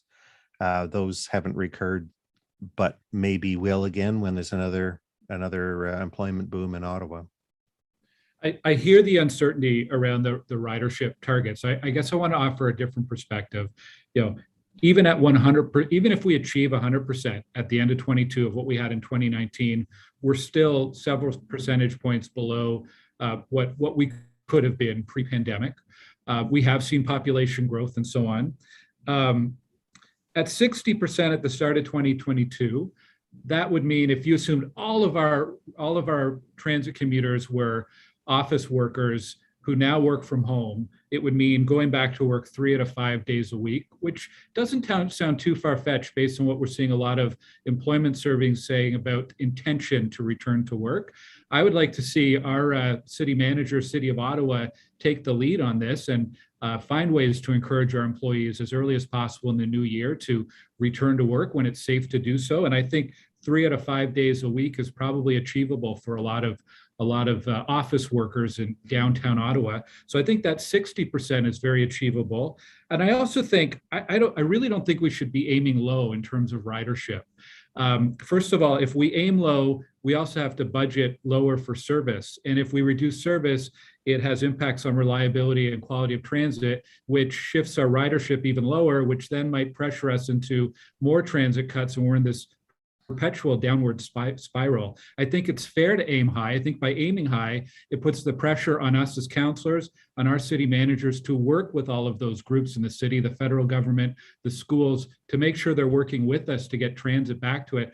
I think we need to stop looking so much at transit ridership as a passive thing. We have a lot of ability through our relationships with other major employers in the city, also through our marketing and through our delivery of service to push for higher ridership. So I do think we need to aim high rather than to aim low. And I appreciate the observation from Madame Amilcar earlier that public transit has to be there before the clients come back. So we not only have to have reliable bus service and adequate bus service, adequate train service as well. And that's going to be crucial next year to be able to achieve that 100%. So 100% at the end of the year is a great goal, a great challenge to all of our partners and all of us to try to achieve by the end of next year. That's time. Thank you, Mr. Chair. Thank you, Councillor Gower. Next up is Commissioner Caricato, please. Thank you, Chair. I'm sort of on the same page as Commissioner Wright Gilbert when it comes to the marketing and the ask, I guess, for 625,000. And I believe a couple of our public delegations mentioned it in passing too, about how the effectiveness, I guess, of this campaign and how it gets to our goal of, like Commissioner Brockington's point, reliability of the system. And if, that should be our main objective, and it is, why then do we need to have a marketing campaign to encourage people to get back on the bus. I mean, I'll take the bus if the bus is reliable and convenient, not because I saw an ad on Instagram or heard something on the radio. So I guess I just wanted to make that comment and see if any work has been done behind the scenes to see what percentage of ridership you are hoping to increase with this marketing campaign. Chair, je peux peut-être te répondre un petit bout. Monsieur Scrunger va peut-être compléter. Même dans les bonnes années où le transport en commun était en forte croissance, de façon générale, à travers le monde, on va vouloir faire du marketing pour vendre le transport en commun, pour justement combattre la compétition avec, ici, notre compétiteur, c'est les voitures. En Europe, le compétiteur, ça peut être des Transdev, par exemple, qui va offrir des routes en parallèle que le transport en commun en tant que tel, par exemple, avec la RATP. Donc, c'est très important de faire du marketing pour aller chercher les clients qu'on a perdus, mais aussi pour attirer de nouveaux clients. Et ça, c'est super important parce que c'est un continuum. Et conseiller Brockington, je pense, l'a mentionné tout à l'heure, il va y avoir des nouvelles personnes, ou peut-être Gloire, je m'excuse du nom, mais il va y avoir des nouvelles personnes, puis ainsi de suite. Il faut qu'on leur parle du transport en commun. C'est quoi le transport en commun? Pourquoi c'est bon de prendre le transport en commun? Puis comment est-ce qu'on peut être compétitif aux voitures? C'est la même chose, même les gens qui ont de l'argent, ils entendent quand même des publicités pour quelle voiture acheter, pourquoi telle marque va être meilleure que l'autre, ainsi de suite. Donc, nous, c'est pour ça qu'on doit aussi, avec un petit budget malheureusement, mais on doit aussi compétitionner ce marché-là et c'est très, très, très important. Surtout en plus, post-COVID, parce qu'il y a eu une pause, tout le monde a eu peur, les gens ont changé leur habitude. Et la vie reprend, l'économie reprend vie. Il faut recommencer à revivre. Alors, nous, on doit être omniprésents. Et c'est vraiment, faut répéter, répéter, répéter pourquoi c'est bon, puis venez, puis plus on va avoir du monde, plus on va être en mesure aussi d'offrir un bon service. Et c'est pour ça que c'est important d'investir autant dans le marketing que dans le transport en commun.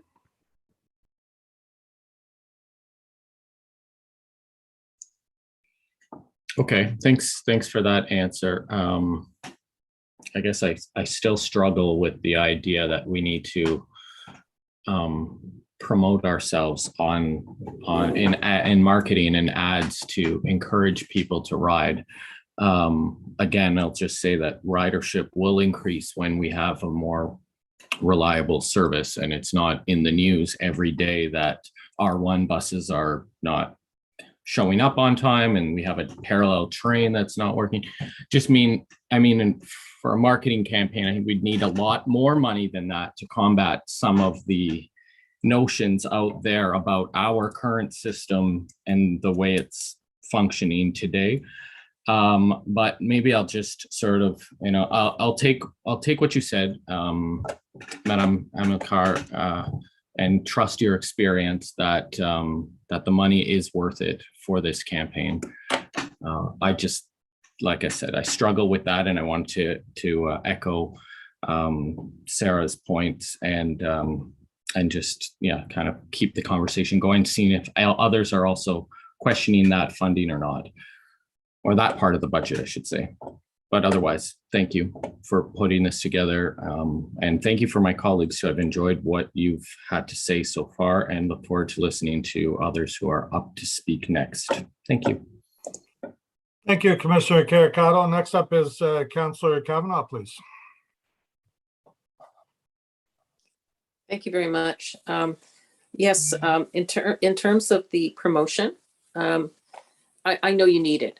I know that it's necessary to advertise, and obviously it's a lot of money, so it needs to be well spent. Is there any possibility of just reaching out, like surveying and saying what would get you on the bus or what would get you in transit? So I just I want to know if that's within the realm of possibilities of asking people, what would get you on the bus? You know, free, free lattes, what, but what is it that will bring them back? What is that's keeping them away?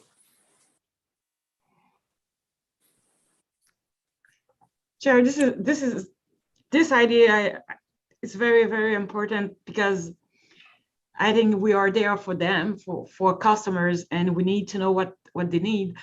But the thing is, those kind of surveys cost a lot of money. I don't know exactly here in Ottawa, but I know that when we do those kind of surveys, and with the rigorous manner, so it's cost a lot too. So it's a choice to communicate or to ask, and after that we have to deliver too.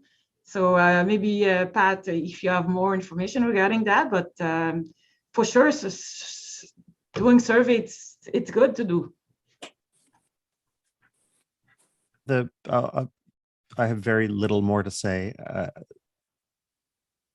Pandemic aside, what appears to bring people to transit the most is good travel times.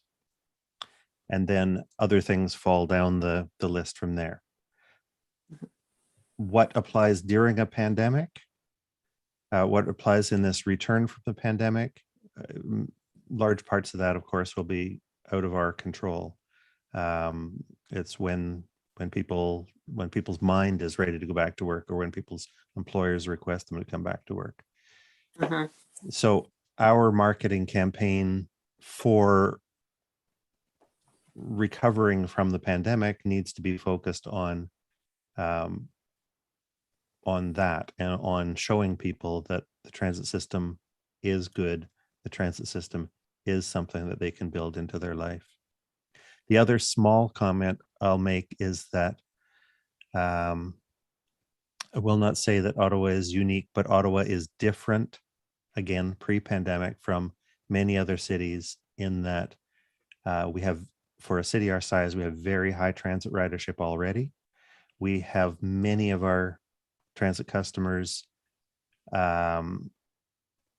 being people who in other cities would be considered choice riders, people who in other cities are at an economic level where they have a choice between traveling by car, traveling by transit. In our city, because we've got a dense downtown with very quick transit connections and with quite limited road capacity, we carry people on our transit system who in other cities might not be riding on transit. So it puts us, we're just in a slightly different place. All of the normal levers that we see from the experience in the US don't apply so well here in Canada. So we compare ourselves mostly to places like Calgary and Edmonton, and to a lesser extent, the big cities of Vancouver, Toronto, Montreal, and to a lesser extent, the smaller cities of places like Winnipeg and Quebec. So it's different. The main point of the campaign would be to encourage people to get back out and be participating in the life of our city, and transit's a great way to do it. And the other reservation I have about surveys is that they're very hard to get to the. It's easy to ask people the question and get the first level question that's in their mind about what would they like to be better about any public service. It's always harder to dig deep and understand more about what actually motivates them to change their mind. There are people who can do that. It's tricky science. What about focus groups? It's a method that some researchers have used successfully. Okay, especially if you're looking at new people who've never used transit before, if you're focusing on that. Obviously, you need flexibility.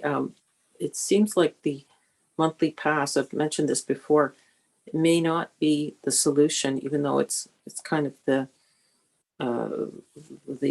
foundation of how we establish our funding. But I'm hearing of new, new employees at new jobs who are, one of the offers that they get is that they don't have to come into an office. That's one of the perks they have for starting a new job, that you no longer have to go into an office. So, I mean, this is people I know, and it's kind of interesting that that is one of the things they're being offered, and no doubt that will be happening here in Ottawa, certainly both in either federal government and private sector. So I'm wondering if we're looking at marketing towards people like we heard from some of our delegations who are out doing their chores, just so that you don't need a car, that you can go out and do your tasks. Are we looking at that? A lot of our transit system is aimed at exactly that kind of travel. It's in many cases, in many parts of the city, it's not as frequent as people would hope, but in in areas that are closer to major arterials, we do have that kind of connectivity to go everywhere. But because so many of our customers are traveling to central locations or to major focal points, we always are running more frequent service to the busier locations. But there's, we've got good transit service to a lot of parts of the city to make all sorts of trips. They don't all have to be work trips. And there's where the areas where our current funding level and service standards don't have frequent service, we at least have a reliable service that people can count on, that is there for them at most times of the day, most days of the week. Different in every area. Yeah, I think I agree with a lot of my colleagues, and I think you're saying the same thing, that reliability is something that's going to bring them back. So, when we don't have R1 to worry about, that the buses are on time and there's no missed buses, and these are things, especially when I'm hearing about, more and more developers are coming to the door saying they're not providing parking, and they're not necessarily on exactly a transit route. They claim to, but it's all in the future. So it's absolutely essential that the transit be successful. So that's something that we need to look at. No, I think the culture of work is what I'm concerned about, is that I don't think we're ever going back to what was normal before. I really don't. I think that people have got a different idea now that they've see the flexibility, and I think we have to be ready for that flexibility to address it, so that we offer. It was suggested by Councillor Gower about 3 days a week, some kind of deal for the way we do with our recreation passes, where we have different arrangements. I think we're going to have to start thinking that way, just from the evidence I see from speaking to people. Thank you.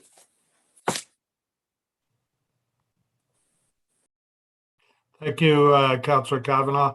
So next up, we have Commissioner Olson. And if I may, Commissioner, before you start, I just need to confirm the remaining order. Councillor McKenney, have you already asked questions? Are you on the start of the second round, or you've not asked questions? No, I haven't yet, Chair. Okay. So then it'll be Commissioner Olson, then Councillor McKenney, and then Councillor Fleury and Councillor Deans. Okay, so go ahead, Commissioner Olson, whenever you're ready. Okay, thank you, Mr. Chairman. My first question, I'm not sure if it's best answered by Mr. Scrimger or Ms. Stephenson, so I'll throw it out there. There are other cities with transit services who are also developing budgets at this time, and I know cities aren't always perfectly comparable, but are you aware of other cities that are also projecting going back to 100% or reaching 100% of pre-pandemic levels by the end of 2022?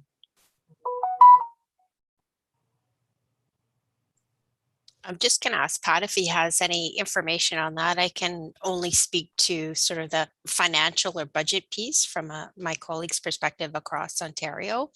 And what I can share with you is that we seem to be a little bit more ahead just in terms of our overall budget cycle here at the City of Ottawa. Having tabled our budget, most of my colleagues across Ontario have not tabled their budgets as of yet. So I can't share that information. My apologies. And similarly, we haven't seen the ridership figures yet that are baked into those budgets, but we continue to engage with all the transit systems across Canada, and in fact, many important transit systems around the world. We're getting sometimes some good, maybe not recently, but we have over the different times of the pandemic got good sort of lead advice by seeing what's gone on in other parts of the world that have been ahead of us. But now that Canada's sort of a leader in some things, we don't have quite so much experience coming from Europe, for instance. We're always watching, but I'm afraid I don't have the detail available to me that you'd be interested in right now. Okay. Mr. Chairman, I'm wondering if we could ask staff, OC Transport staff or city staff to report to us. I don't know if this is an inquiry or something like that, to report to us on the projections of other transit systems, other cities with respect to return to ridership. Is that? Pat, is that something your area would be able to undertake for us? I think so. I think we'll get the information we can. We will be getting the information. We'll find a way to put it into a form. And maybe we'll think about it, and then maybe we'll get back and talk to you, Mr. Chair, about what would be when would be a good time to bring it, or whether we should bring it a couple of times during the year or something like that.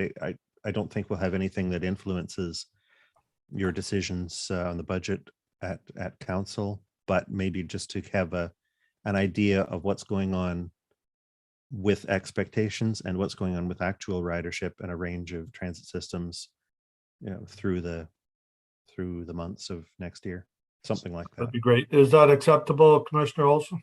Yes, that would be fine. Thank you. Great, thank you. Did you have any other questions, or? Yes, I do. Just with respect to the amount of revenue that is covered by fares, user fees.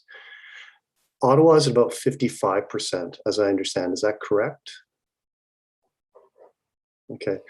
And I also understand that Toronto is at about 66%. Do you know if that's accurate? I think that's low. It might be now. I know they did put some more money in. It used to be, back when I worked there, it was always 68%. It was always 68% from fares, 16% from municipality, 16% from the province. Then the provincial funding was dropped, and the city didn't have the tax room to fill all of the provincial room, so it went to 20%. They moved the municipal property tax up from 16% to 20%, and it became 80% fares, 20% municipal property tax.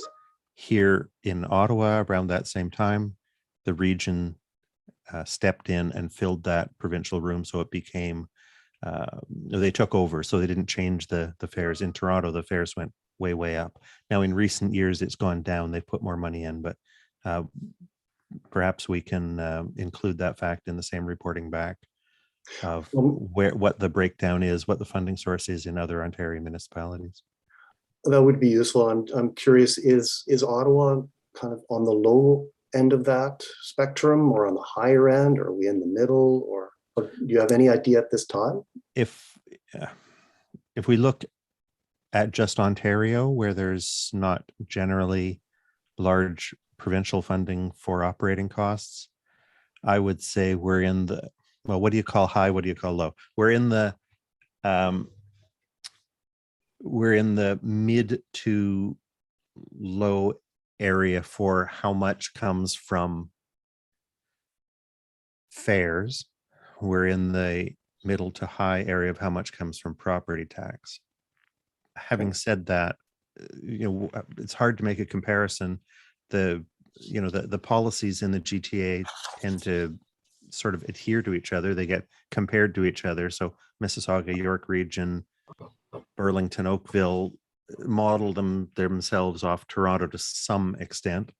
And the further out you go from the central area, the more is funded from municipal taxes. But you can see on those earlier charts that Mississauga has some very high fares as well.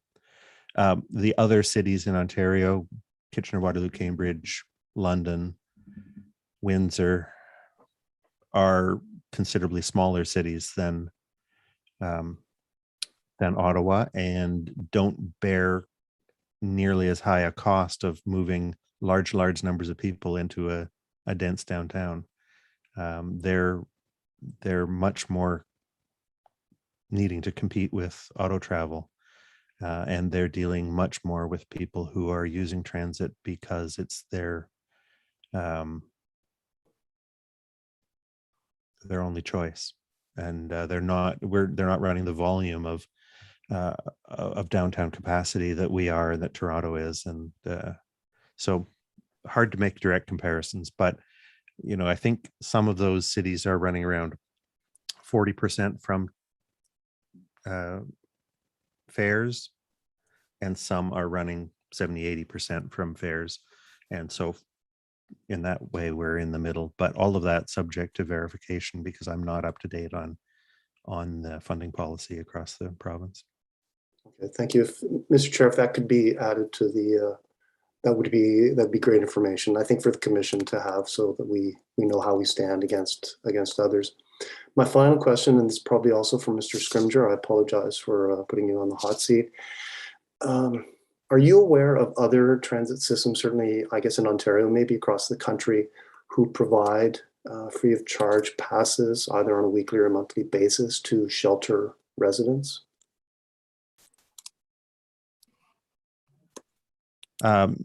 I am not aware of the details of how those things are done in other cities. I know there's a lot of interest in Toronto, and they've been making steps in that direction. Some of the corporate arrangements there are different. That officially the transit agency is a separate legal entity from the city. So things in some cases are bought by the city from the transit agency, whereas here the transit system is a municipal service. So I don't have those details, but I know that across the at least the GTA, there has been a lot of consideration of the same kind of issues that have led us to have the EquiPass, and the same sort of issues of making sure that there's access for people who otherwise wouldn't be able to afford it. Okay, Mr. Scrimgeour, thank you very much. Mr. Chairman, those are all my questions. Thank you. Okay, thank you, Commissioner Olson. Next up is Councillor McKenney. Thanks, Chair. Just to staff, there's been some discussion, and all of it good, about what contributes to ridership. Obviously, the workforce. No doubt that having transit come when you need it, where you need it, is key, and it's something that we really have to work towards. And I really appreciated Renee Amakar's comments earlier about flattening that peak to make sure that we are moving people all the time and moving them effectively all the time. But I do want to ask, do you believe that a increase to transit fares causes a negative change in ridership? Sure, I can answer. I believe that we have to do investment on public transport to bring more comfort, and people will come after that. As you said, many of viewers have said that before. If the service is punctual, reliable, for sure people will come, and to do so we need to invest on public transit. I don't disagree at all with that, but there are different ways of investing, of course. One is to put the entire burden, which we are doing today, that 2.5%, another $3 a month on our transit riders, mostly those who can afford it least, or towards the transit tax levy, which would be exceptionally minimal, something like 92 cents a month per property tax payer. So I just, again, my question is very specific, and I understand that we need to invest. There's no doubt we can't.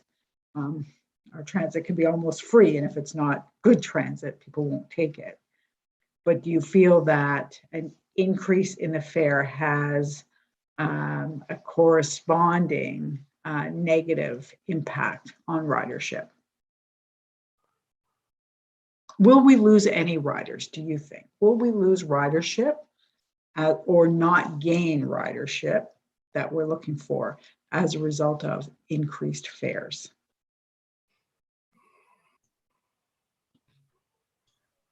Sure. Normally, it's not because we increase the fare that we will lose people. It's because of the quality of the service. So to do so, that's why I insist to say that we need to invest to make sure that we deliver good service and we increase the customer experience, and they will come. Again, I do not disagree with you, but it is elastic. There is a point at which someone will say $125 a month for myself, my spouse, and my 2 children, you know, is far too much money. It is, you know, $500 a month. Am I going to pay that as a family? Or am I going to invest in a private vehicle? Myself as a single parent and 2 children who are over 12, you know, will I really pay $375 a month for my pass? At some point, and I'm not going to ask you to respond again. I appreciate your response, but at some point, it is elastic. At some point, people look and say, you know what, I can make a car payment for that. And because we've not invested in transit the way we've needed to, we are not at a place where we have the service that we need to have. Putting our trust in you that is coming, and we do need to invest in transit, but for anyone who is deciding on whether we should increase fares, we have to be reasonably know that every time we increase fares, we do lose ridership. We lose at this point because we are not making our service better yet. So, and then one other question, and it's more for the treasurer, for Wendy. Wendy, so I understand entirely how the projections for ridership were built. Whether I agree with them or not, that's irrelevant. That's what we have in front of us, and I accept that. And if we don't meet the ridership projections of 82% balanced out over next year, it means that we will adjust what we ask for from from other levels of government, from the province.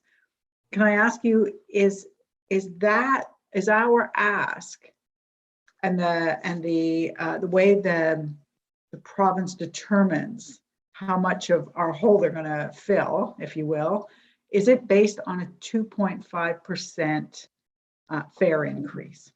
I guess I'm asking, if we didn't do a fare increase and our ridership didn't go up by what we're projecting, would we still be able to ask for the hole that's left in our budget? 1 minute left. Thanks, Councillor, for the question. It would be based on what we have budgeted versus what we've actually received. Okay, so it's not predicated on a 2.5% increase to fares. Another city might decide you know what, we're only going to increase fares by 1%, but they will still ask for the difference in the budgeted amount. Correct. So if we don't increase fares, then we cannot make that ask as part of our ask, right? It's not included in that amount because it would not be part of our budget. So we, just so that I'm clear, so we have to ask for 2.5% fare increase to make the ask. It has to form part of the budget, yes. So when we fill out our application, so to speak, for the funding, it has to be based on what we have budgeted. And then we also have to report what our actual fare revenue was during that period. Okay, I understand that, but just to be clear, it doesn't have to be 2.5%. If we had decided that we were going to raise fares by 0.5%, we would be going through this same process. That's at the will of council, Councillor. Yes. So that does answer my question. It did not have to be 2.5. It's whatever we budget, and that is the delta that we ask for. Okay. Thank you. I appreciate that. Thanks, Chair. That's all. Okay, thank you, Councillor McKenney. Next up is Councillor Fleury, followed by Councillor Deans. Thank you, Mr. Chair, and thank you members of commission and staff for response and questions this afternoon. So I want to come back to we float the COVID cuts from June as a measure, but we're clear about the savings we're looking for, which is 11.2 million. But we leave it blank saying, well, if ridership picks up, we'll bring it back in. Can I just understand further? There's like a budget number, which is in front of us, the 11.2, which is a savings. What are we asking of commission other than a service cut at this point? I apologize if I don't understand, but I'm unclear. I'm unclear about that element. Maybe I can provide just some explanation, and which might not be fully answering the question, but perhaps Renee would be able to answer more. The budget is based on no additional service cut, no additional service increase, continuing with the same level of service that we're providing now. With the proviso that the train would be running at full contracted levels, but the same level of service. No further reductions in service. We did have a reduction in service in June 2021, the year we're in right now. That level would continue through 2022. Neither a service reduction from that level nor a service increase from that level. I answered a question from Councillor Gower earlier about would we continue to move resources around to the places where the service standards would guide us if there's higher needs somewhere else, and yes, we would. Generally speaking, if we find that in any year transit ridership grows dramatically and exceeds the capacity that we have budgeted, we would bring that information to the commission and perhaps some recommendations on how they might want to address that. Okay, if we don't have real time, I'm coming back to maybe earlier this morning question, but if we don't have real time ridership technology, how do we decide that? Because we're hitting a double trend issue. We're hitting a service cut from June, which is based on ridership, I get that. But then we're hitting risk of LRT to the R1, which frankly has hit same routes, same areas. So I wonder what does it take for us to have real time? What is the cost for us to have real time tech on our buses?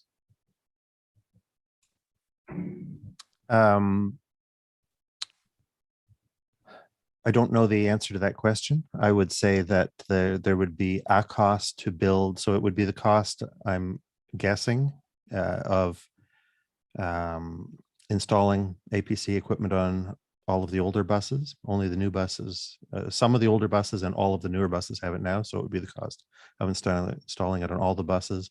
It would be on the cost of procuring a system to extract that information from the buses, bring it back into a central database in real time. But I think the biggest cost would be in hiring analysts, hiring a staff of analysts to monitor that continuously. If decisions were to be made on the allocation of capacity based on real-time information, we need to have people working in real time to assess that. What we do right now is we monitor and adjust the provision of capacity, the provision of the service through our control center, and our scheduled service levels are adjusted quarterly based on some very detailed analysis that's done by our team of skilled analysts and transit planners. Chair, si je peux compléter aussi, conseiller Fleury, c'est même si on avait le nombre de personnes en temps réel dans le bus, par exemple, des décisions ne peuvent pas se prendre de façon instantanée parce que bon, il y a toute la logistique de préparer les routes, les horaires des chauffeurs, puis ainsi de suite. Et déjà, plusieurs fois dans l'année, on refait les cédules, les horaires. Donc, ça prend quand même un minimum d'analyse pour pouvoir y arriver. Puis, je pense avec les outils qu'on a présentement, on y arrive tout de même. On a à améliorer, bien sûr, notre agilité, notre capacité, peut-être être plus rapide pour faire les modifications nécessaires. Mais même si demain matin, on avait toute la photo, parce qu'une journée, le même autobus au même arrêt va avoir 35 personnes, puis demain, il va avoir 15 personnes. Donc, on ne peut pas prendre une décision de façon ponctuelle. Il faut vraiment regarder une moyenne. Et malheureusement, le transport en commun, à ce niveau-là, demeure encore des projections. Donc, puis on sait, on fait affaire avec des pics, puis ensuite, on a une baisse. Puis c'est ce qui va faire qu'on va avoir l'offre et la demande, tout ce jeu-là à ce niveau-là. Donc, je vous dirais, c'est vraiment avec les outils qu'on a actuellement, c'est les analyses qu'on fait. Puis, partout dans le monde, c'est là où il y a de l'achalandage, on met de la fréquence, on met plus de bus. Et là où il y a un petit peu moins d'achalandage, on donne un service un peu plus bas parce que sinon, on déplace un gros autobus avec 2-3 personnes à l'intérieur. Moi, je pense qu'il faut faire un peu les deux parce que de ce que je sais présentement, à APC, on a environ 20% des autobus. Donc, il y a quelque chose là. Moi, j'ai de l'information, je vois sur le terrain des autobus pleins, puis je vois qu'on retire des circuits. Donc, pour moi, en tout cas, c'est quelque chose qu'on discutera. I want to understand the ridership piece. So, Pat and the team presented that early on, the 60 and then the 80. I get that. I get the spirit of a number of conversations in relations to coverage, but so we have 166 million we're trying to get from fares. If we don't meet that target, then in the past year, we've had the COVID restart funds, but what happens outside of those funds? I'm unclear about if we don't meet those ridership revenue targets. Renee, do you want me to take that? Yes, please, Wendy, go ahead. Sure. Thank you, Councillor, for the question. So I think in the earlier presentation, we talked about Plan A, Plan B, and Plan C, right? And that's where we would seek assistance, as we have in the past, from other levels of government to fill that gap. And Pat talked about if we don't meet that level, we would seek a little bit more help from other levels of government, right? And I'm going to go the other way. If we actually exceed it, then we would ask for less. And then if we receive perhaps some funding, we don't get all of it, that's where we have those mitigation plans that stand behind it. So that's where we're going to go to Plan B. And we're going to look at, and these things are already happening, and they will continue into 2022. And that's where we have a discretionary spending freeze or pause, as well as a staffing pause across the organization, as well as looking at our capital program, doing our capital close and potential deferrals.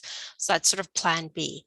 As we move to Plan C, That's the last resort. And that's where we talk about going back to the report that was approved by Transit Commission that basically set the framework in terms of what those service changes would look like if we have to resort to that. And that could take a couple of years to achieve that. So we would have to fill those gaps in ourselves. And we talked about borrowing money from other reserves if we have to. So we've got a plan behind each of all of these things, depending on what happens and what triggers we have to pull. Okay. I'm going to add 4 quick questions on specific budget item in the capital budget. So I'll refer to a few pages if you don't mind. I know Wendy's used to me doing that. On page 34, the item is, just pull it up here. Item is 910626. So it's in reference to the 74 electric buses. And I'm just looking for clarity. It's one of the first times where I saw gas tax debt at 34 million. Could you clarify what that means? I know what debt means, but I don't know the spirit of us going into debt for gas tax. Yep, we're leveraging the gas tax through issuing debt. So we have a regular flow of gas tax that comes into the city every year. And so we can debt service that with the flow of funds that come in to be able to pay for this. Okay, that's clear to me. On page 36, it's the item 910636. It's $22 million. Could we get clarity on, it says rail and train outside of contractual responsibility. Could you clarify what those items are? I'm going to ask one of the transit staff to step in on this. And if you could repeat that capital order and page, I think that would be helpful. Yeah, so page 36 and the item number is 910636.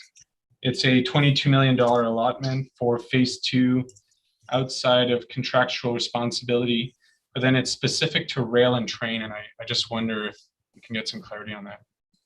Sorry, Councillor, is it 910636? 910, yeah, that's right, Pat. Yeah. $2.2 million, not 22, as I read it. My comma, I apologize. Okay, and Troy will be able to, I believe Troy's getting ready and he'll be able to explain what that covers. Sure thing. Yeah, thank you, Chair, for asking the question. Yeah, so as it mentioned, it's for things that are outside the contract. So when we want to make adjustments or improvements to things like crowd control for Canada Day, or we've seen an area where there's maybe an increase in trespasser activity. We want to fortify and put more fencing up. You'd cover those types of things as well. Part of an earlier conversation talking about how we're going to look at improving reliability, increasing our oversight. This would also fund things like where we purchase or you lease specialized equipment to say look at the catenary, or do a once a year track inspection where you get specialized equipment. And I think we previously talked about a rail pod that would ride the entire length of the line and give you ultrasonic information and all that type of stuff. So it funds all those things that improvements we want to make to the system, but as well things that we want to do in terms of our oversight to make sure that the system is being maintained the way we expect it to be. Okay, that's clear. Mr. Chair, I have 2 other quick ones on these. So page 46, older bus refurb. The item is 910157. And I won't make the issue of a comma here. It's not 98 million, but it's not 9.8 million unspent. And I'm curious, in the spirit of us going to electric and the good news of the 74 buses, is that an item that because it's unspent, there is opportunity to relocate, or is that considered into the electric bus spending? Sure, I don't know if Jim is, Jim, please. Yes, I am. Thank you. Hello, Chair. That bus is committed. That bus refurb account is from last year's budget there, Councillor Fleury, and that is committed to the existing program. So it is. So that is already has commitments on it. Okay. And then my last one, Mr. Chair. I'm sorry, I'm coming back to page 32, and the item number is 910617. And that is a broader group of funding for what's called customer improvements. And I know that our customers regularly come to speak to us about that customer experience. It's 8.6 million. I'm just looking for clarity on that item. Some examples of work that we are considering there that we would do if this were approved. You might remember that we've already got a project going to improve the canopy coverage at Blair Station. We've also would be responding to the customer demand to do a similar installation on the south side at Tunney's Pasture Station. It would give us the ability to do other things of that sort as they come up. If you bear with me a moment, I think I have a list of more detail. Okay. Pat, I'm clear with that. If you wanted to forward it to me, I'm fine with that. Okay, thank you. Thank you very much. Thank you, Mr. Chair.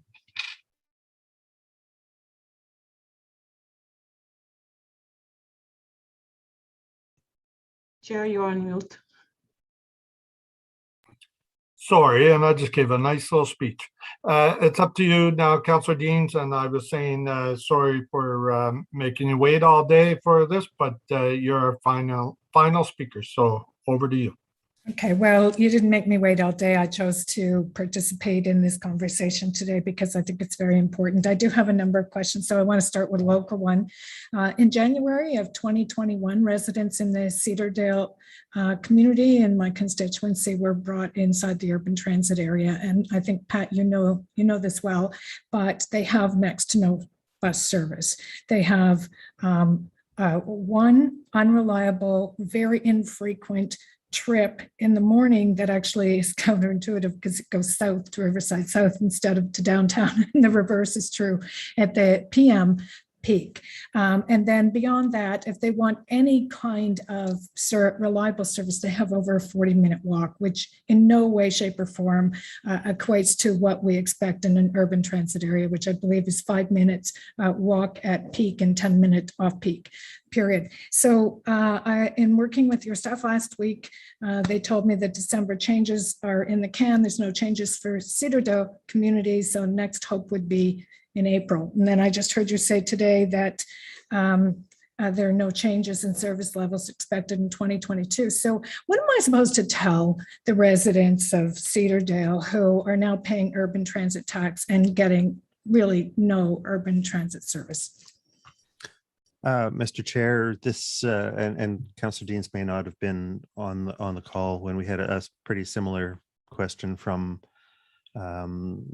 Councillor Gower, and it's generally similar. It's different circumstances, but similar answer that the budget sets out a global amount of service for us to operate, and we use the service standards and actual ridership levels and other indicators of future demand to allocate those resources in the places where they'll serve all the people of Ottawa as best as possible.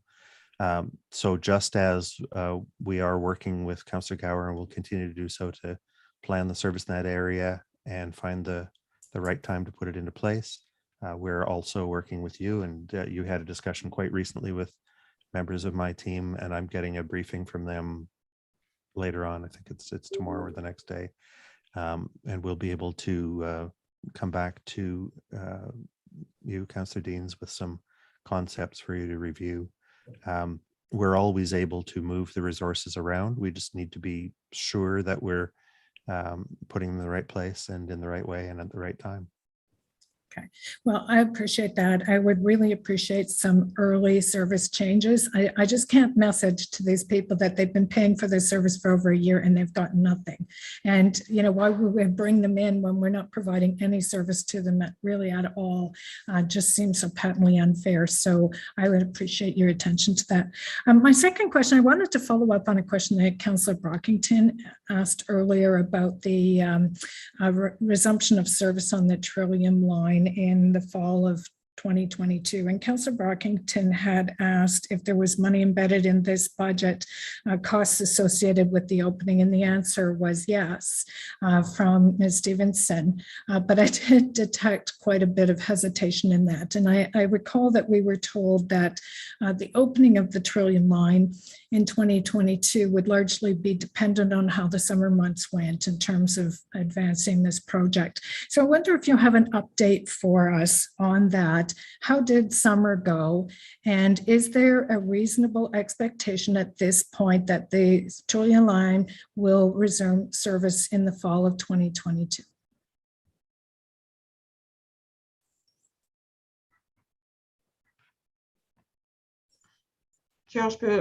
Je vais répondre la même réponse que j'ai répondu tout à l'heure, à l'effet que actuellement, je n'ai pas cette information en tant que telle. On va pouvoir revenir pour donner la mise à jour pour la ligne Trillium.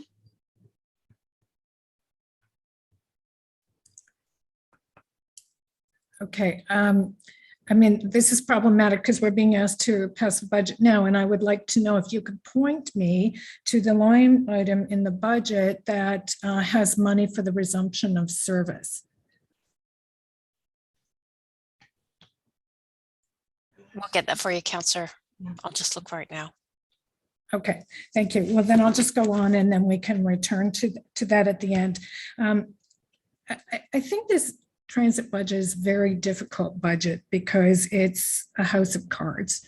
It's built on a lot of unstable assumptions about ridership. Some of the assumptions that I make is that during the pandemic, where people's habits changed, where we've had 2 derailments on our rail system, that people have actually permanently moved away from using transit. And it's way easier to keep them than it is to ever get them back, because when they move away, they make other decisions like purchasing a car. And if you purchase a car, you're probably going to have it for many years. So I guess I'm really worried about the assumptions that have been built into this budget because I think they're unrealistic. I also think that increasing transit fares at a time when ridership is so low and we're trying desperately to bring people back to transit is just completely counterintuitive. But it all seems predicated on the long-range financial plan, and a plan that we approved in 2016 when the world was very different than the world is today, and the city was in a very different place than it is today. And so, Ms. Stevenson, I think my question to you is, what would it take for you to recommend to this council and to this transit commission that we revisit the assumptions in the long-range financial plan and look at an updated plan that would make more sense for the goals and objectives around transit that we as a community have? Thanks, Councillor, for the question. I think there's 2 things. And there's a policy, obviously, that we have that's built into our fiscal framework, right, that sets that kind of fair ratio to what our transit levy looks like. So there's, some work or revisiting that we would have to do on council's direction to revisit that. We do plan to come back with an interim long-range financial plan for transit, a refreshed one early in next year. But the next part of it is really tied to the transportation master plan as well, and that's a longer term piece of work that has to happen. So there's some timing associated with that for us to come back with a more fulsome picture. Okay, I'm not on this transit commission, but I do think the time has come for a renewal of the long-range financial plan. I don't think that it makes sense anymore, and as we keep pushing ahead with fare increases at a time when ridership is low, it's simple supply and demand curve. I just don't think it's going to work for this community, and we're just going to continue to bleed riders. There's been a lot of talk today about assumptions that have been built in. I wanted to ask you, Mr. Scrimgeour, if there are forecasting experts that we can rely on in terms of projecting? I don't know, maybe it's artificial intelligence. I don't know what it would be, but are there sort of current mechanisms for sort of accuracy in projecting? And are there, can there be some peer review of the assumptions that are built in? Like, I'm looking for greater assurance that, other than, as Councillor Gower said earlier, just being optimistic, I'm not quite that optimistic. I think these numbers are illogical, and I think that it will create more damage long-term if we get this wrong. So what tools are available to you to verify the forecast that you're building into this budget? So, Mr. Chair, there are people who are very experienced, very good at working with past ridership forecasts and making future ridership forecasts. People who are good at using past travel data and making conclusions for what the future could be and what the policy levers are. We have hired such people in the past. We had a fellow named Bill Woodford who came a few years ago, looked over our methods, both in the short-term methods that we use at OC Transpo, the longer-term planning that's done at transportation planning. We've had good input from an audit that was done on city estimating, which gave us some improvements of method. But I would say that we've always found that Ottawa, and I said some words about this earlier, that Ottawa is different from other cities because our transit ridership is so high, because, and I'm speaking again, pre-pandemic, our transit ridership per capita is so high. We have a lot of customers who are in a higher economic bracket than a lot of other cities do, cities of this size, and that's going to be because of well, we aren't certain of the reasons why, but it's certainly the reason that we've got. Certainly, it comes from very limited road capacity, very limited parking capacity downtown, a very compact downtown. It may also come from the fact that so many of the people who work downtown are public servants who are more public-minded in their decision-making than someone who works in, the city in London and finance or something like that, maybe. So we're different from other cities of our size. And right now we're in the pandemic. There's always a lot of people who are predicting what's going to happen in the pandemic. How could they possibly be right? They're making a guess, they're making a prediction, they're making their informed opinion, but can we be sure they're right? Can they be sure they're right?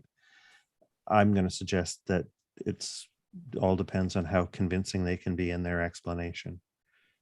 The combination of, are you a good transit ridership forecaster? Do you know about Ottawa? And do you know about what's going on during the pandemic? Would reduce that number of experts in the world to be very small, perhaps zero. We don't claim to have that expertise ourselves. We're giving you advice based on the best we can, but with a lot of explanation of how we can't be certain. And I'd suggest that any other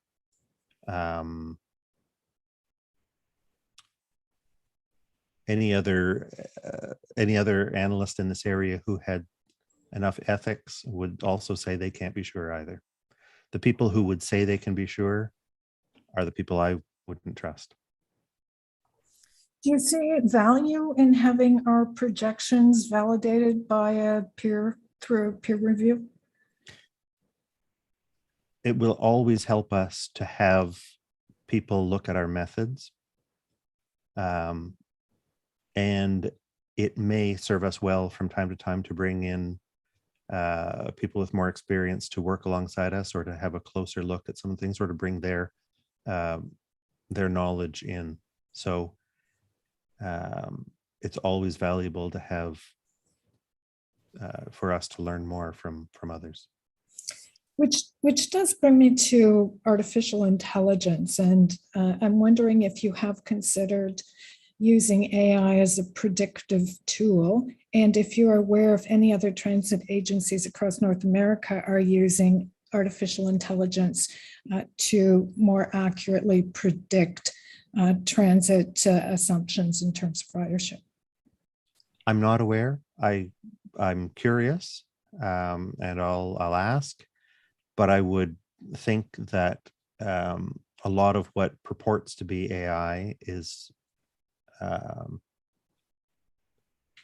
just a lot of very quick math being done under some preset assumptions, and what's going to determine the outcome is what the assumptions are, rather than, you know, the AI is comparisons and is very quick processing, but AI itself doesn't have knowledge. But I think it also mines a lot of data and a lot of information. And so maybe some data mining right now is not a bad idea, because as you, I think, quite correctly said, Mr. Scrimshaw, none of us, you know, have the crystal ball that it can really predict, but AI might be a tool available to us that could, you know, at least verify some of the assumptions. And another thing that we've been looking at before, which may have stalled out a bit in the organizations we were dealing with, is the concept of, you know, large, fast processing of big data from many sources, and looking for patterns and seeing what we can get from, you know, what they call big data, just getting massive amounts of data from all sorts of sources and seeing what else is out there that can predict the kind of behavior that leads to transit ridership. We know that transit ridership is influenced by, well, it is almost entirely controlled by how people make choices within the environment, within the choices that are available to them and the values that motivate them. You know, seeing more data from other sources that is perhaps ahead of where people are making their choices. If we can get a 2-month to 6-month lead time that, hey, that's going on. You know, an example, if gas prices are going up faster than other costs, you know that people are going to start to move away from making the commitment to buy a car for the next X number of years. Some people are just going to make those savings in other ways. And we've seen before that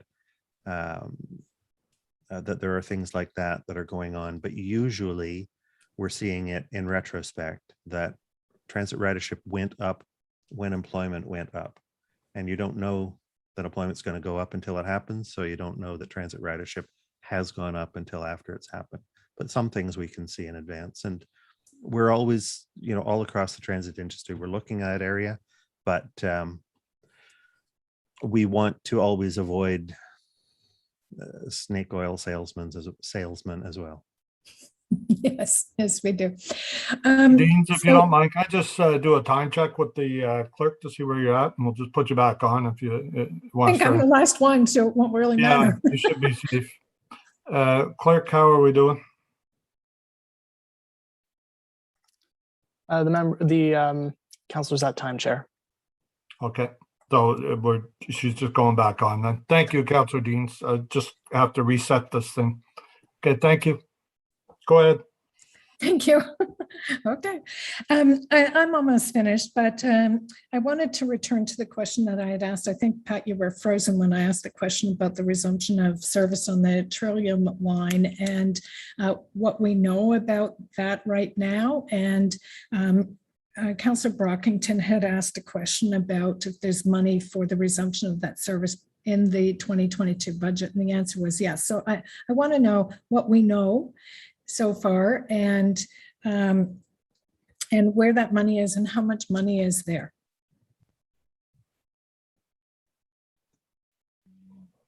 I'm afraid I'm not the source for that, Renee. Looks like. When did you have something? Yeah, about I that? do, Councillor. So there's two pieces in the budget, and I think Troy can help us out with this a little bit. So there's a piece in the operating budget of $1 million, or a little bit more than that. And then we've got a capital order, which is on page 29 of the budget. And it's order number 910160. And I believe there's 17 million in there. And I'll just ask Troy if there's anything you want to add. Yeah, thank you, Wendy. Yeah, those are the two accounts. We have some funding set aside to start to purchase the radios, as well as some of the staff that we need in advance of the opening of the line as well. And then the 17 million, that's for all the operators and controllers that are required for the testing, commissioning, and trial running, and then ultimately to run the service. So, Troy, can you just update us on where we are in terms of Trillium Line readiness? We were told last we asked that the summer months would be critical in determining whether or not the line would open in 2022. So here we are, almost the end of November. What can you tell us in terms of how the summer went and what is expected in terms of timing around the Trillium Line? Yeah, Mr. Chair, I believe there'll be an update coming on the Trillium Line status coming at an upcoming FEDCO meeting.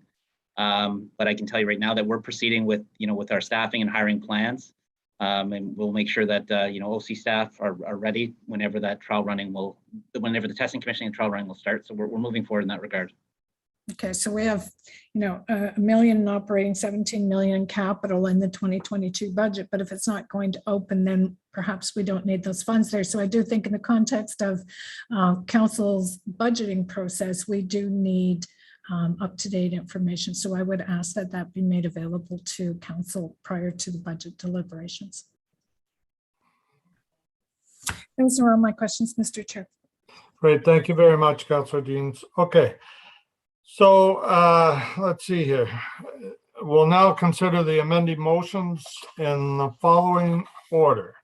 So Councillor McKenney, I think the first one up is the letter from the mayor on federal funding. Did you want to just do the be it therefore and we'll go through? Or everybody has it? We could just concur. Sure, let's vote on it. It's been a long day. Okay, I'm hoping everybody will support the letter. I think we all share the intent of the letter. Carried. Carried, thank you. Carried. Councillor McKenney on the fare freeze for community access and Equipass. Again, I hope everybody will support this. There was a lot of work that went into this, and we thank Wendy and her team that helped us. Can this be carried? Carried. Thank you. Carried. Okay, next one is Councillor Brockington. Transit free of charge for kids 0 to 7. So there's a question about the offset in the motion, and I've been talking with Councillor Brockington behind the scenes on this. So we need to identify an offset here for that amount. Pat, is there an offset available in the OC Transport budget that can help Councillor Brockington with this? Or do we? Well, let me put it this way. We have a couple options. If you don't have an offset available for Councillor Brockington's motion, because he hasn't been able to identify one because he thought it could be absorbed into the budget. But the rules and procedures for budget motions are there has to be an offset to the amount. So if there's no offset, we can do one of two things. Councillor Brockington, you can do the same as Councillor Fleury and refer this to the FAIR working group and have them try to identify an offset to this. That's not going to happen until the first quarter of next year. Or if you want, we can just defer this motion to council, and hopefully with Mr. Scrimger and Renee's help, we can identify an offset for this motion. What would you prefer to do, Councillor Brockington? Thank you, Chair, for your question. In corresponding with Mr. Scrimger, I was under the impression that the loss in revenues could be absorbed from existing budgets, and then that was it. Like it didn't require any additional offset. So I was wondering if he could comment. If that's not possible, then my second preference would be to send it to council. Okay, thank you. Pat, if you could comment. We didn't identify a specific offset. As I understand the rules that the commission's working under, the offset would have to be identified specifically. Anything that would take $200,000 out of our budget is something we would need to plan to do $200,000 less of. So in some degree, though some might consider it small, it would be a service reduction. It's not a lot in a budget of this magnitude, but it is still the equivalent of a couple of people's salary. Well, that's not the source I'm going to, so let's not go down that road. So Chair, we're not going to arm wrestle over this now. I'll just ask the committee's indulgence and refer this to council. Okay, fair enough. I don't, if I can just ask the clerk's office, do we have to vote on that, or can we just agree to refer this without voting on it to council? Mr. Chair, it'd be preferable if the commission either carried or voted on a motion to refer this to council. Okay, thank you. Can we carry a motion, folks, to refer this to council? Carried. Carried. Okay, thank you. Congratulations, Councillor Brockington. It lives another day. Okay, so next up is the, we should take care of Councillor Fleury's motion / direction. We should formalize what that's going to be in the minutes. So it started out, Councillor Fleury, as mentioned earlier, first brought this forward as a direction. Let's keep it a direction and let the minutes show that the direction was to refer the idea to the FAIR working group to meet in Q1 of 2022 to try to find a way to implement. Is that something that can be carried? Councillor Fleury, I see you're back on. Are you okay with that? Yeah, as long as the wording in the motion remains as the direction. Yes, yeah, we'll leave it as a direction. Carried. Okay, everybody's okay with that? Perfect. Carried. Okay, so then next up is my own motion, which was the that we freeze the fares into 2022 until there is 15 trains running for a month. Is everybody in agreement with that? Carried. Carried. Thank you. Thank you all. Okay, I think, and there's one more. Councillor McKenney's motion for shelter residents. I'm hoping that can be carried. Carried. Great, thank you. Sorry, was somebody saying something there I missed? No, I just said thank you. Oh, okay, great. Thank you for your work on that, Councillor McKenney and Commissioner Caricato. Okay, so we are done with the motions. Is the budget roadmap motion carried? Can we get yeas and nays on that, please? Yeas and nays on the budget? Yeah, sorry, yeah, I just wanted dissent on 1A, which includes the fare increase. And then I'm good with everything else. So it's not sure how to. Does anybody else just want to dissent on one piece, and that way we don't have to go through the whole motion?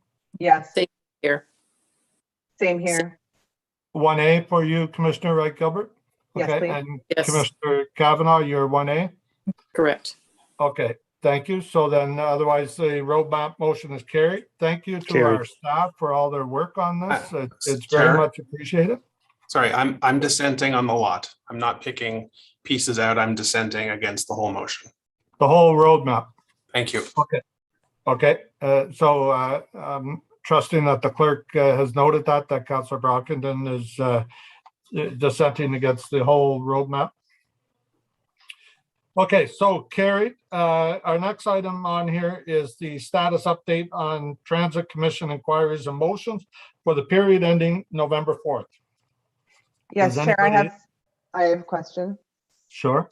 So it's my inquiry that's on the list. So I'd just like to know if I can get an update as to when I'm going to receive a response to that inquiry. It is an important matter, and the response will determine my next steps. So Which inquiry would that be, Commissioner Wright Gilbert? It's the only one on the list. Oh, okay, thank you. I don't have the list in front of me. So no, it's okay. I reviewed it earlier, so I know it's the only one on the list. It's okay. So I'm just hoping that I can get an update as to when I'll get a response to that inquiry. Renee, can you? It was actually referred to the city solicitor or city clerk. City solicitor, okay. Yeah, Mr. White, I think. Okay, Mr. White.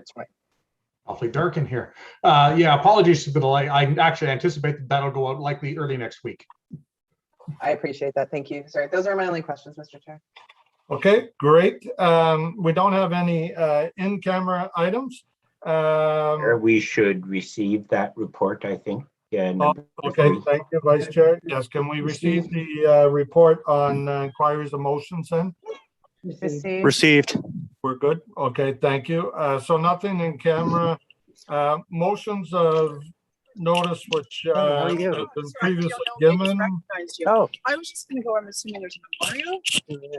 I didn't want to interrupt him. Commissioner Who's Tierney, could have been Tim.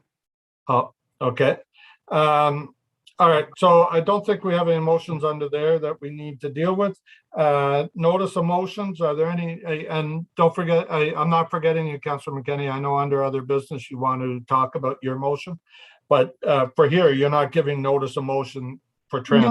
No, and I don't need to speak to it under other business, Chair. I've spoken to it throughout the meeting and have indicated that I will be bringing it just straight to council. And I will send that out ahead of time. So thank you. Perfect. Okay, thank you. So no one else has any notice of motions? I see Glenn's already packing up here, so we got to meet a time. He's probably running to catch his bus. Exactly what I'm doing here. Any inquiries, folks? No inquiries. We're not going to do anything under other business. So Vice Chair, please give us a motion on adjournment. Que les délibérations du comité du transport en commun pour le 17 novembre soient ajournées. Adjourned. Okay, is everybody okay with that? Carried.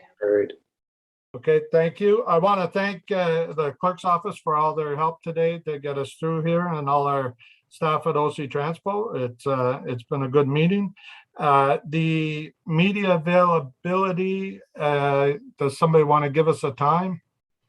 It says 15 minutes. Are we good for 4:05 for media avail? For those that want to tune in? Is there someone from comms that can answer that, or the clerk's office? Mr. Chair, I believe that media relations, although they're not on the call, are prepared to begin in 15 minutes as planned. Okay, perfect. So 4:05 for that. And the next meeting is still to be determined.